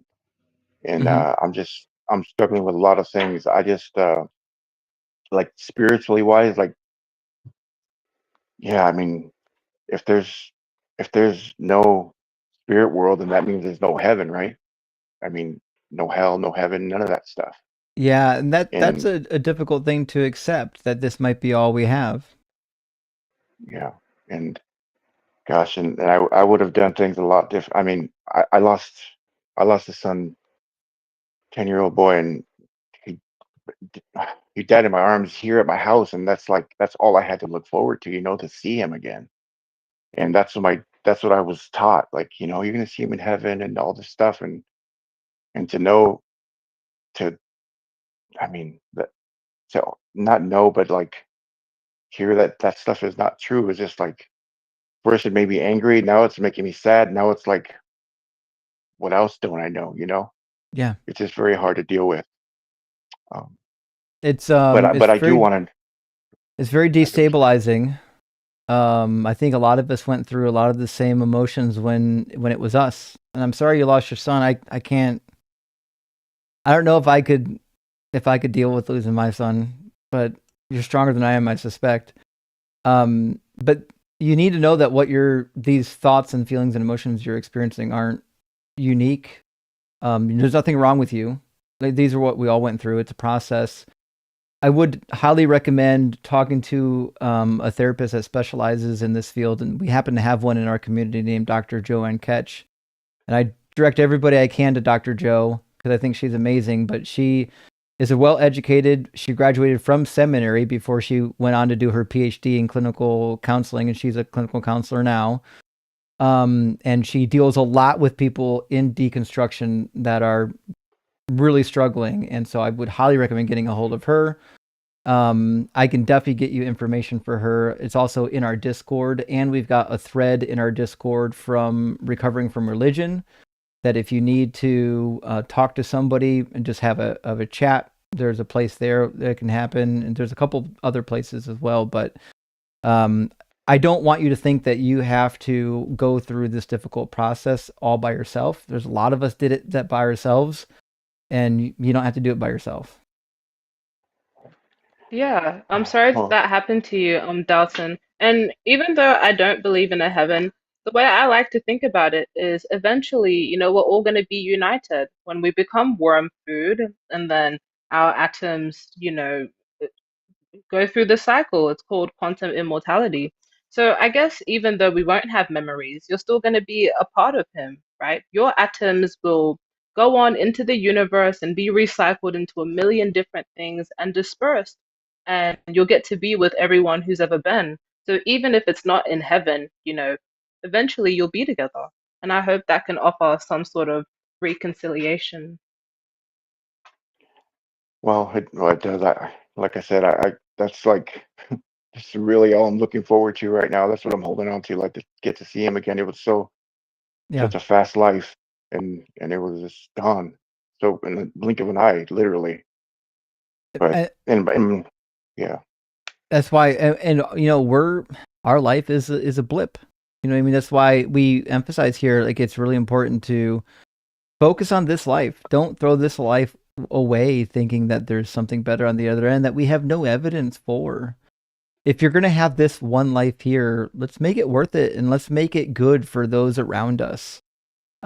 Because what a tragedy if this is the only life we get and we throw it away thinking maybe there's a magic man in the sky that'll give us a second one. Oh my gosh, that is so true. I mean, some of my family members think that way. Like they look down on non-believers, like, oh, we got heaven, and oh, those poor non-believers, like they disregard them as nothing. It's like that's not. Even today, even 5 years ago, I didn't think like that. I'm like, what the heck are you talking about? Just because you think you're going to heaven, these people are insignificant. That's just a bad way to think. And I It's never thought honestly like why the that world. anyway. It's why the world looks like this, low key, because they teach people that their heaven is in the sky, while they build their heaven on the backbones of our labor. It's what they do, Right. and the people who feel righteous about it and think that they're going to join this magical heaven in the sky are. I know, I'm related to some of them too. And a lot of Christians do look down upon unbelievers, but it's part of the delusion. They want to be special. They want to be better than everyone else. They want to be in their special little group, where they're going to heaven along with 4,000 other different denominations and 4,000 other different beliefs that are all going to their own heaven. They low-key do want to be special, right? But they're not. We're all human. We're all going to be worm food. Our atoms are going to be recycled. We're all worm food. They're not special. There's no heaven, and it's just what keeps them going. Like I don't agree with it, but honestly, if they don't feel like if the only thing they're holding on to is this belief, if it's the only thing keeping them going in this life, I would prefer they just have it. Yeah, that's absolutely true. I just have this one question, and I don't know if you have time for it.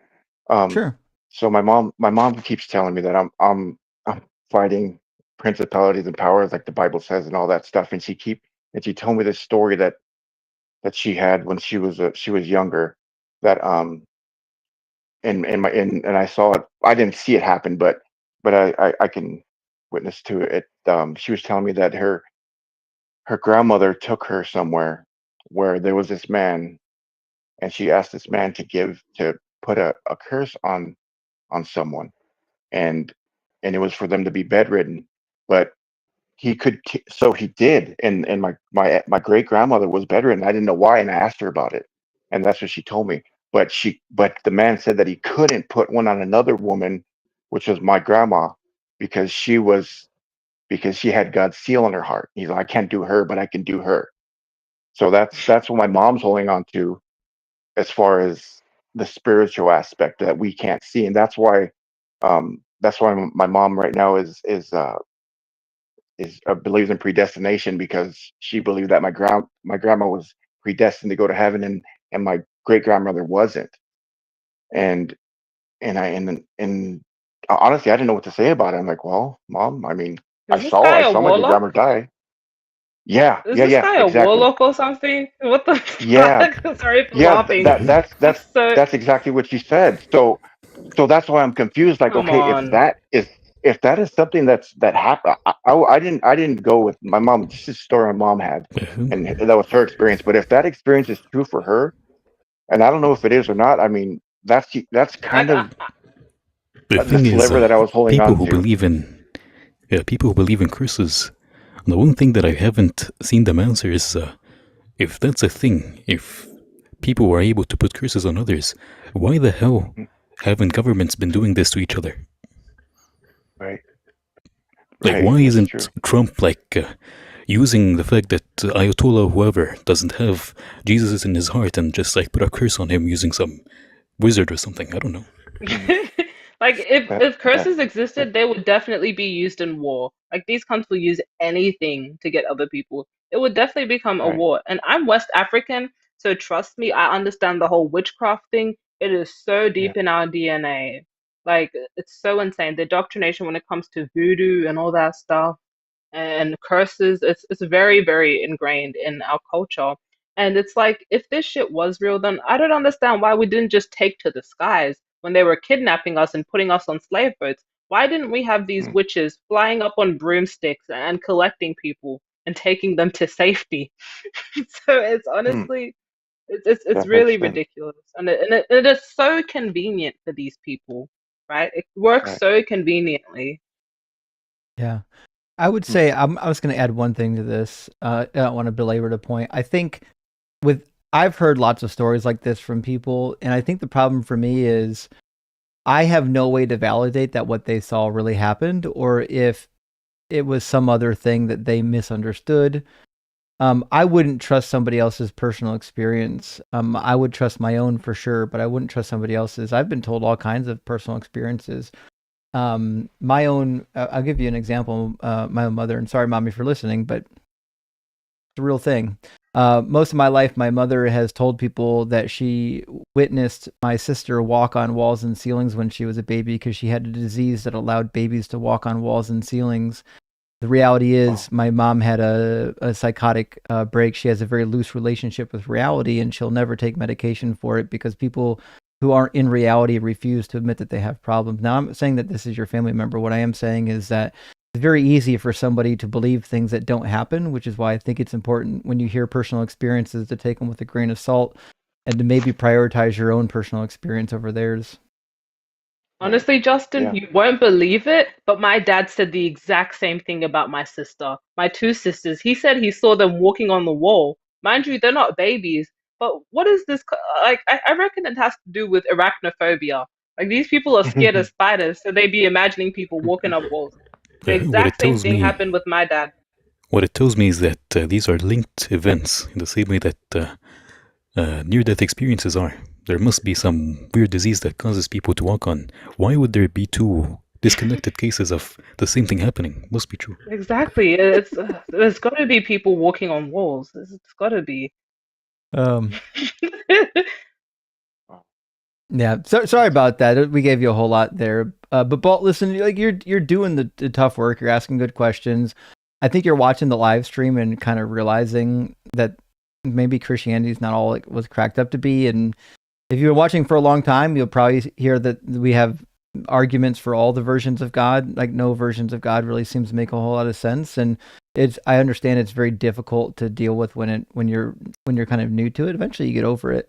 So I do want to give you some hope. Eventually these thoughts, feelings, negative emotions will kind of clear out, and you'll be able to like live life again, feel normal. But it does take a little while. So please, like if you need to talk to somebody, please reach out. Let us know. We'll make sure you get hooked up with the right people. Well, thank you so much, Justin. I really appreciate it, and thank you for all your information. Sure thing, bud. Cheers. It was nice to talk to you. Thank you. Just wanted to ask, out of curiosity, in this world of being an atheist, does it ever get easier when you have to memorize plant metabolism because it's so not perfect that there's a million enzymes for everything, and I'm freaking out because my midterms are around the corner? Thank God I chose real biology, human biology. So thank God I'm doing chemistry. Thank you. It's not even a class that's specific to plant biology. It's literally just this one teacher loves plant biology so much, so he made like 90 something slides on it. Respect for him enjoying science, but holy moly, photosynthesis is complicated. I mean, plants are not really living, if you think about it. So fuck. They're more like chemical entities. So they're not really biology. So I think we've got time for another guest. We've got a lot of super chats to get through because it was a very active night. But I want to get Tristan in here. I don't think we've talked to Tristan before. I think Tristan is our last guest. So we'll try to hopefully get a good, robust conversation going and see what we can do. How you doing, Tristan? Hey, sorry, how's what? it going? Good evening. Good evening. Now I can hear you. Everybody. Good evening, Tristan. Oh. Tristan, are you at least 18? I'm so sorry. Yes. Can you hear me? I'm so sorry. I can hear you. I just think it's slightly delayed because you've got bad reception. Oh, shoot. Okay. Is it getting a little better now? I could see that there was like a bit of connection difficulty. Seems to be okay at the moment. Okay. How about now? Am I pretty clear at the moment? We can hear you the whole time. It's just a little bit delayed. Okay. Okay. All right. Hi. So Tristan, are you at least 18? Yes. I'm 21. Sorry. Okay. And do you believe in God? Yeah. Okay. Which God do you believe in? So I believe in the God as understood in classical monotheistic understanding, like Thomas Aquinas, like God is being itself. So you're God, a Christian? Yes. Oh, you could have just said that. Okay, so you believe in Christianity. Oh, what do you think is the best evidence or argument for Christianity being true?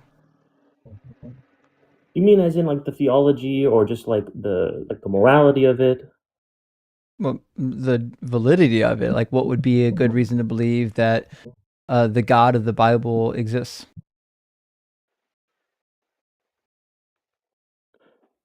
So you're asking me, like, because in Christianity, like, what sets it apart from, like, Islam is that, Jesus is like the Son of God, and is that kind of what you're asking me? I'm sorry. No, I know the difference is. I'm asking, why would anyone think that Christianity is true?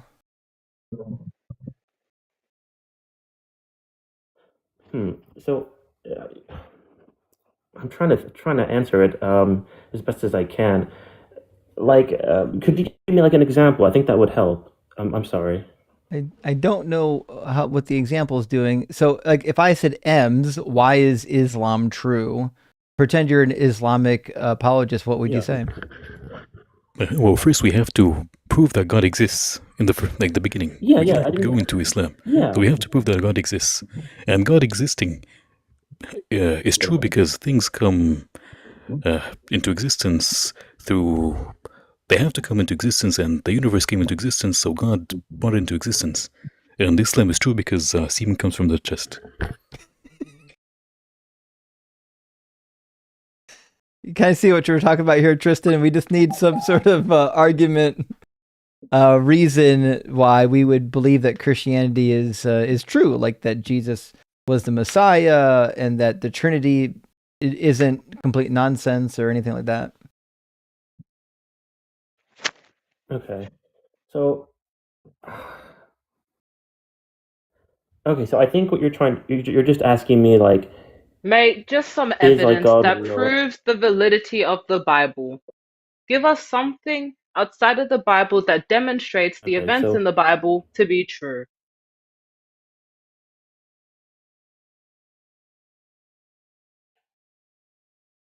I wouldn't say that is what grounds my faith. I do see the Bible as evidence for, like, I wouldn't say it's just like evidence in the way we would understand it today. I think today So we what have a is it very then? very I just don't. The Okay, to scriptures be are a honest, collection of books. I wasn't I see really, them in look, a I'm very gonna be honest, I how do I say wasn't it, really maybe asking pragmatic. you, look, I wasn't really asking you like whether you think it's evidence for God. You believe in it because it's where you get your God from. So I'm kind of interested in the evidence that demonstrates the validity of the Bible. Because I'm not sure why you don't Okay. think that it's, I I'm not think sure, okay. maybe you're a bit delayed because your internet's bad, but I'm not sure why you think that demonstrating Yeah. the Bible to be true wouldn't prove your God because you get your God from the I Bible. I don't I okay. I understand now. Okay, I think I understand your question. You're saying that if you believe God is true, then you must believe that like the Bible's true, or like you get evidence for God from the Bible. And I guess like if I look at the scriptures and I see where I would get evidence for it is like, for example, when like Moses is in that state where he's having a vision or dream or however That's you a want to call it. story, sir. That's a Yeah. story. What makes Yeah. it reality? What's the evidence that these events happened and that the God in the Bible actually uh, um exists? Okay, I think I'm looking at it from a more like philosophical angle. I'm not just looking at it from a But like a what's so very. complicated here, Tristan? Like, no, I'm sorry, I'm not short fused, but this isn't complicated. Like, what's going on? I think it's just that we're trying to look at the Bible as if it's like a science textbook, and Okay, it's well, not a science textbook. forget the It Bible definitely then. isn't. Just use a philosophical argument for God then. Whatever you got. Yeah, okay, yeah. So basically, that I'm not defending a time bound psychological agent in the universe. I'm simply defending classical theism, a non derivative ground of being, which is divine simplicity. If you would like to argue like against like a powerful person in the sky, then that's fine, but that's not my target. But We you're didn't. Christian, so it is. They always do this, man. You guys want to get the God from the Bible, then throw away the Bible and go to Thomism. It's so like, I'm so sick of it. I'm gonna just go on mute, man. Well, first of all, Venus is right, and your God, I will guarantee you, when you start defining it, will contradict what the Bible says, and I know that because I know the Bible very well. That being said, I don't think it matters. I'm totally willing to hear your argument for God. I can almost guarantee it's not going to work, no matter what version of God you believe in. But if your God does contradict the Bible in any way, I am going to show you in the Bible where your version of God contradicts the Bible. And because I think it's kind of important to help you understand, like, the God you believe in needs to actually be the God you think is in that book, or else you're not really a Christian. Okay, so we're defining, we're putting some structure here. I understand what we're going with here, but I do appreciate this, and I mean, I'm just trying to get some constructive criticism here overall. This is why I joined this. I mean, I've done a lot of research on philosophy and why like what made God real, why people how people understood God specifically. And I think what I came to realize is that there's like a fundamentalism. You've heard of the term fundamentalism. Wait. So you're looking for a reason to say that God created, like, that God is, like, responsible for quote-unquote creation, and yet you're not trying to relate it to the world as we know it or observations that we have in the world, and you're trying to take it through a philosophical route. I'm sorry, but you can't explain our observable universe by just thinking through things. There's a reason why we call our world observable. And that is exactly right. And also on top of that, why would you describe a God you don't believe in? What's the point? So I do. Well, I think. Well, let's hear his argument for God, and then we'll critique it when he gets it. Yeah. So, in classical theism, which is real, I'm not making this up. God isn't made of parts or attributes in like the way that creatures are, like beings are. Human beings. We have being. So God. Can I see what you think a part is? Yeah, like God isn't made of parts. God doesn't have. Sure, but what's a part? A part is something that is distinct from, so like two entities, right? You have two entities. If one entity is a part of another, then that makes the one that is derivative on another entity a part of it. But what I'm saying is that God is not an entity. God is not a being. God is what makes those entities possible, is what sustains them. And so if you say that this mouse exists, it is derivative on that fact. And if you were to mention anything, for that matter, whether metaphysical or physical, it is derivative on the fact that it exists. So it has being. Like humans have being. Let's try to focus. We're talking about. Hold on. Let's not overwhelm him. All right. This. I don't think he's presenting a difficult conversation yet. I want to hear what you think a part is, because as far as I can tell, the God of the Bible has parts. It seems to be that he's even got disposable parts, namely the body of Jesus. Okay. So is that like the only example, like where God is seen as having parts, like the body of Jesus as the example that you just gave? Because Jesus' body didn't exist prior to the incarnation, which means it was a part of God that came into existence at the incarnation. I don't think that's what classical theism would define God, Jesus being God as. It's more specifically that being itself, the self-expression of being itself, which is the happening, what's happening right now in this moment, came in a human form, and that self-expression, because it was in a human form, expressed true humanity. But what you've just said is nonsense. You're just saying, you're basically saying existence came into another form. I'm not asking about existence. I'm asking about God. So if God doesn't have parts, and God can't be all existence, because then God would be made up of parts. All existence is parts. So what I'm saying is, if God doesn't have parts, that means Jesus can't be God. But that's the thing. It's I think here I'll try to clear something up. You're saying that, like, you're saying the word existence, and I'm using the word being, and those are distinct things. Being is generally considered like a more foundational. Like, for example, here I'll pull this up. I have some notes here. So you have two relevant uses of being. You have being as in like a being or a entity or something that is, and then you have being that is to be, which is existing. Like I am who I am, which is from the Exodus. It means to exist. Yeah, to exist. Yes. That's why I said. Like the act of so God can't be equal to all being, because then God would definitely have parts.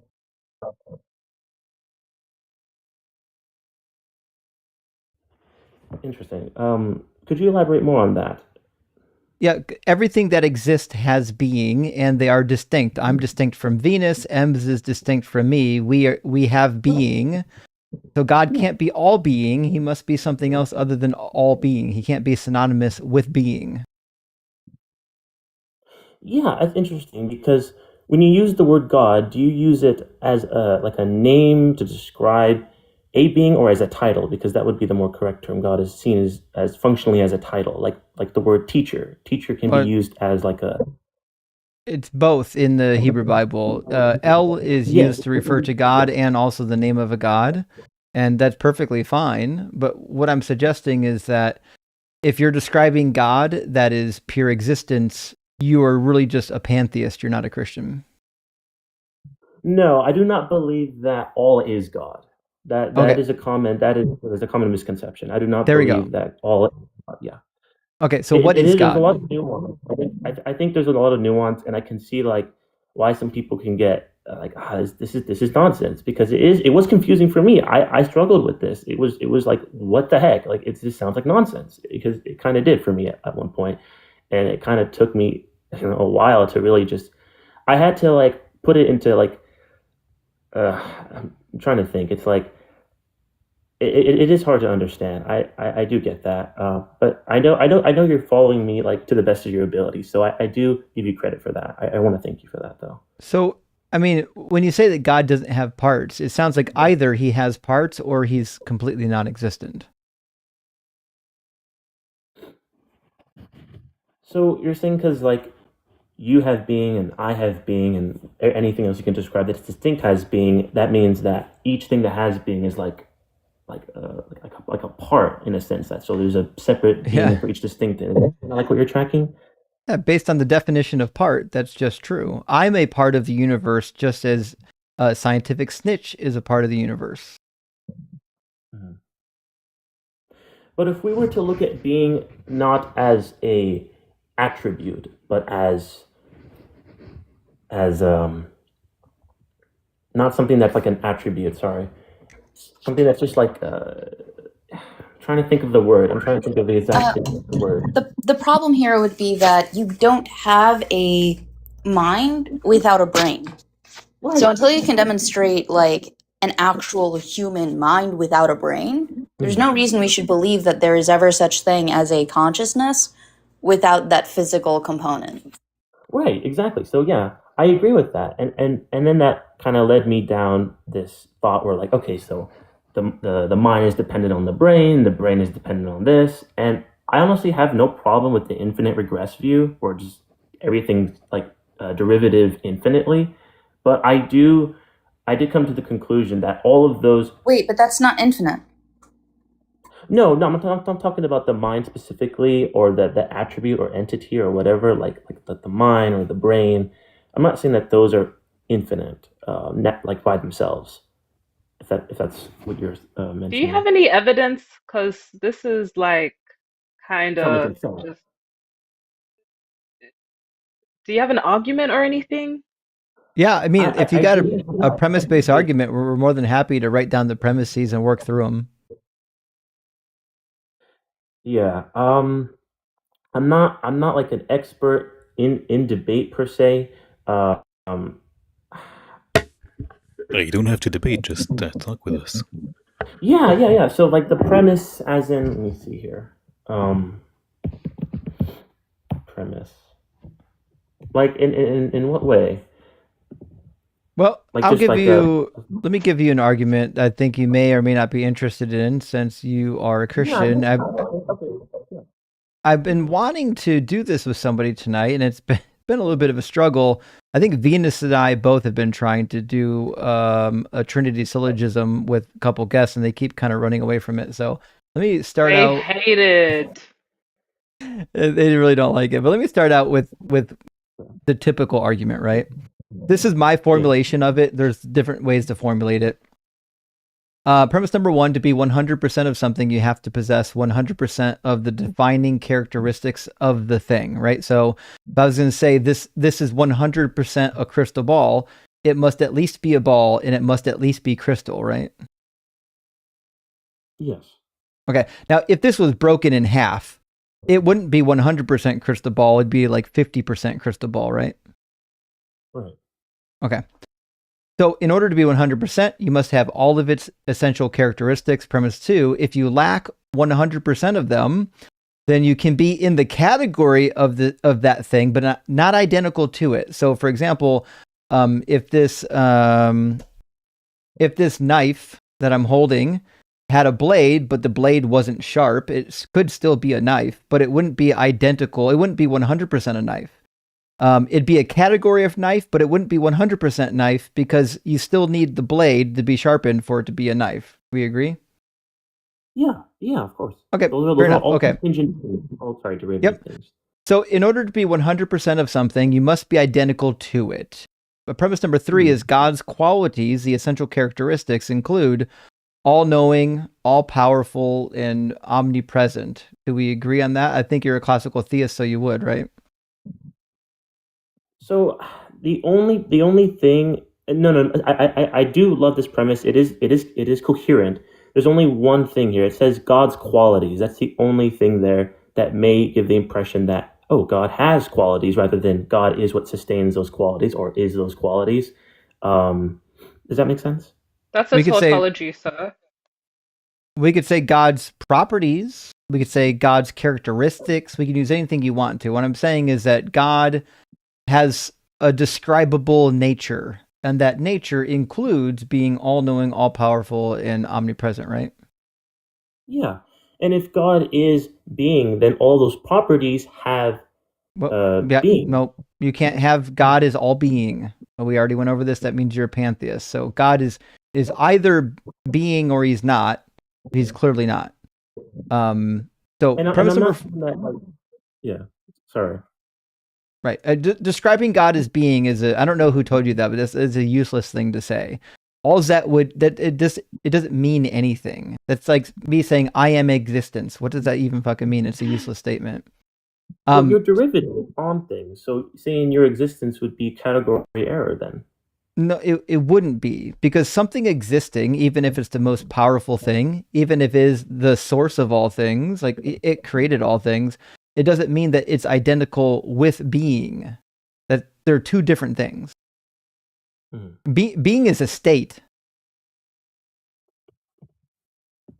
Yeah, and there's like I mentioned, there's two kinds of ways of viewing being, like a being, right? Like that's the one you just mentioned, like an entity, something that is an existence. Yes, yes, of course. Yes, that's the most commonly. But existing and being are states. Like something is existing or something isn't existing, but you can't say that it's a thing, like it is being, because is being would be a noun, and we're using it as a verb because that's what the word is. So calling a verb a noun, it lacks it's like saying I am science. Science is a process we engage in. You can't be the process. Like you either exist as an independent thing or you don't, but like you can't be science. You can just do science. You can't be existence, but you can exist. Yeah. That's why I'm the scientific snitch and not the science snitch. Exactly.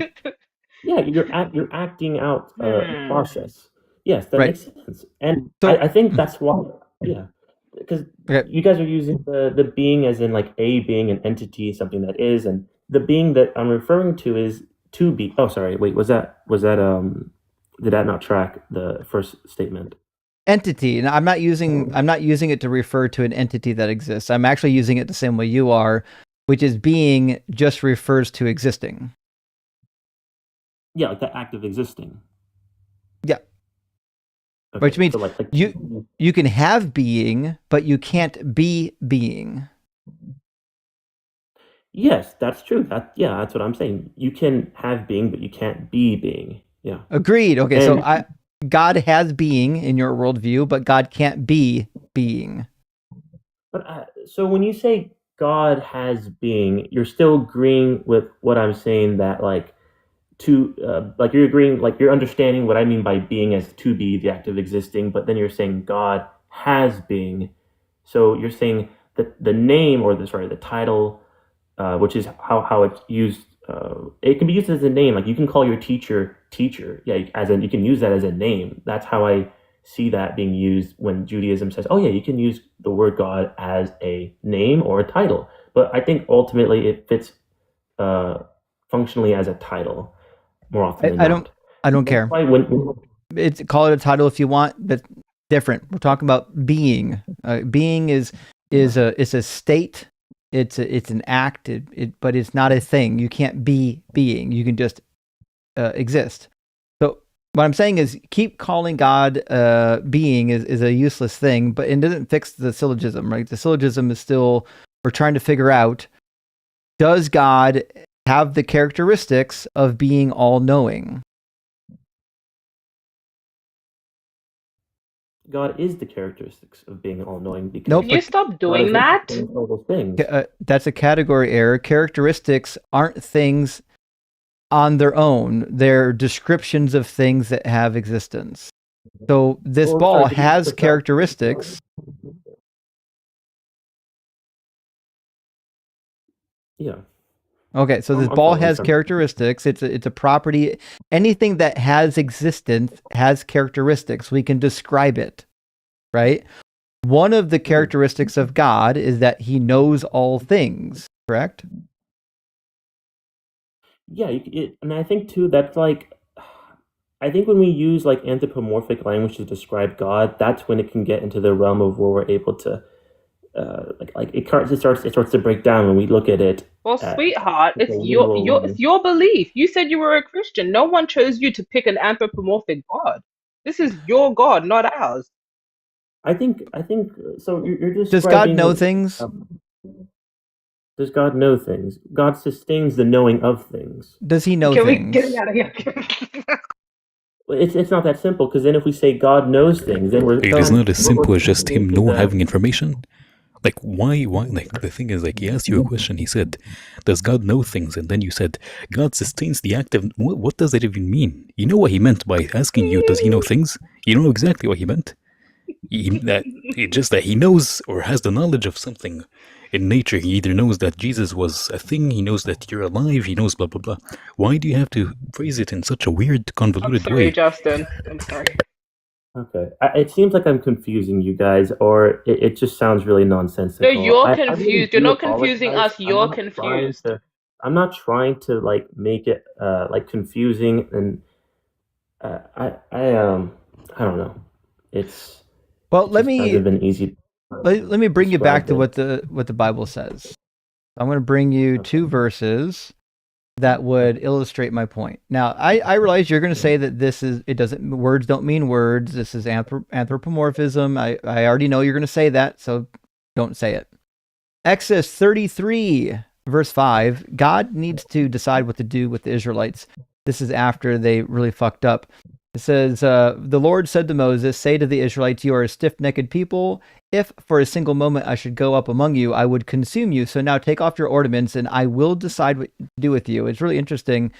In the Hebrew text, he actually says, I will know what to do with you, meaning he has to make a decision on what to do. In the future, I'll know what to do with you, which means God just does know things, and he learns things. Sometimes he doesn't know what's going on. And then in 1 John, we find what I would say is a contradiction to it, but probably akin to your position, where it says, God is greater than our hearts and he knows everything. So whether you believe he knows all things or some things, in the Bible, he at least knows something. Mm-hmm. See, when I was studying these texts, I did come across this way of which it was written. And when I started to study, like, why did they write it like this? Like, how is this, in what context it was written? Because I believe that Genesis was, in fact, written by multiple authors, and that there was a lot of contradicting things that were put together, and there is a lot of contradictory stuff in the scriptures, and I don't deny that. But the thing is that it is, when people say that the Bible is divinely inspired, the way that I've come to understand it, based on the classical understanding of it, is that it is inspired by God because it is ultimately about God. Is it true? In what sense? In like all of it's like factually inherent, and like scientifically speaking, like if you were to compare it to like a science book, it would be the same level of true kind of thing? Is that kind of what when it says statements about God, are those statements true? When it says God knows something, can we assume that he knows something? Do you think that the scriptures can use this anthropomorphic language to describe things I already told you, calling it anthropomorphic is just saying that words don't mean words. If this doesn't mean what it says, then it just means God doesn't know anything. And if you want to believe in a God that knows literally nothing, man, be my guest. I agree. Your God doesn't know shit. That's why this world's so fucked up in Christian worldview. I mean, yeah, the world is a messed up place. But you're missing the point. You're missing the point, Tristan. He showed you a verse that said God knows everything, not God is the knowledge of everything. So can we please go back to the analogy of how God knows everything? Because that's what it says in your book. Yes. Yes. Okay. Okay. So is Jesus God? Yes. Okay. Does Jesus know everything? Well, did Jesus know when? No, yes or no? Yes or no, good sir. Does Jesus know everything? He says that he does not know when the end of Okay, days will so come. the answer would be yes or no. You can do this. I believe in you. No. And I just wanted to be specific. So how is Jesus God if he doesn't know everything and God knows everything? Because Jesus is God in human form. It's not. I think it's being oversimplified to simply Jesus is God. Thank you. And what needs to be emphasized is that Jesus is God in human form. And so what that means is that there is in fact nuance to that. And I think that needs to be understood because I don't. What's the nuance? The nuance is that Jesus in the flesh, when Jesus was, alive, like the word Jesus just means God saves, just a human being, but his life is the self-expression of God. The completeness of his life is that self-expression that comes in human form. And that self-expression, it still exists. The Son is, there's a lot of analogies for the Trinity, but they do rely on anthropomorphic language. And then that's when it gets into, how can God... You keep saying that. Is that your favorite word? Anthropomorphic? Well, I just wanted to state it because I think that we're leaning into the way of refuting God based on these sorts of anthropomorphic things. And the guest you picked the one God that chose to be anthropomorphized. Exactly. Why would we think that this God is anthropomorphic rather than this is just their conception of God? Because if you read any of the other ancient literature from the time period, these are how gods are described. Gods eat, they drink, they have knowledge, they interact with human beings. There's been many, many books written on this. All you got to do is read the ancient literature. I've got some with me. The gods weren't being anthropomorphized. They just thought that the gods existed somewhat similar to them. Even the god El, that's where Elohim comes from in the Ugaritic pantheon. In the Baal cycle, he's drinking wine, he gets drunk and pisses himself. So this is what they thought the gods were doing. In fact, in the Babylonian creation myth, they created human beings so that we would do the farming and the hard work and they could enjoy our produce. They were eating and drinking just like humans. This is what the ancient conception of God was like, and that's why the Bible describes the God that's similar to all the other gods, because that's what they thought the gods were like.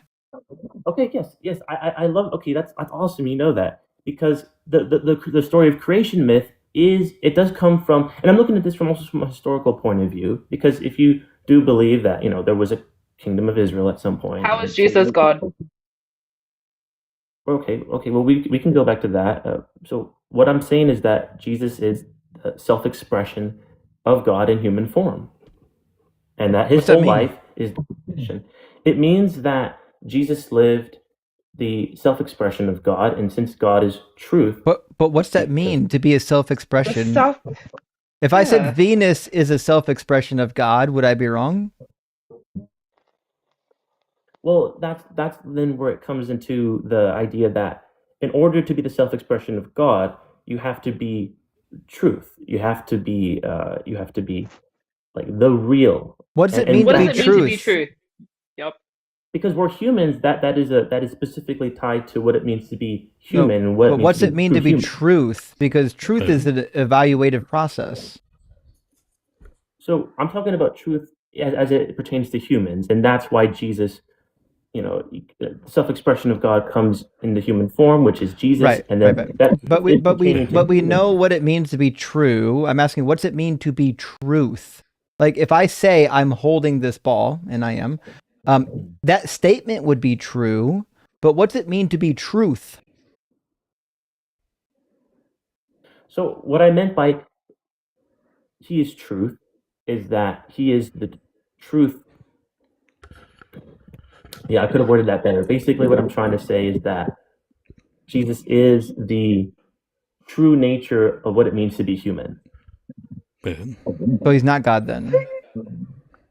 He is, because God is seen as the self-expression of being. So God changes forms? No, so that would be like modalism. So like mode, like different I'm modes. aware. And different... Okay, so was Jesus God prior to the incarnation? Was Jesus God prior to the incarnation? So like you're asking me, was before Jesus was born, was that like was Jesus God prior to the incarnation? Like I probably should know that actually. I'm thinking. Could you elaborate on that? I'm so sorry. In order for Jesus to be 100% God, he would have to still be God prior to the incarnation, which is why I said at the beginning of this conversation, it seems like the Christian God has parts, and one of them is temporary. So, in order for Jesus, oh dang it! Wait, sorry. Can you repeat that one more time? I can't believe I'm catching that. Yeah, so either God has parts or modalism is true. Either God manifested as Jesus, meaning he changed forms, or Jesus is a part of God, because if you have something, if Jesus is 100% God and his body didn't always exist, what that means is that at a minimum, his body is a part of God that is temporary and disposable. God has parts. Oh, yeah. I see what you're getting at. You see, the human aspect, like the fleshly aspect of Jesus, is not what's being emphasized about Jesus. It is his life. His completeness of his life is what makes him God. So what does that mean? Is Jesus's body part of God? Well, his body is just like any other, but his life is what makes him God. The completeness of it. Once his life ended. So just behaving a particular way makes you God? Like if I lived a perfect life, would I be God? If you lived a perfect life, well, I mean, first of all, it's best to think of it this way. What Jesus was basically showing people is how to live a perfect human. Tristan, my man, please hold on. Did the Father live a perfect? Hold on, Tristan. I'm asking you really simple yes or no questions, and so was Venus. You keep not saying yes or no, and this would be way faster if you would say yes or no, because I promise you, we understand the argument as well, if not better than you. That's why we're asking these yes or no questions.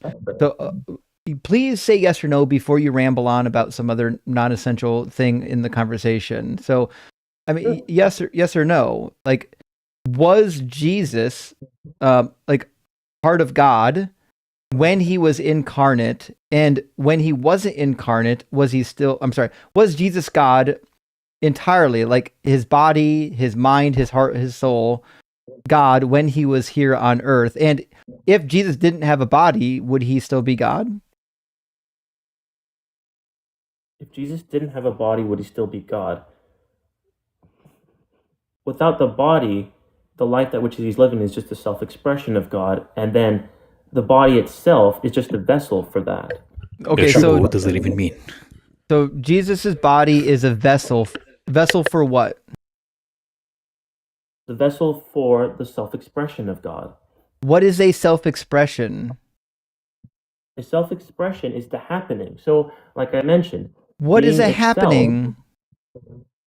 A happening is what is happening right now. We're having this conversation. It is happening. What is okay? Can I ask a question? This is crazy. Go ahead, Venus. I feel like this might allow him a bit less room to pivot. Is whatever this self-expression of God that makes something God include being all-knowing? Is this self-expression of God include being a knowing? Sorry, I might have butchered that. All-knowing. So we agreed that God is all-knowing. So when Jesus is this expression of God, or whatever you want to call it, does that include being all-knowing? Because in order to be God, you have to be all-knowing, right? In order to be God, you have to be all-knowing. Well, it's not as simple as simply saying, like, because So what is You can God look in the then? So text. what is God anymore? What are we talking about if you can just change the characteristics of God? This is why Muslims say that I could be your God. This is why they do these lives saying, how do you know I'm not your God? Because you guys can't decide what your God is. Is he all-knowing or not? Yes, God is all-knowing. Okay. And then that Is Jesus self-expression, all-knowing? Is Jesus all-knowing? Jesus, I don't think was all-knowing in the sense that he knew all the information and Okay, so all. what makes him God then? What makes him God is that the so think of self-expression like this. Self-expression is as simple as, okay, I'm sorry. Yeah, I can tell I'm getting on your guys' nerves a little bit. No, it's It is not okay. about. It is not about that. It's just you're not really explaining anything. Like, what does self-expression have to do with anything? And word your answer in a way that doesn't allow Venus to be your god. Okay. I don't agree with anyone who is saying like, oh, why can't I be your god? Does that make sense? Why not? Because sure, I could have the self-expression of being God. Why? Why not? Okay. All I'm saying is that the life. It's a genuine question. Like, Buddy, can you tell me why? Answer the question. Holy shit! Why can't I have the self-expression of being God with the property of attaining the knowledge of however you word it? Why can't I be that? Because you are being sustained by. You're being sustained by being. What if I am? What if I have the property of being happening to be sustained? To be sustained by being, like what? Like what? Are you just making shit up, dude? Like, seriously? And this is why I was mad at you before. Like, you're nice, but come on, man. You can do better than this. What? And to be fair, if Ems is the self-expression, then he's not being sustained by it. He's the self-expression of it. So you can't tell him that he's being sustained by it. How would you know that he's being sustained by it? I think what we're getting confused is that what are you describing self-expression as? You're just saying self-expression as in more general sense. We asked you to describe it. Literally, what do you think? Okay, so I think I just need to repeat that. The self-expression of God that came in human form is the truth in which what it means to be a human being. Okay. Am I not a fucking human? Is M's not a human? You are. You are human. I'm human. Well then, okay. Well then, this is the self-expression. Okay. And okay. So yeah, I'm so sorry. Yeah. When Jesus, when the end came, when he died on the cross, his life was given to us, and so yeah, I forgot to mention this part. Is that we all have? Can we just not do this? Let's just stop. We all know the story of Jesus. What we need to understand is what part of Jesus makes him God and no other human God. What does he have that other humans don't have? Like in my example, when you agreed with her that to be God you have to be all-knowing, then we give you an example of a human who's not all-knowing, in which you agree he is God. Then I asked you, why can't I be God? You said, because I'm not self-sustained. And I told you, well, maybe I have the whatever to make me not be self-sustained and yet still be God, in the same way that Jesus is not all-knowing and still is God. Why is there a distinction between me and Jesus? So the best way I can answer your question is by simply saying that right now you're a human being, and I know that you're saying like, well, why can't I be that self-expression? And I'm simply saying because it already happened. It can't happen more than once. There can only be one self-expression. True, but I am God, so theoretically I'm timeless. you could try to live. So when Jesus comes back, he won't be God. So Jesus can only come once. When Jesus comes, wait. When Jesus comes back, will it be a self-expression again? Well, wait. Do you want me to answer like the second coming question? Just yes or no. When Jesus comes back, will it be another self-expression? I think you're talking about the second coming in a different way than I understand. Oh, for fuck's sake. All right, listen, it's been real. It's like 2 minutes before I would normally start reading super chats at the end of the live stream. I don't think we're going to make any progress. I'm going to self-express my way out of this one, okay? Okay, sure. I mean, I'm But sorry thanks for stopping in, buddy. You're not you're a nice guy, but I think somebody's poisoned your brain with words that have no meaning. Okay. Okay. I apologize for getting you on your guys' nerves. I It's I do okay. enjoy the We know you mean well. nevertheless. Okay. Don't worry, you didn't make nobody mad. It was just kind of funny. It No. wasn't really that upsetting. Or none of us are losing sleep tonight. Okay, and yeah, I understand. Okay, You'll have bye. a good rest of your night. You know. I have a good one, Tristan. Don't be too. Okay. Bye, Tristan. At a specific point, it just became like a competition of what words you can make up. It was really diminishing returns. Although I think we've discovered here that Ems is fucking God. So I mean, do you have I can set up a shrine now or later. Where do we want to put it? Depends. Like, will it have the property of happening? It will definitely have the self-expression of happening, and I've got a rock that we could put on it, and people can like come and rub it. It'll be like the truth of the self-expression. It'll be the truth of the self-expression that sustains itself when it comes once and can't go multiple rounds because it has no stamina. Indeed. Okay. Well, listen, friends, I'm going to read super chats. I am going to be documenting. I have a list that I've been keeping on an Excel spreadsheet for people who, if you want your super chat to go to our friend Quan, just let me know. But the easiest way is to donate directly here using the link on the screen, wherever it is, through Cash App. If you don't have Cash App, you have Venmo or PayPal, you can send it directly to mine. Mine are in the comments and all my link trees and whatnot. Just mark it for Quan. I'll make sure I'll forward it right over to Quan and she'll get it directly. It's easier to give this method than to give through Super Chat because YouTube takes 30% of the Super Chat value. And then, you know, also I have to pay taxes on it, which is fine. I don't mind paying taxes on it for Quan. We love Quan. But it's just easier to give directly if we can. So with that, friends, I'm going to read through what's left of our Super Chats and we'll have a good time here. It's 11 o'clock now. We'll probably be doing this till midnight. Space Lord says, want to hear Venus say dodgy, the accent. Say what? Dodgy? Dodgy? I think he wanted to dodgy. It's dodgy. It's dodgy. Not dod. Stop this, Ems. I can't imagine saying dodgy. Dodgy, bruh. There's a lot of words that we do differently here. Yeah, but to be honest, y'all don't sound right. Dodgy. Like, where's the A? Where's the AR? You know what? It's a hard O. A hard O. Wait, how do you guys say Boston? Boston. Now you're making me forget how I talk.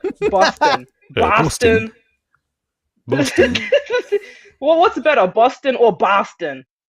I say Boston, but if you're from Boston, you say Boston. You do not want to be from there. I don't. The only Boston I like is the band, and I don't think they're touring anymore. Dr. Fudge, thank you so much for the super. It says God knows pee. Well, I've read the Bible. God knows a little bit about excrement. In fact, there's some laws around it, like in Deuteronomy 23. It's 23 or 24. You literally are not allowed to do feces inside of the camp. You have to go outside of the camp and bury your feces, it says, because God is traveling along with you. It might be 23. Let me do 23. Deuteronomy 23. Yes, this should be the one. When you are camped against your enemies, blah, blah, blah, blah, blah, blah, blah, blah, blah. Oh, nocturnal fucking emissions. Yeah, be careful for the nocturnal. Okay, verse 12. You shall have a designated area outside the camp to which you shall go. With your tools, you shall have a trowel, and when you relieve yourself outside, you shall dig a hole with it and then cover up your excrement, because the Lord your God travels along with your camp to save you and hand over your enemies to you. Therefore, your camp must be holy, so that he may not see anything indecent among you and turn away from you. So the God of the fucking Bible is so corporeal that literally he can't be around feces lest he become defiled as he moves along with the camp. So, not anthropomorphic. He hates poop, but he made people poop even though he hates it. Right? He gave us a digestive tract and made it stink. How can feces contaminate you if you have no properties? I have no idea. Well, you have to be the self-expression of it. Then it can contaminate you. If you become the self-expression of the contamination of it. And make sure you can sustain yourself.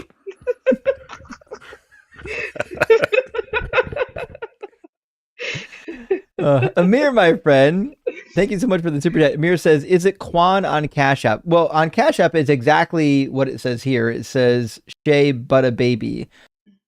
Does her name appear on Cash App? I don't know if it does. But if you punch in the link on the screen, you'll definitely hear it or see it. My conscience says, can't hear M's. I know, friend. We got it fixed though, at least. And my conscience again says, can hear M's now. You're good. Well, thank you for updating us. That was from earlier in the stream. Yeah. That was fast.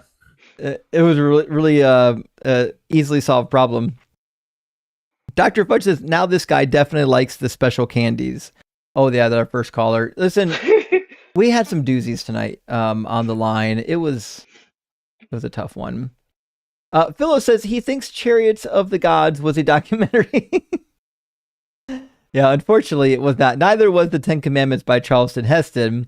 And Bozo says, never done drugs, but this guy makes me want what he uses. You know what? He was having a good time, at least. I'm trying to remember what all he said. He said, I did wrote down some of it. It's what? Face hunks. Yeah, God is in the fourth dimension, and Jesus is from the lost city of Atlantis, and the Nephilim are still in existence. So, real special. Mike Hunt thinks, amazing name, says, 'tis a Saturday, shall I join? Who could that be? Fuck, is that you? No, who's that? They look just like me. Oh, wow, I know. That's why I think I have a twin. I think I have a twin out there somewhere. Of course it's V. That's the name of my backup account, Pastor Mike Hunt. I didn't know that. No, it's if you know my backup account. The name is so funny because I go up on a live and like they'll actually believe I'm a pastor. You know Justin, the guy that sits in his car, the other Justin? No, that's Jason. Yeah. Oh, Jason. Yeah, same thing. I went into his live and he's like, hello, pastor. And he invited me up and I just started playing dank Mexican music. Oh, damn. Nice. Well done. He's a tool anyways. Yeah. I would love to see a God of War Abrahamic edition. 55445 says in John 8:7, why didn't Jesus cast a stone? Well, one, because it's a fictional story that didn't exist until the 6th century. Two, because I think the man wasn't there. According to Deuteronomy 22, you have to bring the man and the woman that are caught in the act. And there was no man. I think Jesus was probably suspicious that this was some kind of a setup, maybe. And it certainly seems to be a setup. But that being said, he could have said don't stone her. He didn't actually say that. What he did say was, ye who is without sin cast the first stone, which is basically what he's saying is, hey, if we stone this woman, you're fucking next, right? If we're out here stoning people now for stonable offenses, we can do it, but y'all are on the docket next, which I think is way better, way more intelligent than just saying don't do it, I think. By the way, Justin, you're live on April Fools. You have anything planned? Oh, fuck, you're right. You know what? It might be a good day to pretend to be Christian. Construction zone. Yeah, the reconstruction zone. Isn't that a forgery, that verse? Isn't it like added later? Yeah, we don't see that verse until at least the 5th century CE. Yeah. I would love to see you debate against evolution. It'd be fun.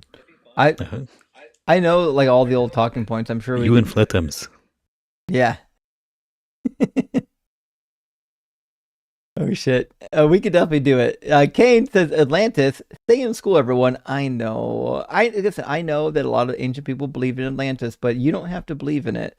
And Tim says, caller, you're a loser. Lamau, embarrassing. Tim, tell us how you really feel about that caller. Thanks for the super chat though, Fred. And Evan says, I hope caller's mother isn't watching, so cringe. Oh, you're referring to the one that came after that. His. I wrote down the same thing. I wrote down a note for him, says total asshat, runs after avoiding all talking points. Yeah, you're right. He was embarrassing. His mother, I hope, isn't watching. I feel actually bad for his mother. Pat says, well, at least his was high spirited. Oh fuck. Not even late. I'm starting to yawn. Well, you know what? At least you're right. At least he came in and had some energy and wasn't doing a boring Philbro monologue. We've had plenty of those, and I'm not interested in that. Gaius Husky, my friend, says, caller, do not redeem the card. Is that from Pit Boga's channel? The do not redeem? Do not The redeem guy that it. does the Indian scam. Yeah, Kit Boga. Yeah. Yeah. When the Indian guy's like, do not redeem. How is that not scripted? Like, are they actually like scamming people, acting like that? Yeah, it's pretty wild. Wow. It's because of the Gen Y. That's why they're susceptible to these things. You yell at them, and it's like it's what religion does. Like you become fear of authority. So when someone who claims they're working with Microsoft is yelling at you, you're the problem. Yeah. Ems, there's a little bit of echo coming from your mic, I think. Can you turn to, I don't know, like I can hear myself. No, I can hear you. I'm saying when I talk, I hear myself through your mic. I think your mic might just be a little hot. Oh, wait, no, I do hear that now. Let me see. Is it fixed now? It's better. Okay. That's good. I'm gonna keep my mic away. Yeah, it's fine. Philo says Dunning-Kruger called. They want their meme back. I know, guys. It really was like one of the Dunning Kruger nights we've had in a while. And Evil Duck says, I suddenly missed the Blazed guy we started with. I know. We thought after the Blazed guy left, we'd get like a decent interlocutor. It went downhill fucking fast. You know, it is what it is. Roy, thank you for misogyny, me being flirted with by a guy who was the age of my father. Rather interesting. Wait, you mean Venus? That wasn't interesting to you? You didn't want to go on a date with him? I don't really want to go on a date with Deathless. I think I'll pass. Oh damn. Yeah. See, maybe in the abstract, he doesn't even believe I exist. That's the thing. Like, where are we gonna go? Nothing exists. Are we gonna go to like the realm of the abstract, Plato's cave? Is that where we gonna go on our first date? That is absolutely it. And the flowers won't be flowers because he thinks the law of identity has been debunked. So the flowers are just like vacuous. Right. Roy, thanks for the $3 super thanks. And Dr. Fudge, thank you for the super chat. Says, our super chat's going to Shay too. Don't have Cash App. Well, we've answered this a couple of times, but only if you mark them. So give me a second to mark you down. It sounds like you wanted this to be marked if I had to guess. So we'll make sure it gets sent. It's better to give directly for the reasons previously explained. Knight of Cyber says, go Big Red. Yeah, fucking go Cornhuskers, y'all. Just not when they're playing OSU. And Dr. Pizza says, I haven't heard a guy triggered by a woman's voice like that since Hanji days. Praise Zeus. You can pinpoint when parts of his brain shuts down. I know. That is one of my favorite parts about having a woman on panel with me is you find really quickly which men are just fucking terrified to interact with women because like either their religion or their culture has taught them that this is acceptable behavior. Pretty wild to watch them really tell on themselves in real time. And Philo, thank you for the $5 super chat, friend, says, I loathe Philbros. They're like an ingrown hair that you can't reach. They're hard to tolerate. They really are. And it's not just that they're bad, like they're really shitty to talk to. It's also just that like no matter what happens with their argument, no matter how bad the argument is, they will always declare victory and try to do victory laps rather than actually engaging in the argument, which just makes nonsense. Joshua says, a lot of Paul worshiping weirdos out here today. I know. Yeah, they never really care so much about what Jesus has to say or what God say. They love what Paul has to say, though.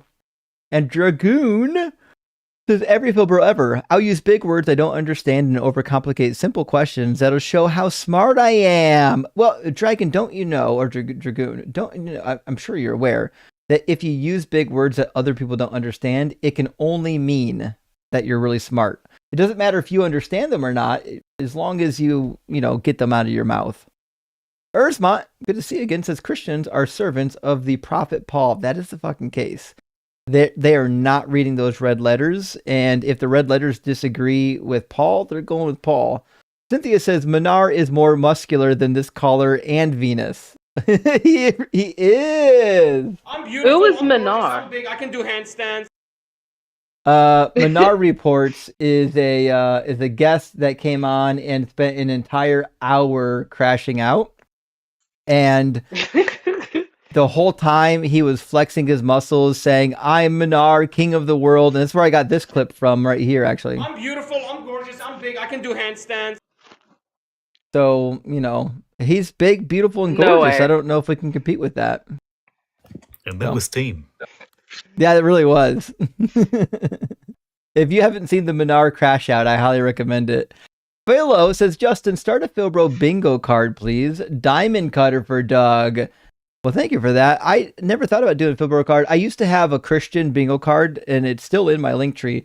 The reason why I don't really use it anymore is because the website that I made it on, it will allow 100 people at a time to play bingo on these generated bingo cards, and it'll tell you who won. But the live streams are so big now, like if everyone's playing the bingo, the buzzword bingo, then we end up again like 6 or 7 winners or 10 winners all at once every time someone wins. It just, I don't know if it's worth it, but we could do it. We could bring back the debate bingo. Dr. Fudge says, I don't know any winners who need to shout about how they're winning. I wish Venus was there for the first guy, would have wrecked him. Read this to her, please. We got it right now. Venus wrecks everybody, just to be fair. Like I've never seen a wrecking that wasn't handed up by Venus on any other Philbro.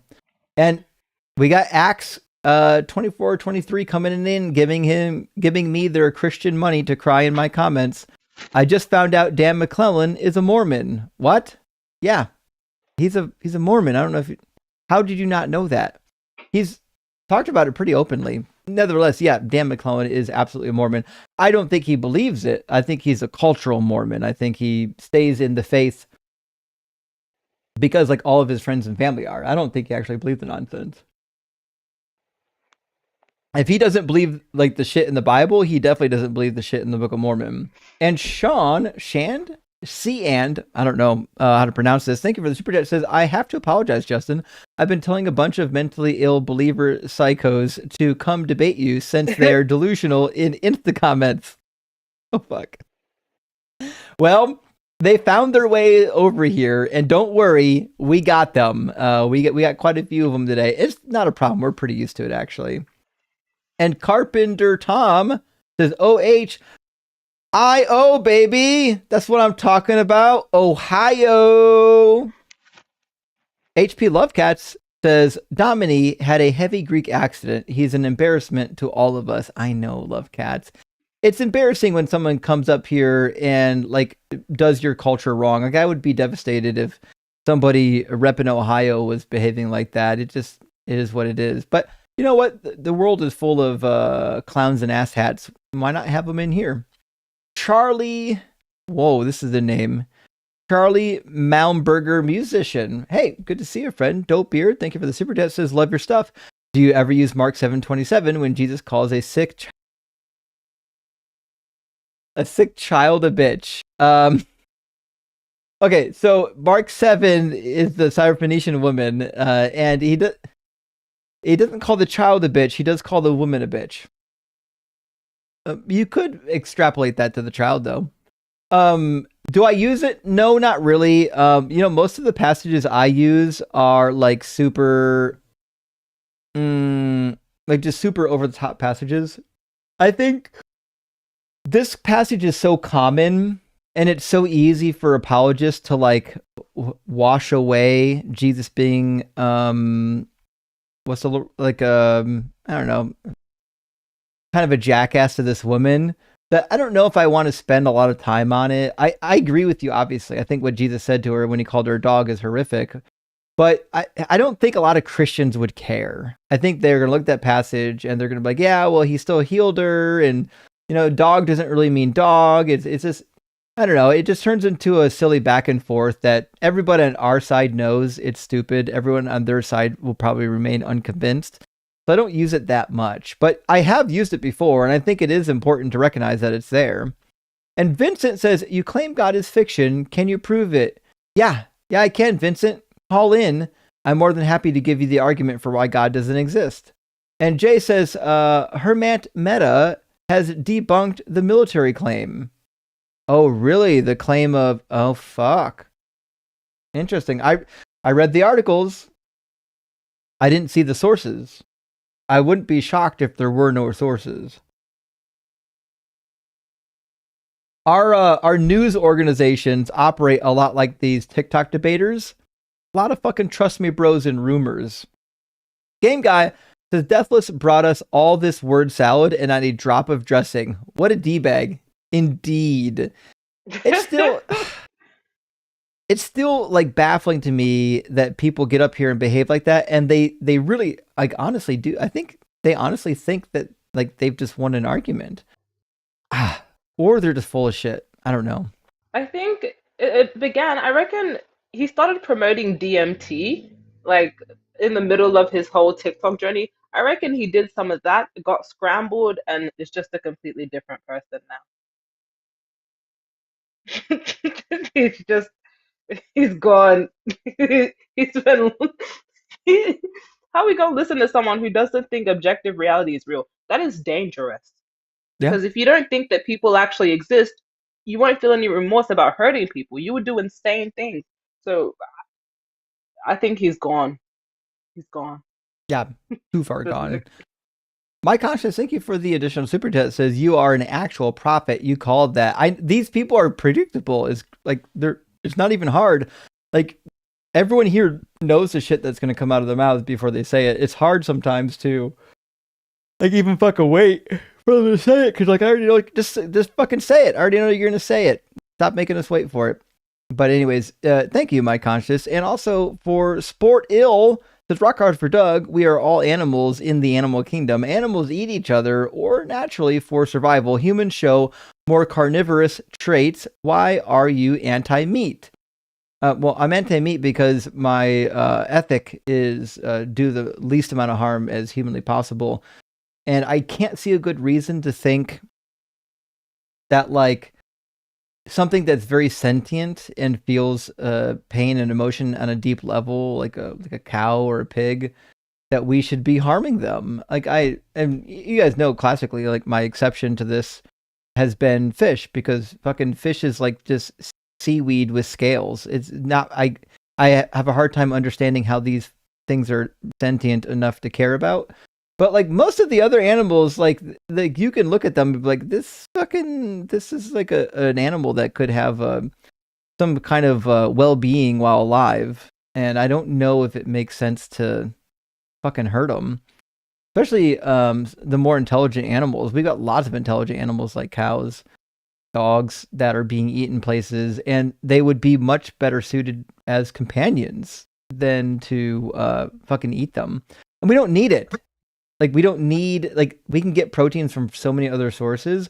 We don't have to be killing the cows and the pigs and the chickens to do it. Like we have other options. So if that was the only option to get protein, then maybe like I'd be like, fuck, well maybe we need it, but it seems like we don't need it anymore. And Matthew Schaefer, thank you for this $5 super. It says, damn, guess I put the earlier dude on the obnoxious leaderboard too soon. Deathless is somehow worse. I know. I knew he would too. I told you before he started he was going to be the worst. I've seen him before. He's always just an absolute douche nozzle every single time. Every single time. But, you know, at least we knew what to expect. We called him out on it. And Reverend Nate says, clip name, Justin's crash out prophecy comes true. Oh, fuck. All right, hold on. Let me write that in here. That's a good one. Let's see, Deathless Light. By the way, do you know about his religion? No. Well, it's an interesting read. They have a website if you want to look at it. I can give you the link and check it out. It's a heresy of Islam. A guy in the 19th century just switched from being Muslim and proclaimed himself a prophet and just said that all Abrahamic religions are true, and it's some weird heresy here. Well, I mean, it's interesting that somebody like that, like Deathless Light, would grab onto such a nonsensical religion if he thought he was doing philosophy, because Christianity and Islam can't both be true. Like, one of them has to be fucking false. Yeah. Oh, well. Jesus, TDF in Christ, says the Romans once paid for a temple in my honor, so clearly I exist. If you just ignore the little inconvenience that they murdered me. I mean, I genuinely grant that Jesus existed. You guys know that. I just would never grant that he was God or he rose from the dead. But, you know, if there are temples, there are temples that were dedicated to Asclepius. That doesn't mean Asclepius existed, but who fucking knows? Dr. Fudge coming in again says Venus is a magnet for psycho callers, it seems, but she also shreds them really well, so it balances out. Actually, I do bet there are a lot of Phil bros out here that know you because you engage in the philosophy more, that are like, oh fuck, she's live on Justin's stream. I want to go see what I can do. And I can't even bluff all of them. It's impossible. Yeah. It's impossible. Okay. Jay Bandersnatch says, I dare someone walk into a daycare and admit to being a preterist. Believe in your God, fine, but why don't you have a seat over there? I agree. Listen, I think preterism is the worst cope ever within Christianity. Also, Scientific Snitch, I just saw that you dropped. You said, by the way, I have to drop. Thanks for coming and hanging out with the Scientific Snitch. You're always welcome. We know you're really cared for around here. But yes, Jay, we agree. Listen, these people there's something else. Also, give me 1 second. I gotta have a word with our friend Marceline real quick. Marceline, welcome in. Oh wow! I have an argument that proves God definitively, and you will have to delete your live forever. Oh, if fuck. God isn't real, yeah, I know it's impeccable. If God isn't real, how come women are so handcraftedly beautiful? Answer that, silly atheist. Fuck, I don't have an answer for that, to be fair. Yeah, None. Gotcha. Cooked. All right, I'm folded. I'm out, guys. We're done. Pack it up. Yeah, we get that. Marceline, how's it going?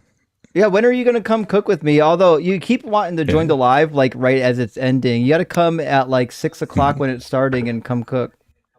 I mean, if you want to, are you going live tomorrow? Not till Monday. Oh, okay. Monday, yeah, I think I should be ready about 6, around there if you want to do it tomorrow. Or not tomorrow, I mean Monday. Yeah, pop in. Okay, I'll do that. I'll do that. You want me to drop, or can I just like piss off on mute? Well, I mean, it's up to you. The live stream is basically over. I'm just reading through all the super chats, so you're more than welcome to hang out. Have you watched any of her streams?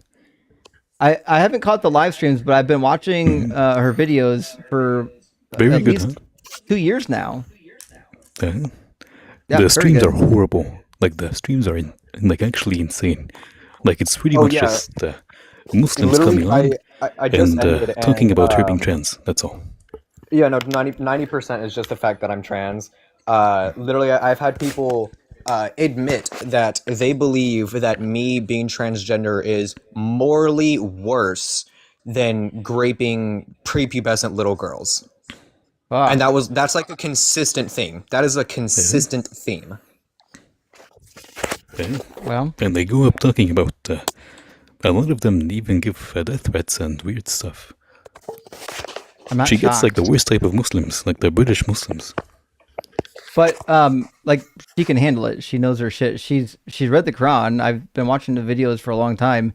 I can't imagine that there's a whole lot of Muslims that are going to come up and take her to task.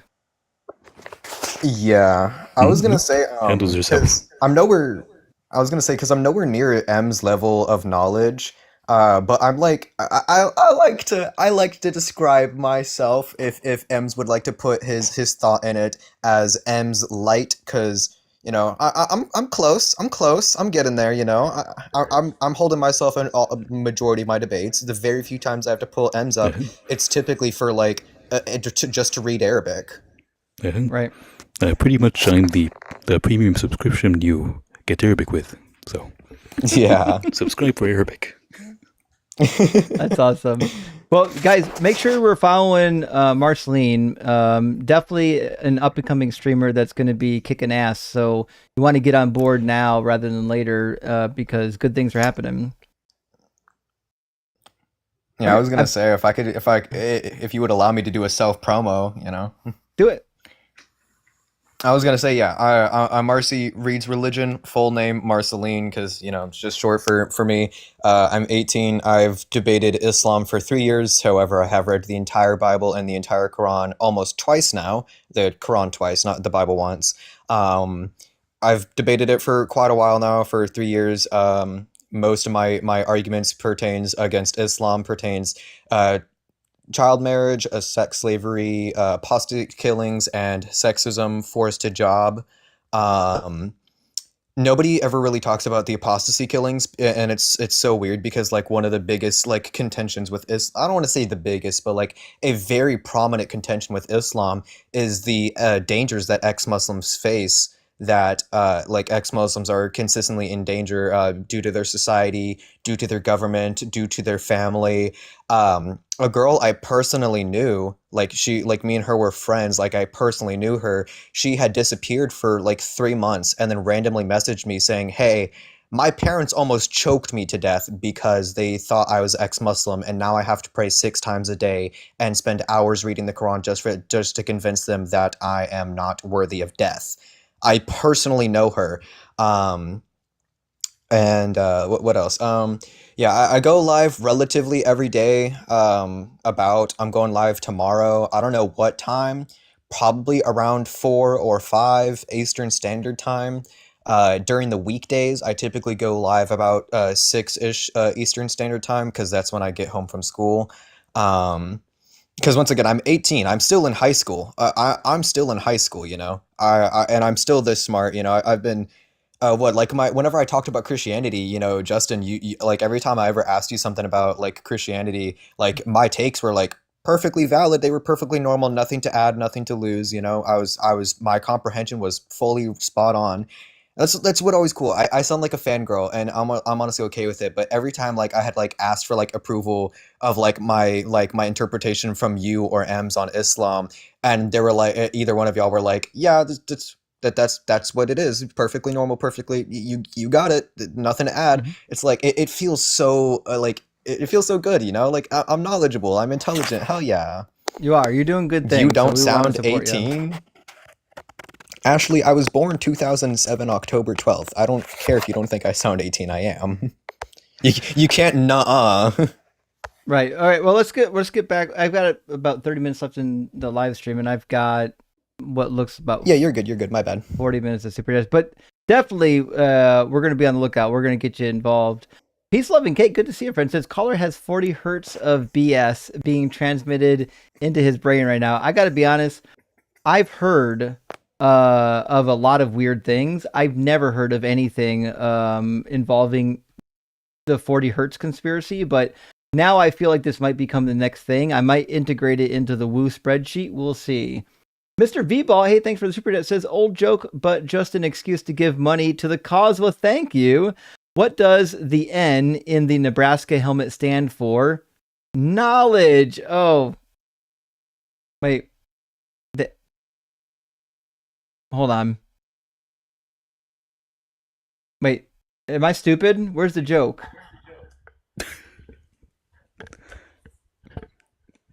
Oh, fuck, there's a silent K. No idea. Is that the joke? There's a silent K? It could be like a a jab at them being stupid, could not be this, knowing that how to spell knowledge. not knowing it has a K. Yeah. You're making That's fun what of I'm the farmers. Oh, you know what? If you live out that way, Cancelled. I can see why that would happen. But I'll have you know, some farmers are very, very intelligent. Some of my best friends are farmers. Nevertheless, it took me a second to catch that one. I appreciate that, Mr. V-Ball. I do love a good joke. I just, I think, I'm not aware of the subculture around Nebraska, so I don't know if like Nebraska foes paint them as being stupid or anything like that. I'm not sure. Charles Better says Soundwave is God. Rock hard for Doug. There's no sound waves in space though, so does that mean God only exists in atmospheric planes? I've got questions, Charles, but hope you're doing well, friend. And Philo says, repeat after me, the bong water is not potable in it, but they're going to drink it anyways, Philo. We both know this. We know they're drinking the bong water. There's no way around it. And Mike B says, does your brown eye count as a third eye? Holy fuck. You know what? I'm shocked no one else has said that before. We've talked about third eyes quite a bit. Holy shit, though. So now we have to change the conversation to fourth eyes. Because clearly, I guess we do get a third eye. Just maybe not quite the same, but neither would be the one here. Peace Loving Cake says, my forehead glows with the halo of Doug. Rock hard for Doug. Indeed, that's why my forehead glows. Y'all see the glowing forehead. It's obviously because Doug is living inside of me. It's shining. You can see the reflection.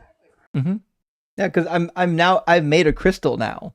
I'm diamond hard for Doug. So obviously I'm going to reflect light.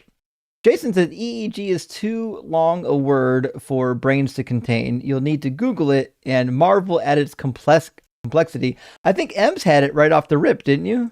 Electroencephalogram.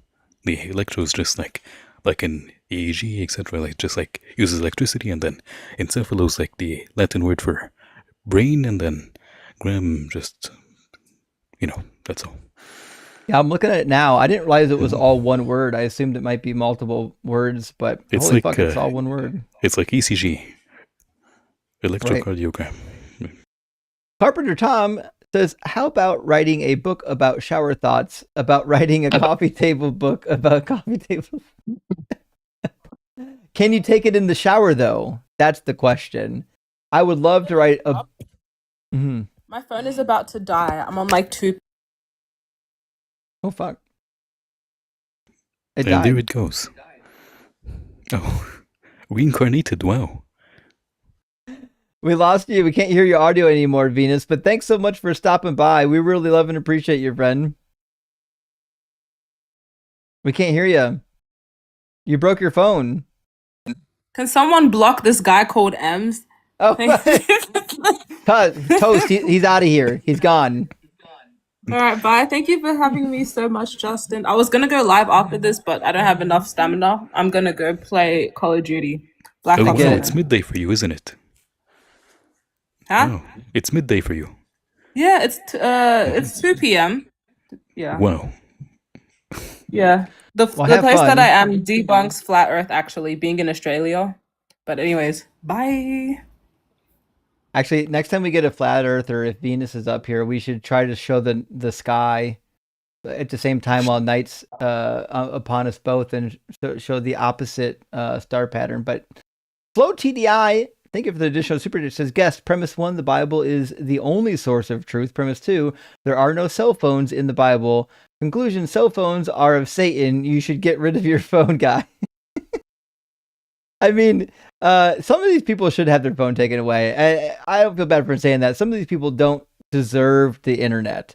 We've earned it, but they don't deserve it. Prisoner Fan, interesting name, says, which kind caller annoys you the most? Interrupting, arrogant, boring, repeat their own question 20 times in a row.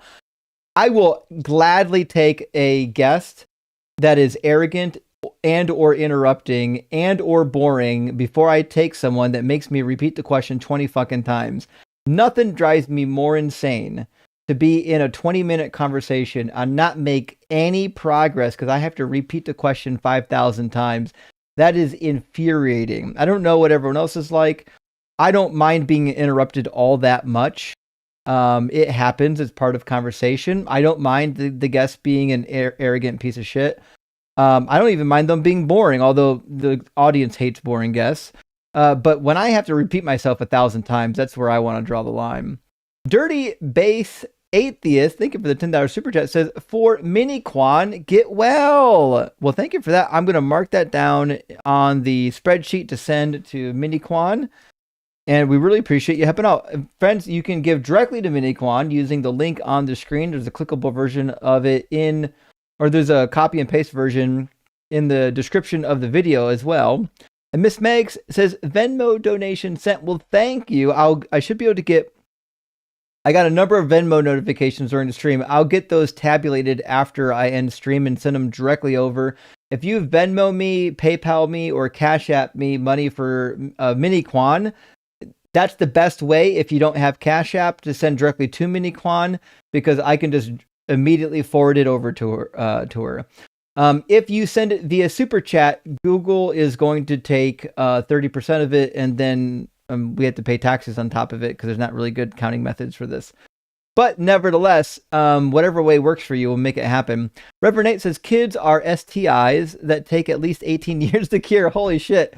Reverend Nate, I suspect you don't have kids, my friend. That's not the take I was gonna have on children. I fucking love children, and I can't say I've ever felt like my child was an STI. But I get it, my friend. If you don't have children, it might be a funny joke. Musical Monkey says, my SSDI, so that's Social Security Disability Income, right?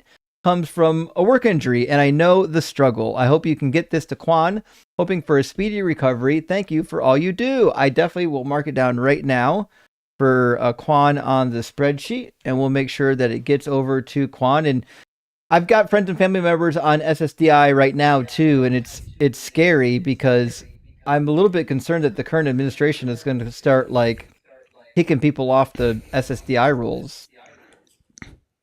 By the way, somebody asked if you got a P.O. box. I do. If you go to my profile in my Linktree or in my YouTube, you'll find my mailing address. It's a UPS box. It's not necessarily a P.O. box, but it does the same thing, but better. So yes, I do have one you can use to send stuff over to me for sure. Yeah, thanks for seeing that. I didn't see the comment. Pod Girl, thank you for the $5 super chat. Says, my sister died on Wednesday. Oh fuck, I'm sorry to hear that. And we are struggling to pay for her cremation. Do you know who we can ask for help? I don't know of any service that helps with that in particular. That's not a service that I've ever even heard of. Most charities, there's a lot of different charities. Here's what I would do. I would start a GoFundMe and I would ask people for help. I don't know what cremation costs. But I'm guessing we can make it happen. The fundraisers I do on my live stream are typically for people who are in deep need, like they're about to lose their apartment or they're about to file for bankruptcy. And the reason why we kind of limit it to those cases is because in reality, everybody's kind of hard up somewhere, right? And I can personally only run so many fundraisers on my live stream before people are like, what the fuck's happening? So I don't know what would be the best avenue for that other than get a GoFundMe put together and try to pound the pavement to see who can help. I'm more than happy to contribute myself. I don't know if anyone else would be, but I don't know. I've had family members pass, and we like the siblings just got together and made the money happen. Like we were all gainfully employed, and we pooled our money together to make sure our loved one got buried. So I can't tell you how anyone else would do it. There might be resources for it. I don't know what those resources are, or else I'd gladly offer. But Man, it's crazy you have to pay to die. I know. What is the cost of cremation? You're right. It is a few $1,000s. Yeah. Fuck. It says cremation costs US typically from $1,000 to $3,000 for direct cremation. So, budget-friendly cremation options are available in my area for $825 to $1,195. So it kind of depends on where you're at. Nevertheless, I don't know the situation. Kind of depends on what kind of burial you're going to have, but you're more than welcome to put a GoFundMe together and drop it in our Discord, and we can direct some people towards it and see what we can do. I would say after our fundraiser for Mini Quan, we've got another fundraiser that we're setting up for Reverend Chad. So that's the hard thing about the situation we have is we're limited to how many fundraisers we can actually do. So we try to pick the most severe cases of them. So join the Discord. See if you can find anyone who can help you out, and maybe we will, maybe we'll be able to do something for you. But the problem with cremation is like it needs to be done now. It's not something you can wait a month for, right? So you're just in a tight spot. Not sure what to tell you, friend. Dirty Base Atheist says, I will match the next 5 for $5 donations to Miniquan through Super Chats. Let's go. All right, so then let me get my tracking pad down. There's going to be a lot of math here tonight. All right, so the next $5 donation Super Chats, so that's $25. Let me write this down. I'm just going to write it down, and we're going to do, I'll put a name on it. Dirty Base Atheist match, and see, well, hopefully that'll make sense when we ring everything out. Thank you for that. Really appreciate it. And Musical Monkey. Hey, Justin. Mm-hmm. Reverend Chad's trying to come up. Oh, Reverend fuck. Chad is trying to come up. All right, let me grab Reverend Chad. How you doing, buddy? I wanted to tell you, I don't know who that is about the cremation, but if you could reach out to them and tell them to talk to the funeral home, in some states they'll do it for free if they don't have the money for it. Oh, really? The mom here in Georgia just got her husband done for free because she didn't have the money for it. Oh, shit. I didn't know that was an option. Yep, but that's all I want. Thank you, Reverend Chad. Good to see you. I hope you're doing all right. We got to talk soon about our next fundraiser, but that's helpful to know. Shit. Musical Monkey for you. Thank you for the $3 super thanks. And fuck, Bryce Aroni's with us tonight. Good to see you, my friend. Says there's no such thing as me evolving personally. Evolution refers to generational changes, not individual changing forms. I know but that is the thing that I think if you didn't learn any evolution growing up, you would think that it's one thing just turning into another thing, but that's not really the way. Like a dog's not going to give birth to a cat. Like it's just a very slow, minute progressions over many millions of years. I had a guy who thought that Chihuahua was a different species to a golden retriever, and that they're all under the same kind. Oh, shit. And he was trying to argue complex topics in evolution when he didn't even know what a gene was. What a top tier goober. Yeah. Oh boy. I was going to say, I hate whenever people say like, oh no, it's a microevolution, not macroevolution. But it's like, what do you think happens after like 300 microevolutions and the original species no longer recognizable because of so many microevolutions? You were this close to understanding. Yeah, I just draw pictures for them. It seems to be easier. But what are you going to do with these folks? Reverend Nate says the infant filibuster is a bold strategy. Bravo. Wait. Oh, yeah, that guy had his kid. You know what? That fucking kid was cute. I would I'd give him a long filibuster for the cuteness of that kid. I'd actually be okay with that. I was shocked to actually put her on camera. Friends, I would, a note of caution, you shouldn't put your kids on camera. Don't expose them to the depth of the internet. It's a horrible idea. Jesus Crust. Hold on. Jay uses crust fush. I'm not sure how to pronounce that, but thank you for the super chat. It says half for you because you rule, and half for Miniquan get better, even though you did beat it instead of Thriller. Sorry, the Beat It is really good, and I'm a big fan of Michael Jackson. Nevertheless, I'm documenting it right now, so we know this is going to be from Jay Uses Crustfish, and we're going to, let's see, That's a super chat. Okay, awesome. And I'm just gonna send the whole super chat to Minnie. And Dirty says matching.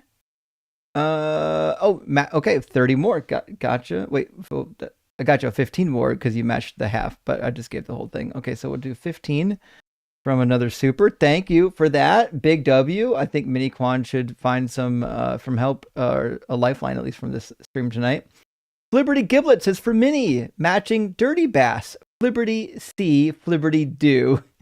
Hey Snitch, my son has Mars fans. I don't know what Mars fans are, though, to be fair.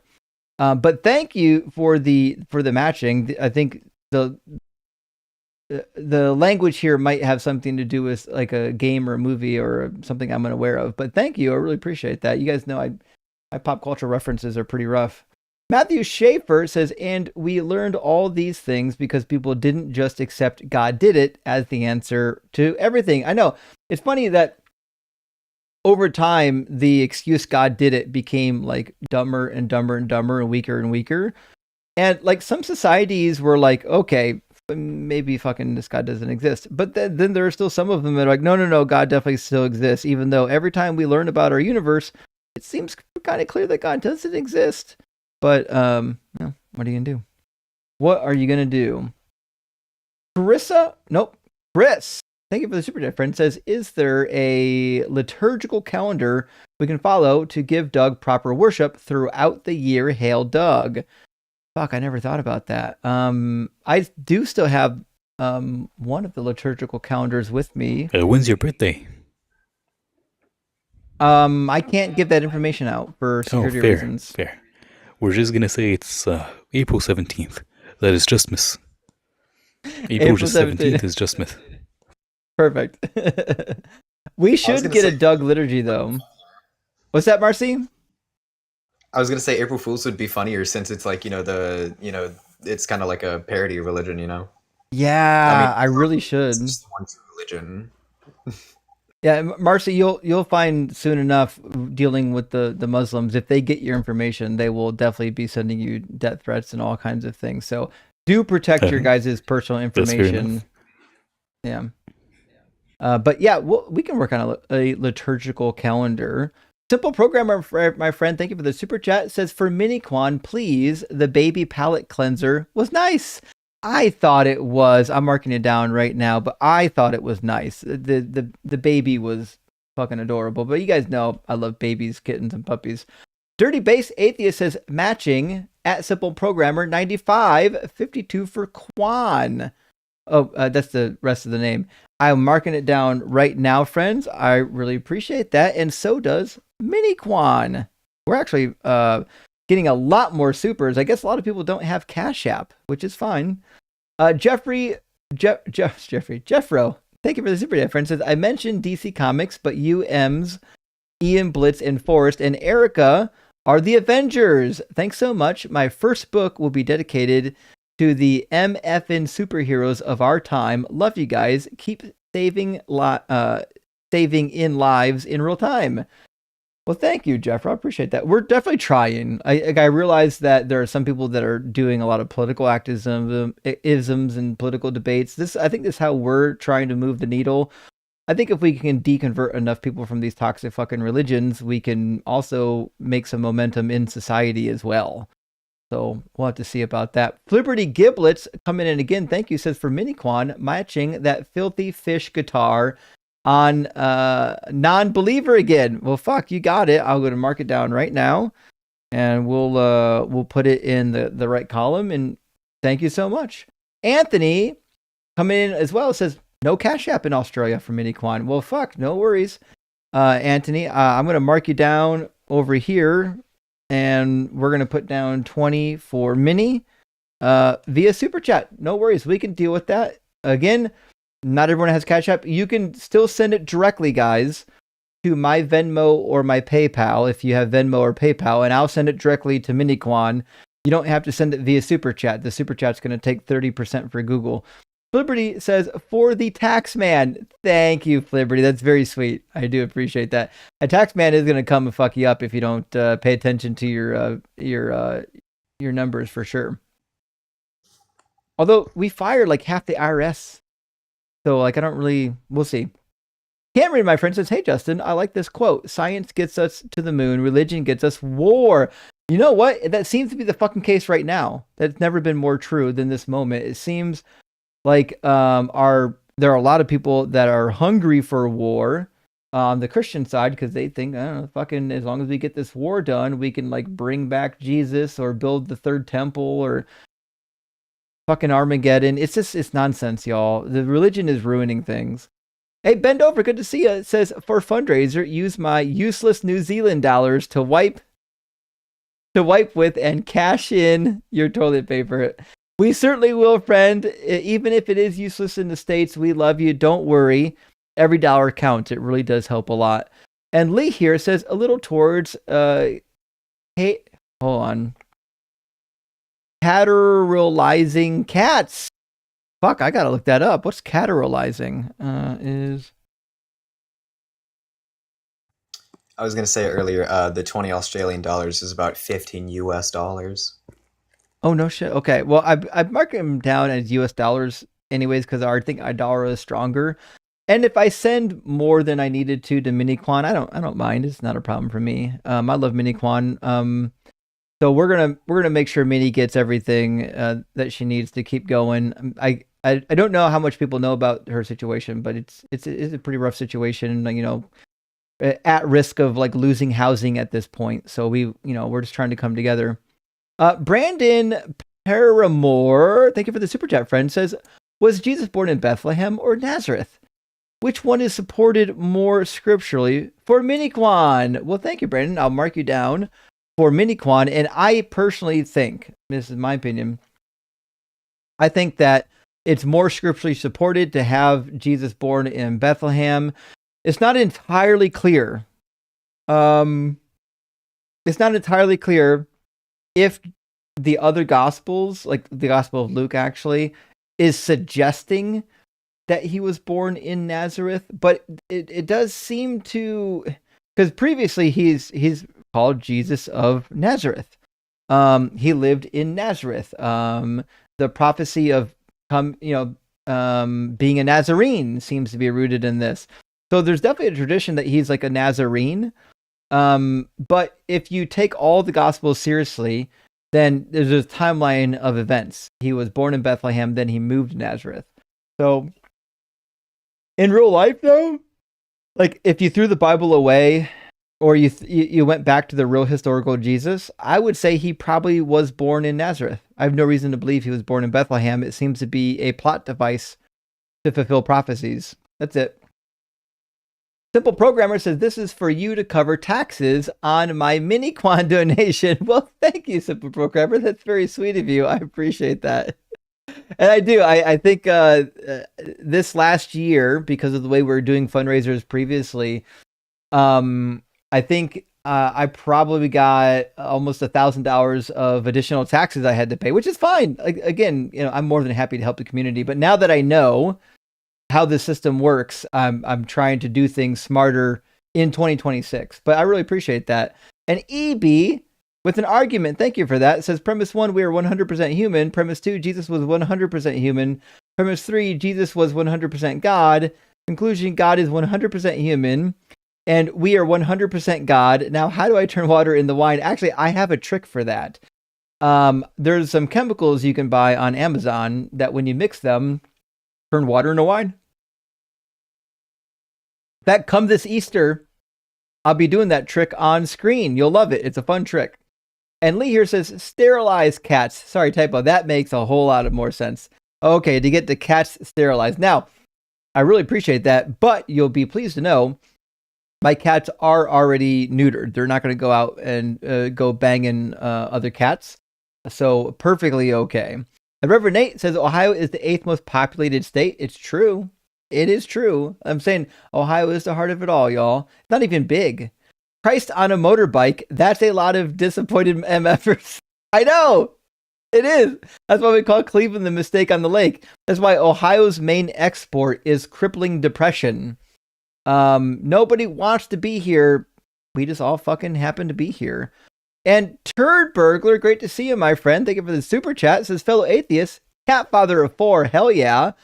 Serpent father of 4, another hell yeah. 40-year-old with hair and vet of this bullshit country's wars. Big plans to leave this fucking land. Funny enough, only graying on my left chin as well. Maybe we're bros. Turd we might be. And it seems common enough for people to gray a little bit in their beard. I don't know why it's just one side. Am I deficient in one side? I have no idea. I don't understand. But I do know that so far my head is still brown. I'm not graying yet. So we'll see. You guys know Father Time's a motherfucker. He's going to come for me, which means I'm going to eventually, one day, my hairline's going to be like back to here. And I'm going to have to like seriously fucking consider if I need to shave my head. It just is what it is, you know? Yeah, you can see my beard is like graying. Like my thick, luscious beard is kind of graying even though I'm 18. Already? You know? Yeah, like you can, like it was always, it was just so much, you know? But when I was a kid... One of the reasons... Oh, go ahead. Quan wants Oh, go ahead, bud. I was saying that one of the reasons like your beard can gray faster is because these cells that contain the melanin, the melanocytes, they usually have like different lifespans on your beard than on the rest of your body and on your head and the rest of the body, etc. And just the hormonal differences also can cause that, but mostly because they have different lifespans than your head, so they end up exhausting themselves more. That makes sense. Justin, Quan wants up. Yeah, I don't see Quan in the box. I don't know if Quan came in and then dropped. I was just repeating what Reverend Chad said. Fair enough. If Quan comes back, we'll definitely pull Quan back up. So Quan, if you're here, sorry, I must have missed you when you were in the box, but I don't see you right now.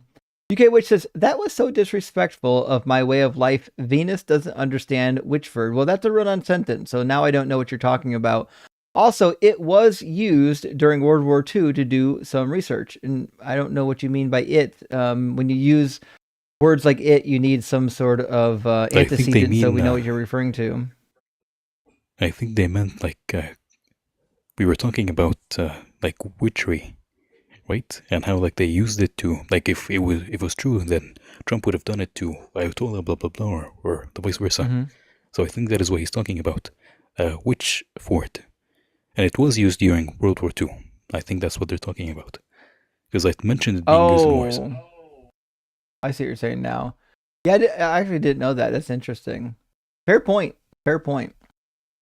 Randy Wilson, my friend, great to see you tonight. Thank you so much for sending out 20 Deconstruction Zone gifted memberships. That's huge. Really appreciate that, friend. And so does everyone who got a free membership. Make sure to take advantage of the Deconstruction cheat sheet, friends. And Eternal Adam says, I lose brain cells every time a Philbro speaks. You're not the only one. To be fair, that's maybe why they sound so dim-witted every time, because they've already lost all of their brain cells. And Imposter Joe, thank you for the $10 super. It says the panel today is shining with the stars. I agree. It's fucking dynamite panel today. I love everyone here. Always appreciate scientific snitches insight, Venus's moxie, and M's Muslim knowledge and luscious voice. And Justin with his fucking rock. Hey, thanks. I appreciate that, Imposter Joe. I understand you all come here for Justin's with the fucking rock. That is hilarious. And Quan is in the request. Oh, we got Quan back. All right. Randy, also, thank you so much for the super chat. Randy says, thank you for what you do. Well, Randy, thank you for supporting what I do, because I can't do it without supporters. And welcome back, Quan. Hello. Or mini Quan. Same. So I don't know why Cash App is being weird, but they started to block my requests or like block transactions coming in. I did inbox you and show you it, but I just sent you my QR for PayPal. So if you guys want to send a Cash App or something or anything, just send it to Justin. It's fine. I want to say thank you everybody so much for coming to assist me. And now I feel like I owe you all something. You don't. Right? Yeah, we're here for you. Hold on, wait, Justin, let me get it. Me. Thank you for being a friend. Travel down the road and back again. Your heart is true. You're a pal and a confidant. Doom, doom. And if you threw a party and invited everyone you knew, you would see the biggest gift would be from me, and the card attached would say, "Thank you for being a friend." Thank you, everybody. That was really good. Dynamite. Wow. Holy shit, that was really good. Winning. Thank you. All right, friends, you heard Mini Quan. Cash App's kind of acting a fool, probably because her accountant's not used to being inundated with many donations. You're more than welcome to send your Mini Quan donations directly to me if her Cash App isn't working. I will make sure she gets it. Do not worry. We'll make sure she gets all the assistance. In the meantime, if you have a donation going to her Cash App, it might just take a little bit of time to clear. Sometimes they'll put them on hold. I've seen this before where donation will come in and they'll put it on hold because they're like, hey, there's some weird activity. Let's pause for a minute to sort this out. So it might actually come through still yet. We'll just have to wait and see on that. Misha, my friend, hey, thanks for the super chat. Says, what a stacked panel today. New to Scientific Snitch, but love to see Justin, Ems, and Venus all on the same live today. Rock hard for Doug, and much love to you all. Well, Scientific Snitch has been in the community for quite some time, and she's been on quite a few live streams, starting to get more active on YouTube, which is exciting because she's brilliant. So excited to see some of my TikTok friends venture over to YouTube now and get some of the recognition they deserve, because there's so many great creators out here that just haven't been recognized yet. And Misha, thank you for the additional super chat. Says also, bonus props to Ems. As a former Muslim, I could never find enough people who are able to speak about the Quran and Hadith from the opposite point of view. So much respect for what you do, friend. Thank you. Misha, I think thank you. Ems is truly special. Misha, I don't think you've let us know that you're ex-Muslim before. This is the first time I'm hearing it. So now that I've locked that in my memory, I'll keep that in mind. And Flibberty Giblet says a being is not being. We tried to explain that to him. I'm not sure why it was so difficult, but for some people, like, words are just elusive. And when did the English language get so complex? Like, why? That's what I'm saying. Why is there distinction? And what? What these when he people said, when need? I asked him, does he know things? And then he was like, he has the ability of affirming knowing. What the fuck? What they need is a dictionary. That's the real problem. They learned all this philosophy and they haven't bothered to look up the meaning of any of these words. It's a headache. Not a robot, I swear. And trust me, we still fucking believe you. It says, to be or not to be sounds like someone trying to remember their friend's second floor apartment number. True. Fair point, actually. It's like a who's on first, what's on second type of situation. Andrews, thank you for sending 20 for the fundraiser for Quan. I'm going to mark you down right now on my spreadsheet to send that over to Quan later. Big W, really appreciate that. And Space Lord says the Babylonian gods also flooded the earth because humans kept them awake by partying too late. I know. Yeah. So the Babylonian gods created the human beings to do the work on the earth so that they didn't have to. But then they're making all this noise. And the gods are like, oh no, all this fucking noise. We got to kill them. So it's like in the ancient world, the gods weren't all that special or intelligent. They were just excuses for things. And the Bible God is really no different. Evil banana wind, fucking, that looks like an evil banana. Careful getting close to science, Tristan. I know. If I was Tristan, I would avoid science. He's barely fucking working with English. Science is going to be way past what he needs. And Dash Baby, thank you for the super chat, says, LLY Justin, but you let people babble too much. Do you guys know what LLY means? I love you. Oh, it could be ILY. It yeah, is it was, ILY. I love. Yeah, I love first Justin, part but is you let the people capital babble I. too much. Yeah. Fair enough, Dash. I get it. You know, I have one rule about babbling. My rule is this: if the guest is nice, like they're kind and they're doing their best, I give them some space to babble a little bit, but then eventually I kind of rein them in. If they're being an asshat, then I don't let them babble. So that's kind of why, sometimes you'll see me letting somebody babble on a little bit. It's not because I care to listen to them. It's just because I don't want to, poison the conversation early on by putting a bad taste in their mouth, because I won't let them say some things that they really probably feel like they have to say it, even though we know they absolutely don't got to say any of that shit. Toticus, my friend, thank you for the $10 super chat. Says this caller is the self-expression of brain rot. Yeah.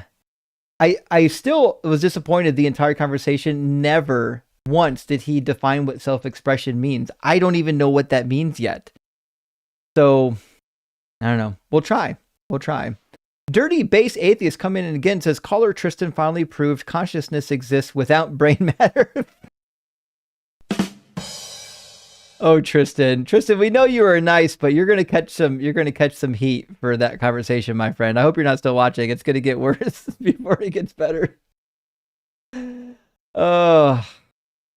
Science Maniac says we got Venus, M's, and Scientific Snitch. I know, it was a fucking power panel there for a while. So I mean, if I'm a believer, I'm not calling in on that panel power. I'm knowing that much. Blanker, thank you for the super chat, friend, says, all I'm saying is that it's self-expression of happening, which is the property of happening, which is happening now. And now that you've mentioned it, it makes perfect sense, because as long as it's happening, it's happening. When it's not happening, it's not happening, because at the end of the day, it's night and it just is what it is. So, I mean, it just makes perfect sense to me. Yeah. Can't add anything to that insight. Sally, thank you for the $5 super chat, says, I believe in Anoia, the goddess of stuck drawers. See Terry Pratchett for the scripture. You know what? I believe in fucking Anoia too. In fact, I've got a nightstand. That drawer never fucking works. It drives me insane. Half the time I'm just like, fuck, would you just open? And then, one day I keep telling myself I'll replace it, and I just haven't, because there's always something else that needs to be done. Y'all ever have that? Y'all ever have like these things like you gotta fucking do it like eventually, but there's always something more pressing. You will never do it. Yeah, if it works a little bit, it has to completely cease functioning before it gets replaced. And Piranha says, was God traveling with the Donner Party? Big fail. And I forget the Donner Party. Wasn't that an exploration party that got lost? Hold on. Now I got to remember. Donner Party was a group of roughly 87 to 90 American pioneers who became snowbound in the Sierra Nevada mountains during the winter. Oh, yeah, okay. Kind of the same thing. Right. Due to fatal delays in... Okay. Yeah, I mean... I can only assume if God existed, he was in charge of the Donner Party. That guy's a dunce. Everett says, God is self-expressed feces. Fucking A. That, I mean, logically, that's as sound as the argument he was giving. And Reverend Nate says, funding M's idea of God of War, Abrahamic edition. This sounds like... You know what that is, right? No, but it sounds like a lot of people are God interested of War in this. is... search up God of War. All right, let me go to RC. Is it a game? It's a series of games in which each game is depicting a specific mythology, and the main character is the god of war going around and killing the gods. So, we want a version of it, Abrahamic edition, having the prophet Muhammad and then Jesus, and then imagine him going and fighting Jesus. Jesus would just be turning the other cheek and saying, "Please, Daddy, don't hit me." Yeah. Give me another. Yeah, I was going to say you could do that with Exodus, since God is going around just killing off all the Egyptian gods. Right, yeah. Exodus 12:12 is a fantastic verse that always catches Christians off guard when God says he's judging the gods of Egypt. Well, they're not real gods. No, they're just fake. Yeah, okay. All right. Whatever. Simeon, my friend, thank you for the super chat. A little strapped for cash, but I want to help the fund. Well, thank you, Simeon. As I said, it's not like any one individual has to give a ton of money to these charities. In fact, I think the last fundraiser I did, it was like a $5 challenge. because all of us, if all of us pitch in a little bit, we get to the goal. We don't need anyone to be a hero. We just need as many people to participate as possible, and we're going to get there.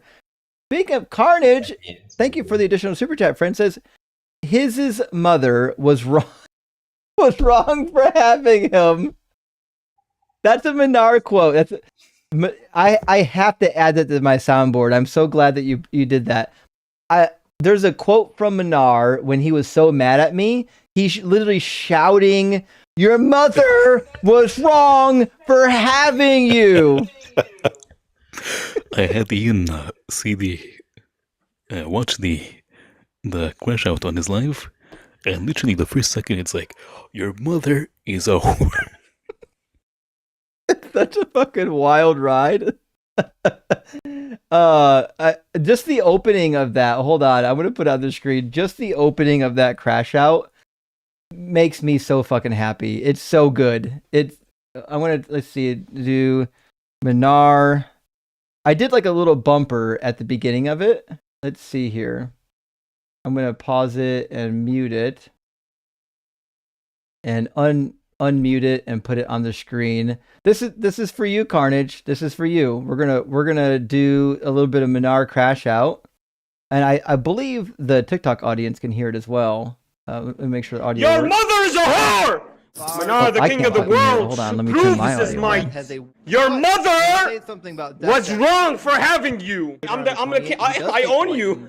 Destroying the wicked. I'll come and fuck your mother and step on your head and pee on your face. I am the king of all of Earth. I'm stronger than anyone in this. I'm beautiful. I'm gorgeous. I'm big. I can do handstands. And he thinks he got content on me, guys. He thinks he got content on me. Great. Nice to. That's the intro to the Menard crash out. There's a whole hour of it. I think he's threatening Zena. He's gonna have sex with your mother. He's threatening Zena. He's admitting that he's willing to. No. That is a war captive. Oh yes, my bad. According to Surah 33, 23, 5 through 6, and 70, 29 through 30, you are allowed to have sexual intercourse with the war captives, as well as Surah 424. That's pretty crazy. I never got to talk concubinage with a Muslim yet, but we got to bring that up. I talk about it a lot with the Christians. But, do you know the whole argument behind it? Not terribly well. I've got some notes written down on my cheat sheet, but I don't have it memorized like you guys do.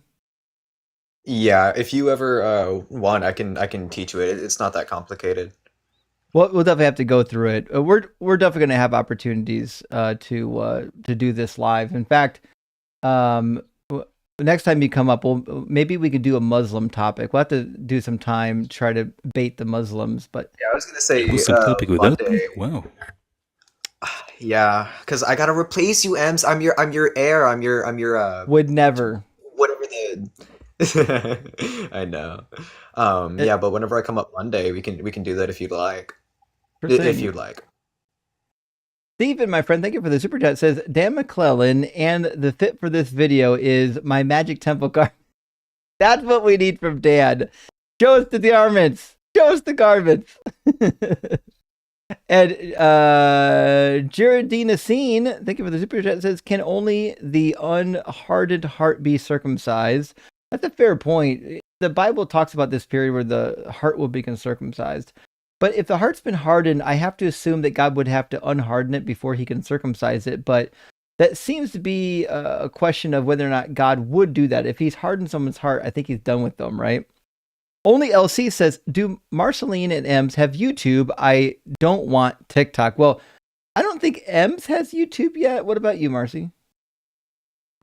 I have one, but I haven't posted on it in years. I posted like a debate compilation I had with Theist Brooks and like 2 other things, but I haven't posted on it in years, and I don't really plan to do so. So sorry. Fair enough. Theist Brooks is a bit of a clown. He's never come on my live stream, but I'd love to debate him one day. We'll see. Also from Only LC says, thank you for your knowledge, Jay. I've learned so much from this mythology. Funny, I fell in love with the Bible as an atheist, never read as a Christian. Well, thank you, Only LC. I do personally think the Bible's fun. Which reminds me also, Sarah and I have a long-running Bible study on her channel, on Leaving Faith channel. we are doing a walkthrough of the Bible, an evangelical Bible study, and it's on podcast form now too. Just look for the evangelical Bible study, and you'll get like actual walkthroughs of the text. It's a lot of fun. MDH says, praying, open my brown eye. Menard James Keenan. Is that a fucking song? Holy shit. Now I gotta look this up. Y'all are crazy. Or prying. Sorry, prying open my brown eyes. My bad. This can't be a song. Prying open my third eye is, oh, there we go. The name of the song is called Prying Open My Third Eye, I think. But there's a Reddit post on the band Tool that says, brown eye is slang for, wait, what the fuck? Hold on. Is this the real name of the song or not? Is the name of the song Prying Open My Third Eye or Prying Open My Brown Eye? Because there is a Reddit post dedicated to it, but I can't really tell if this is like in jest. It's hard to tell, y'all. I don't know much about Tool, to be fair, like the band. So I'm not sure I have the tools to work through this, pun intended. Name Stillatin, thank you for this super chat. Says, what's leaking in the background? In my background? I don't have anything leaking in my background. Maybe somebody had, you mean, was there some running water in the audio of somebody else's background? I don't know, but there's no leaks unless my cat's peeing on the shelf behind me. I don't think there's any leaks over here, friend. Prisoner fan, thank you for the super chat. It says, FYI, my username is a reference to the 1967 Brit cult TV series, The Prisoner. My favorite. Oh, fuck. I wouldn't have known that. I don't know much about USA pop culture references. I definitely don't know much about UK, but that is helpful. So you're not a fan of being in prison. You're a fan of the movie or the TV series, which makes way more sense. I appreciate that clarification. And OLC says, I love you, Ems. How do I pay my tithes to you without TikTok? Ems, do you not have PayPal or Cash App or anything in your bio yet? Just a second, 1 sec.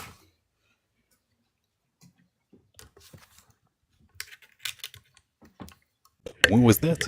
Say that again. I was away for a sec. Do you have a public bio that has ways to support your work?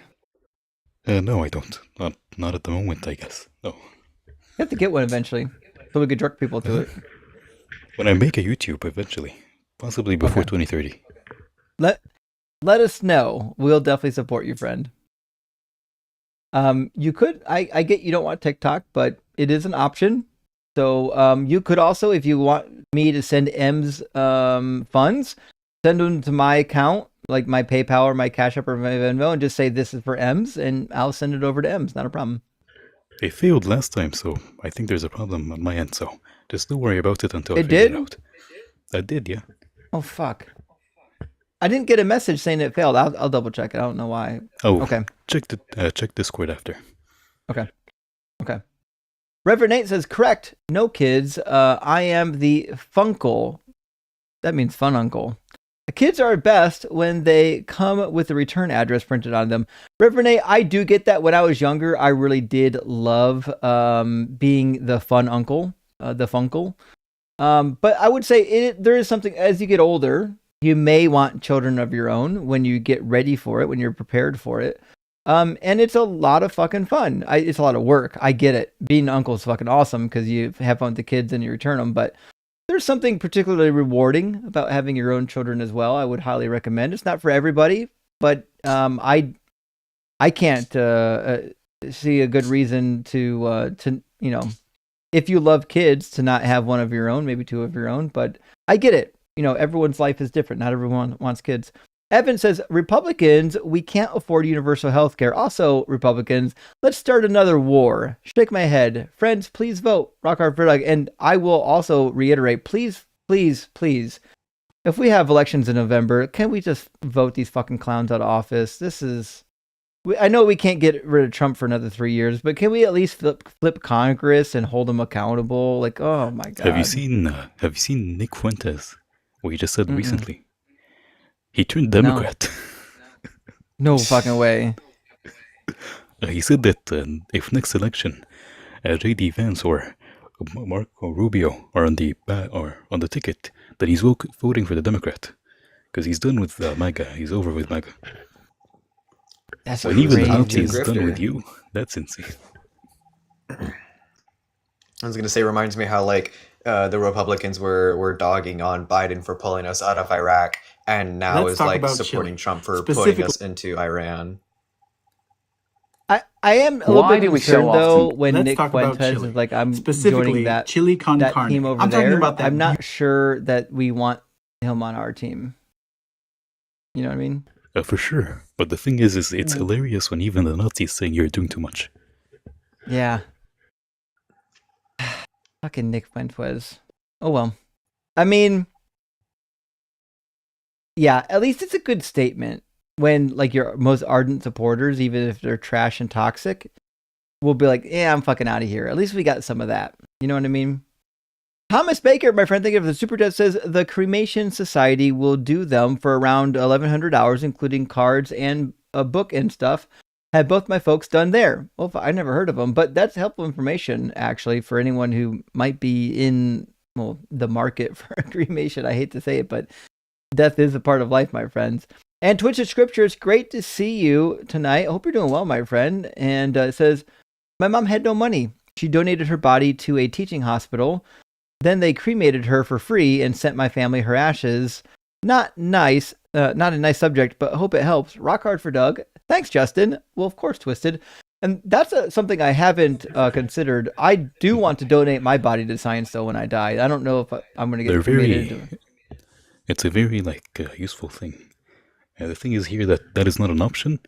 Most of the cadavers that we had were accident unaliving. Like, for example, if a person dies in a train crash and has no identification, they usually just take him up. On January... So, yeah, that's different to what happens there, I'm assuming, but it's very useful to people who are learning, so that's also an option. Yeah. And I mean, if your body can be used to, say, advanced medicine, that means even in your death, you're helping people, right?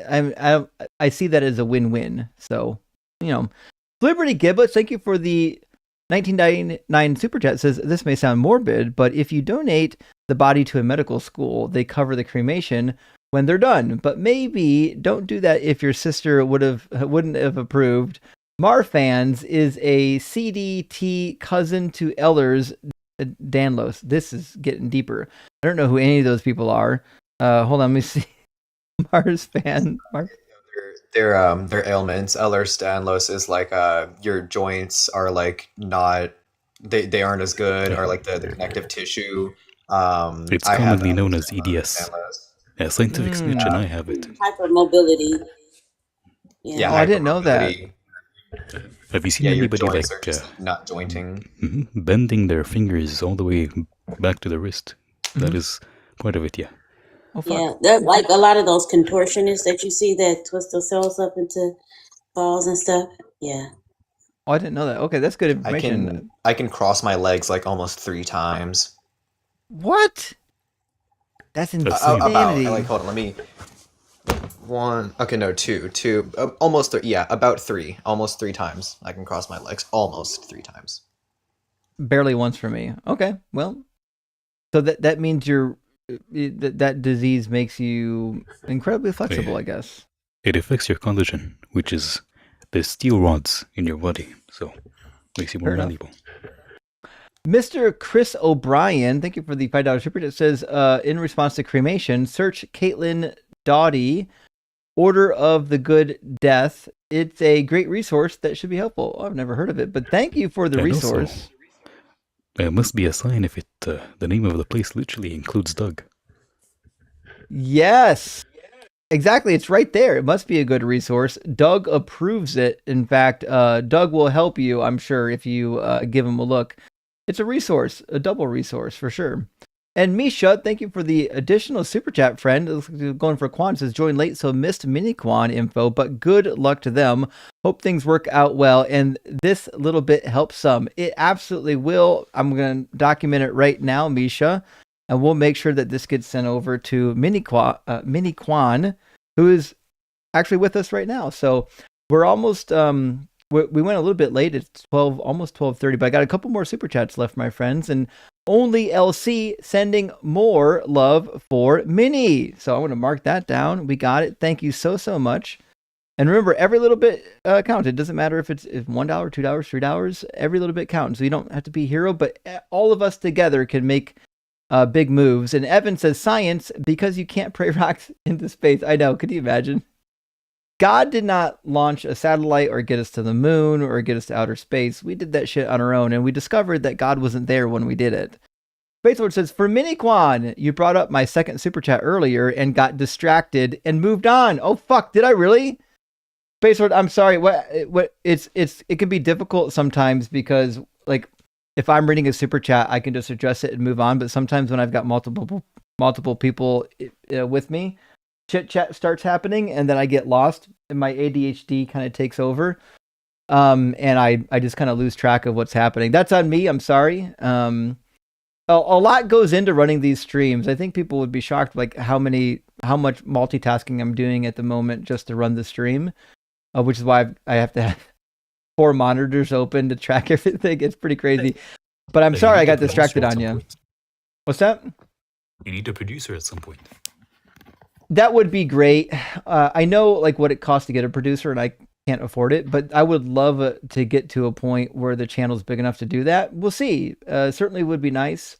Or, you know, maybe one day the software will get good enough that I don't have to do so much. I could do a lot more with one package of software rather than 5 software packages. But I don't know. It's kind of this is where we're at in history. Crazy to me because I only have my phone. I just put it up on my chair for like my camera, and I just do everything by hand on my phone alone. So I can never imagine that. It's a lot of work because I'm streaming this to YouTube, Twitch, and TikTok, but also I've got software. Everything's interconnected so that I can let guests from YouTube talk to guests on TikTok, and everyone can hear me. And it's a lot of shit going on all at once to make things work. But it's good to have, and you know, we're doing what we can. Thank you for the super chat. S part here says, love the show. Just FYI, podcast feed is irregular. I don't know what you mean by irregular, but I don't publish the podcast at the same frequency as a live stream. Sometimes it's a couple days behind. So maybe that's what you're referring to. I will be tomorrow's Saturday, which means I will be catching up on all the podcast episodes. So all of the audio from the streams this week will be published tomorrow. Also, our podcast on Leaving Faith's channel is on podcast on YouTube and also on Spotify and all the other things. So make sure you check that out, friends. Hunter's Sack of Meat, wild name, says, I'm a new viewer. I love that guy's voice. We all love M's voice. In fact, every time M's talks, like my shorts just drop a little bit lower. So M's is absolutely the most legendary voice you're going to hear on this live stream, and I don't blame you for thinking that it's awesome. Same. People are like split 50-50 on my voice for some reason. Well, because they think you're a robot. Like, I'm so much more defensive on your voice. I'm so much more defensive on your voice than you are. Every single time someone dogs on your voice in the comments, I like feel the need to go off on them. Like, 1, his voice is impeccable. 2, his voice is impeccable. Secondly, you're being able to shut up, you loser. Go ahead and come up here, have your voice be better. Yeah, I would. I'd like to have a better voice, but you know, if God is real, explain my shitty voice. That's the real problem right now. Only LC, thank you for the super chat, friend, says, suggestion. Can you make a video with Gutsick Gibbon and or Forrest on religion and evolution in apes and how it evolved in us? I know there are books on this. For now, I'd rather give my favorite creators the dollars and views. Well, only LC, I have worked a little bit with Forrest, and I haven't done anything with Gutsick yet, but I will definitely, for sure, do a collab on my channel with Forrest and Gutsick at some point, definitely touching those topics. If I could do a double panel and get both of them, fucking even better. I don't know what my timetable for that is, but it's definitely going to be in the works. If not before summer, then maybe in the fall. But all three of us host on the line, which means even if they don't end up on my channel, I will definitely be hosting with them on the line at some point. I helped Forrest out with one of his videos. I've been in his channel. He hasn't been on mine yet, but we're definitely going to get him active. There's so many good players in this community that I'm definitely going to try to get everybody involved. And thank you for the follow-up. Says, oh, Justin, I already fucking watch you and Sarah. Love Leaving Faith. She's so sweet. She is. She is an absolute gem. I get so upset when people don't treat her well because she's the nicest person in this space, the nicest individual you've ever met. So definitely give Leaving Faith a follow on YouTube and also on TikTok. You won't regret it. Also, since we're doing shoutouts, I've got good news. Some of the people in the Discord already know, both on TikTok and on YouTube, I convinced my nephew to start a channel. He has a degree in history. I said, brother, we got a lot of fucking history fans out here. You need to start a channel doing history videos. And he fucking did. We got it finally. When I saw your Discord message about my adorable nephew, I thought you were talking about like a child. Then I went in and I was like, oh, I forgot he's a boomer. Yeah, I'm a fucking boomer. My nephew's like 30 years old. But he looks like a Viking too, if you look at him. Anyways, he's wicked smart. Just like you. Don't we look like we're related? Anyways, he's really fucking fun. He's really sweet. He loves history. He's excited about history the same way I'm excited about the Bible. And he's just super captivating. His channel is at Hopeful History on YouTube and on TikTok. Please give him a follow. He just started. He literally just made his first 2 videos this week. I think it's going to be a really cool channel. I'm really excited for it. So History Nerds Unite, my friends. In fact, I'll dump a link into the Discord now. History Nerds Unite on TikTok and on YouTube. And check it out. I think you'll actually like it. And he does some really interesting crossovers too. Like he did a video on the history of Chile, which is really interesting because, fun fact, a little bit of family lore. His mother, my sister, is a chef. So he's got a couple crossover interests as well, not just with history. So anyways, really, really cool new channel. Excited to promote it. And who's live right now that we can send people to? Surely it's Friday night. I know it's late, but somebody's live, right? Is it Mezzo live? I was going to say I can go live. Fucking A, let's I'm do going to it. go over to Fox the Arsonist live. Oh, hell yeah. Yeah, we're in Tiny TikTok over there, but that's where I'm going to go. Well, let me see who's live on YouTube. I think the people that are live on YouTube and the people that are live on TikTok are going to be a little bit separate.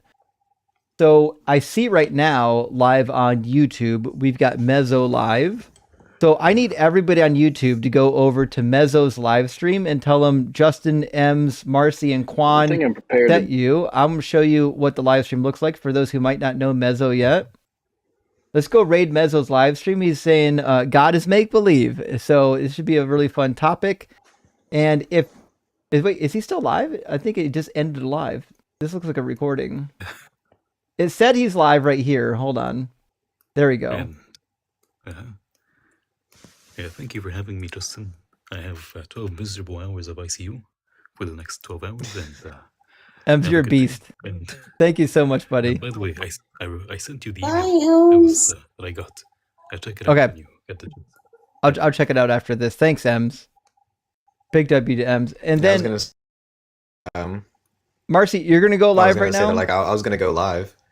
Yeah, if you want, like if we're the people we're gonna raid. Yeah, I could go do live a raid. Because people. Yeah, here I'll dip out and then go live real quick, and then you can come raid me. Perfect. Hey, thanks for being here, Marcy. Yeah. See you Monday then. If we're able to do that. Have fun. that. See you soon. Yeah, come by. Yeah. I'm excited to get new players in the field. Minnie, that song was beautiful, by the way. Oh, thank you. Thank you very much. It's really good. The community has been being so amazing to me. One of the favorite things that I got from a community member is this. Yeah. Oh shit. And so I walk around in the house with it on and just stim with it. Hi, everybody. Listen, who could ask for a better community? A group of people who are setting down biases, deconstructing their religious indoctrination that has convinced them that people are more or less valuable, people that can get together for a cause and help people in whatever way that, they help each other. I do a book club. That's my main thing, is book club. And so I read history books and things. The current book we're reading in the mornings is called Madness, and it's about a mental health facility, or they call it an asylum, in Maryland during the Jim Crow era. And we're reading about like the history of discrimination against people in mental health, and then how that intersects with race in the United States. It's called Crownsville Hospital. We do a little non-fiction, and we do a little fiction as well. And we just learn. We learn. That's great. I've got, my server's probably got well over 1,000 books downloadable for, Damn. available. I probably shouldn't say that, but it's true. We like to learn, we like to read, and we like to try to just become better human beings. Yeah, for right? sure. Yeah, so I mean, just the community is honestly amazing. I appreciate everybody for everything. Even if you could only just send me, a little rose in the comment section in your comments, and that was all you were able to do, that's still love, and I appreciate it. Yeah, it is. And when it's my turn to reciprocate, trust me, I will be there for each and for every last sure. one of the members in the community that need help. Yeah. Absolutely. Well, it was great to see you tonight. I'm ending stream, but I'm sure I'll see you again soon. I'll be in contact. It takes 2 days for the money to settle on YouTube. So I'll send you the stuff on PayPal, Cash App, and Venmo that's in my account now. I'll send that over in the morning. And then in 2 days, I'll send you stuff from YouTube. Okay, cool. That's fine. But just use the PayPal that I sent you. I didn't make it public because it has my, first and last on there. I get it. I mean, I trust you. All right. Thanks, friend. And thank you.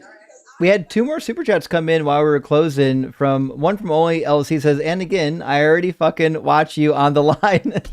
That's true. You already do. Everywhere, my friend. I watch all your shit and replay for your view count. Well, thank you. That's very sweet of you. I appreciate that. There's a couple people too that I really like, that sometimes even if I wasn't gonna watch the entire video, I just watch the entire video and comment anyways, just for the algorithm. I always want to support the creators and help them succeed, and watching the videos helps a lot when videos are posted. And True says, I'm tech illiterate. $10 for donating and extra for tax. Well, thank you. I appreciate that, True. Definitely going to add to the list. Big W. And friends, that's the end of the live stream. So enjoy what's the rest of your weekend. I really love and appreciate everyone for being here and for helping out. Remember, as a community, we can help pick each other up when we fall down. It takes an entire community. No one has to be a hero. So thank you for helping out, friends. We'll see you again on Monday night.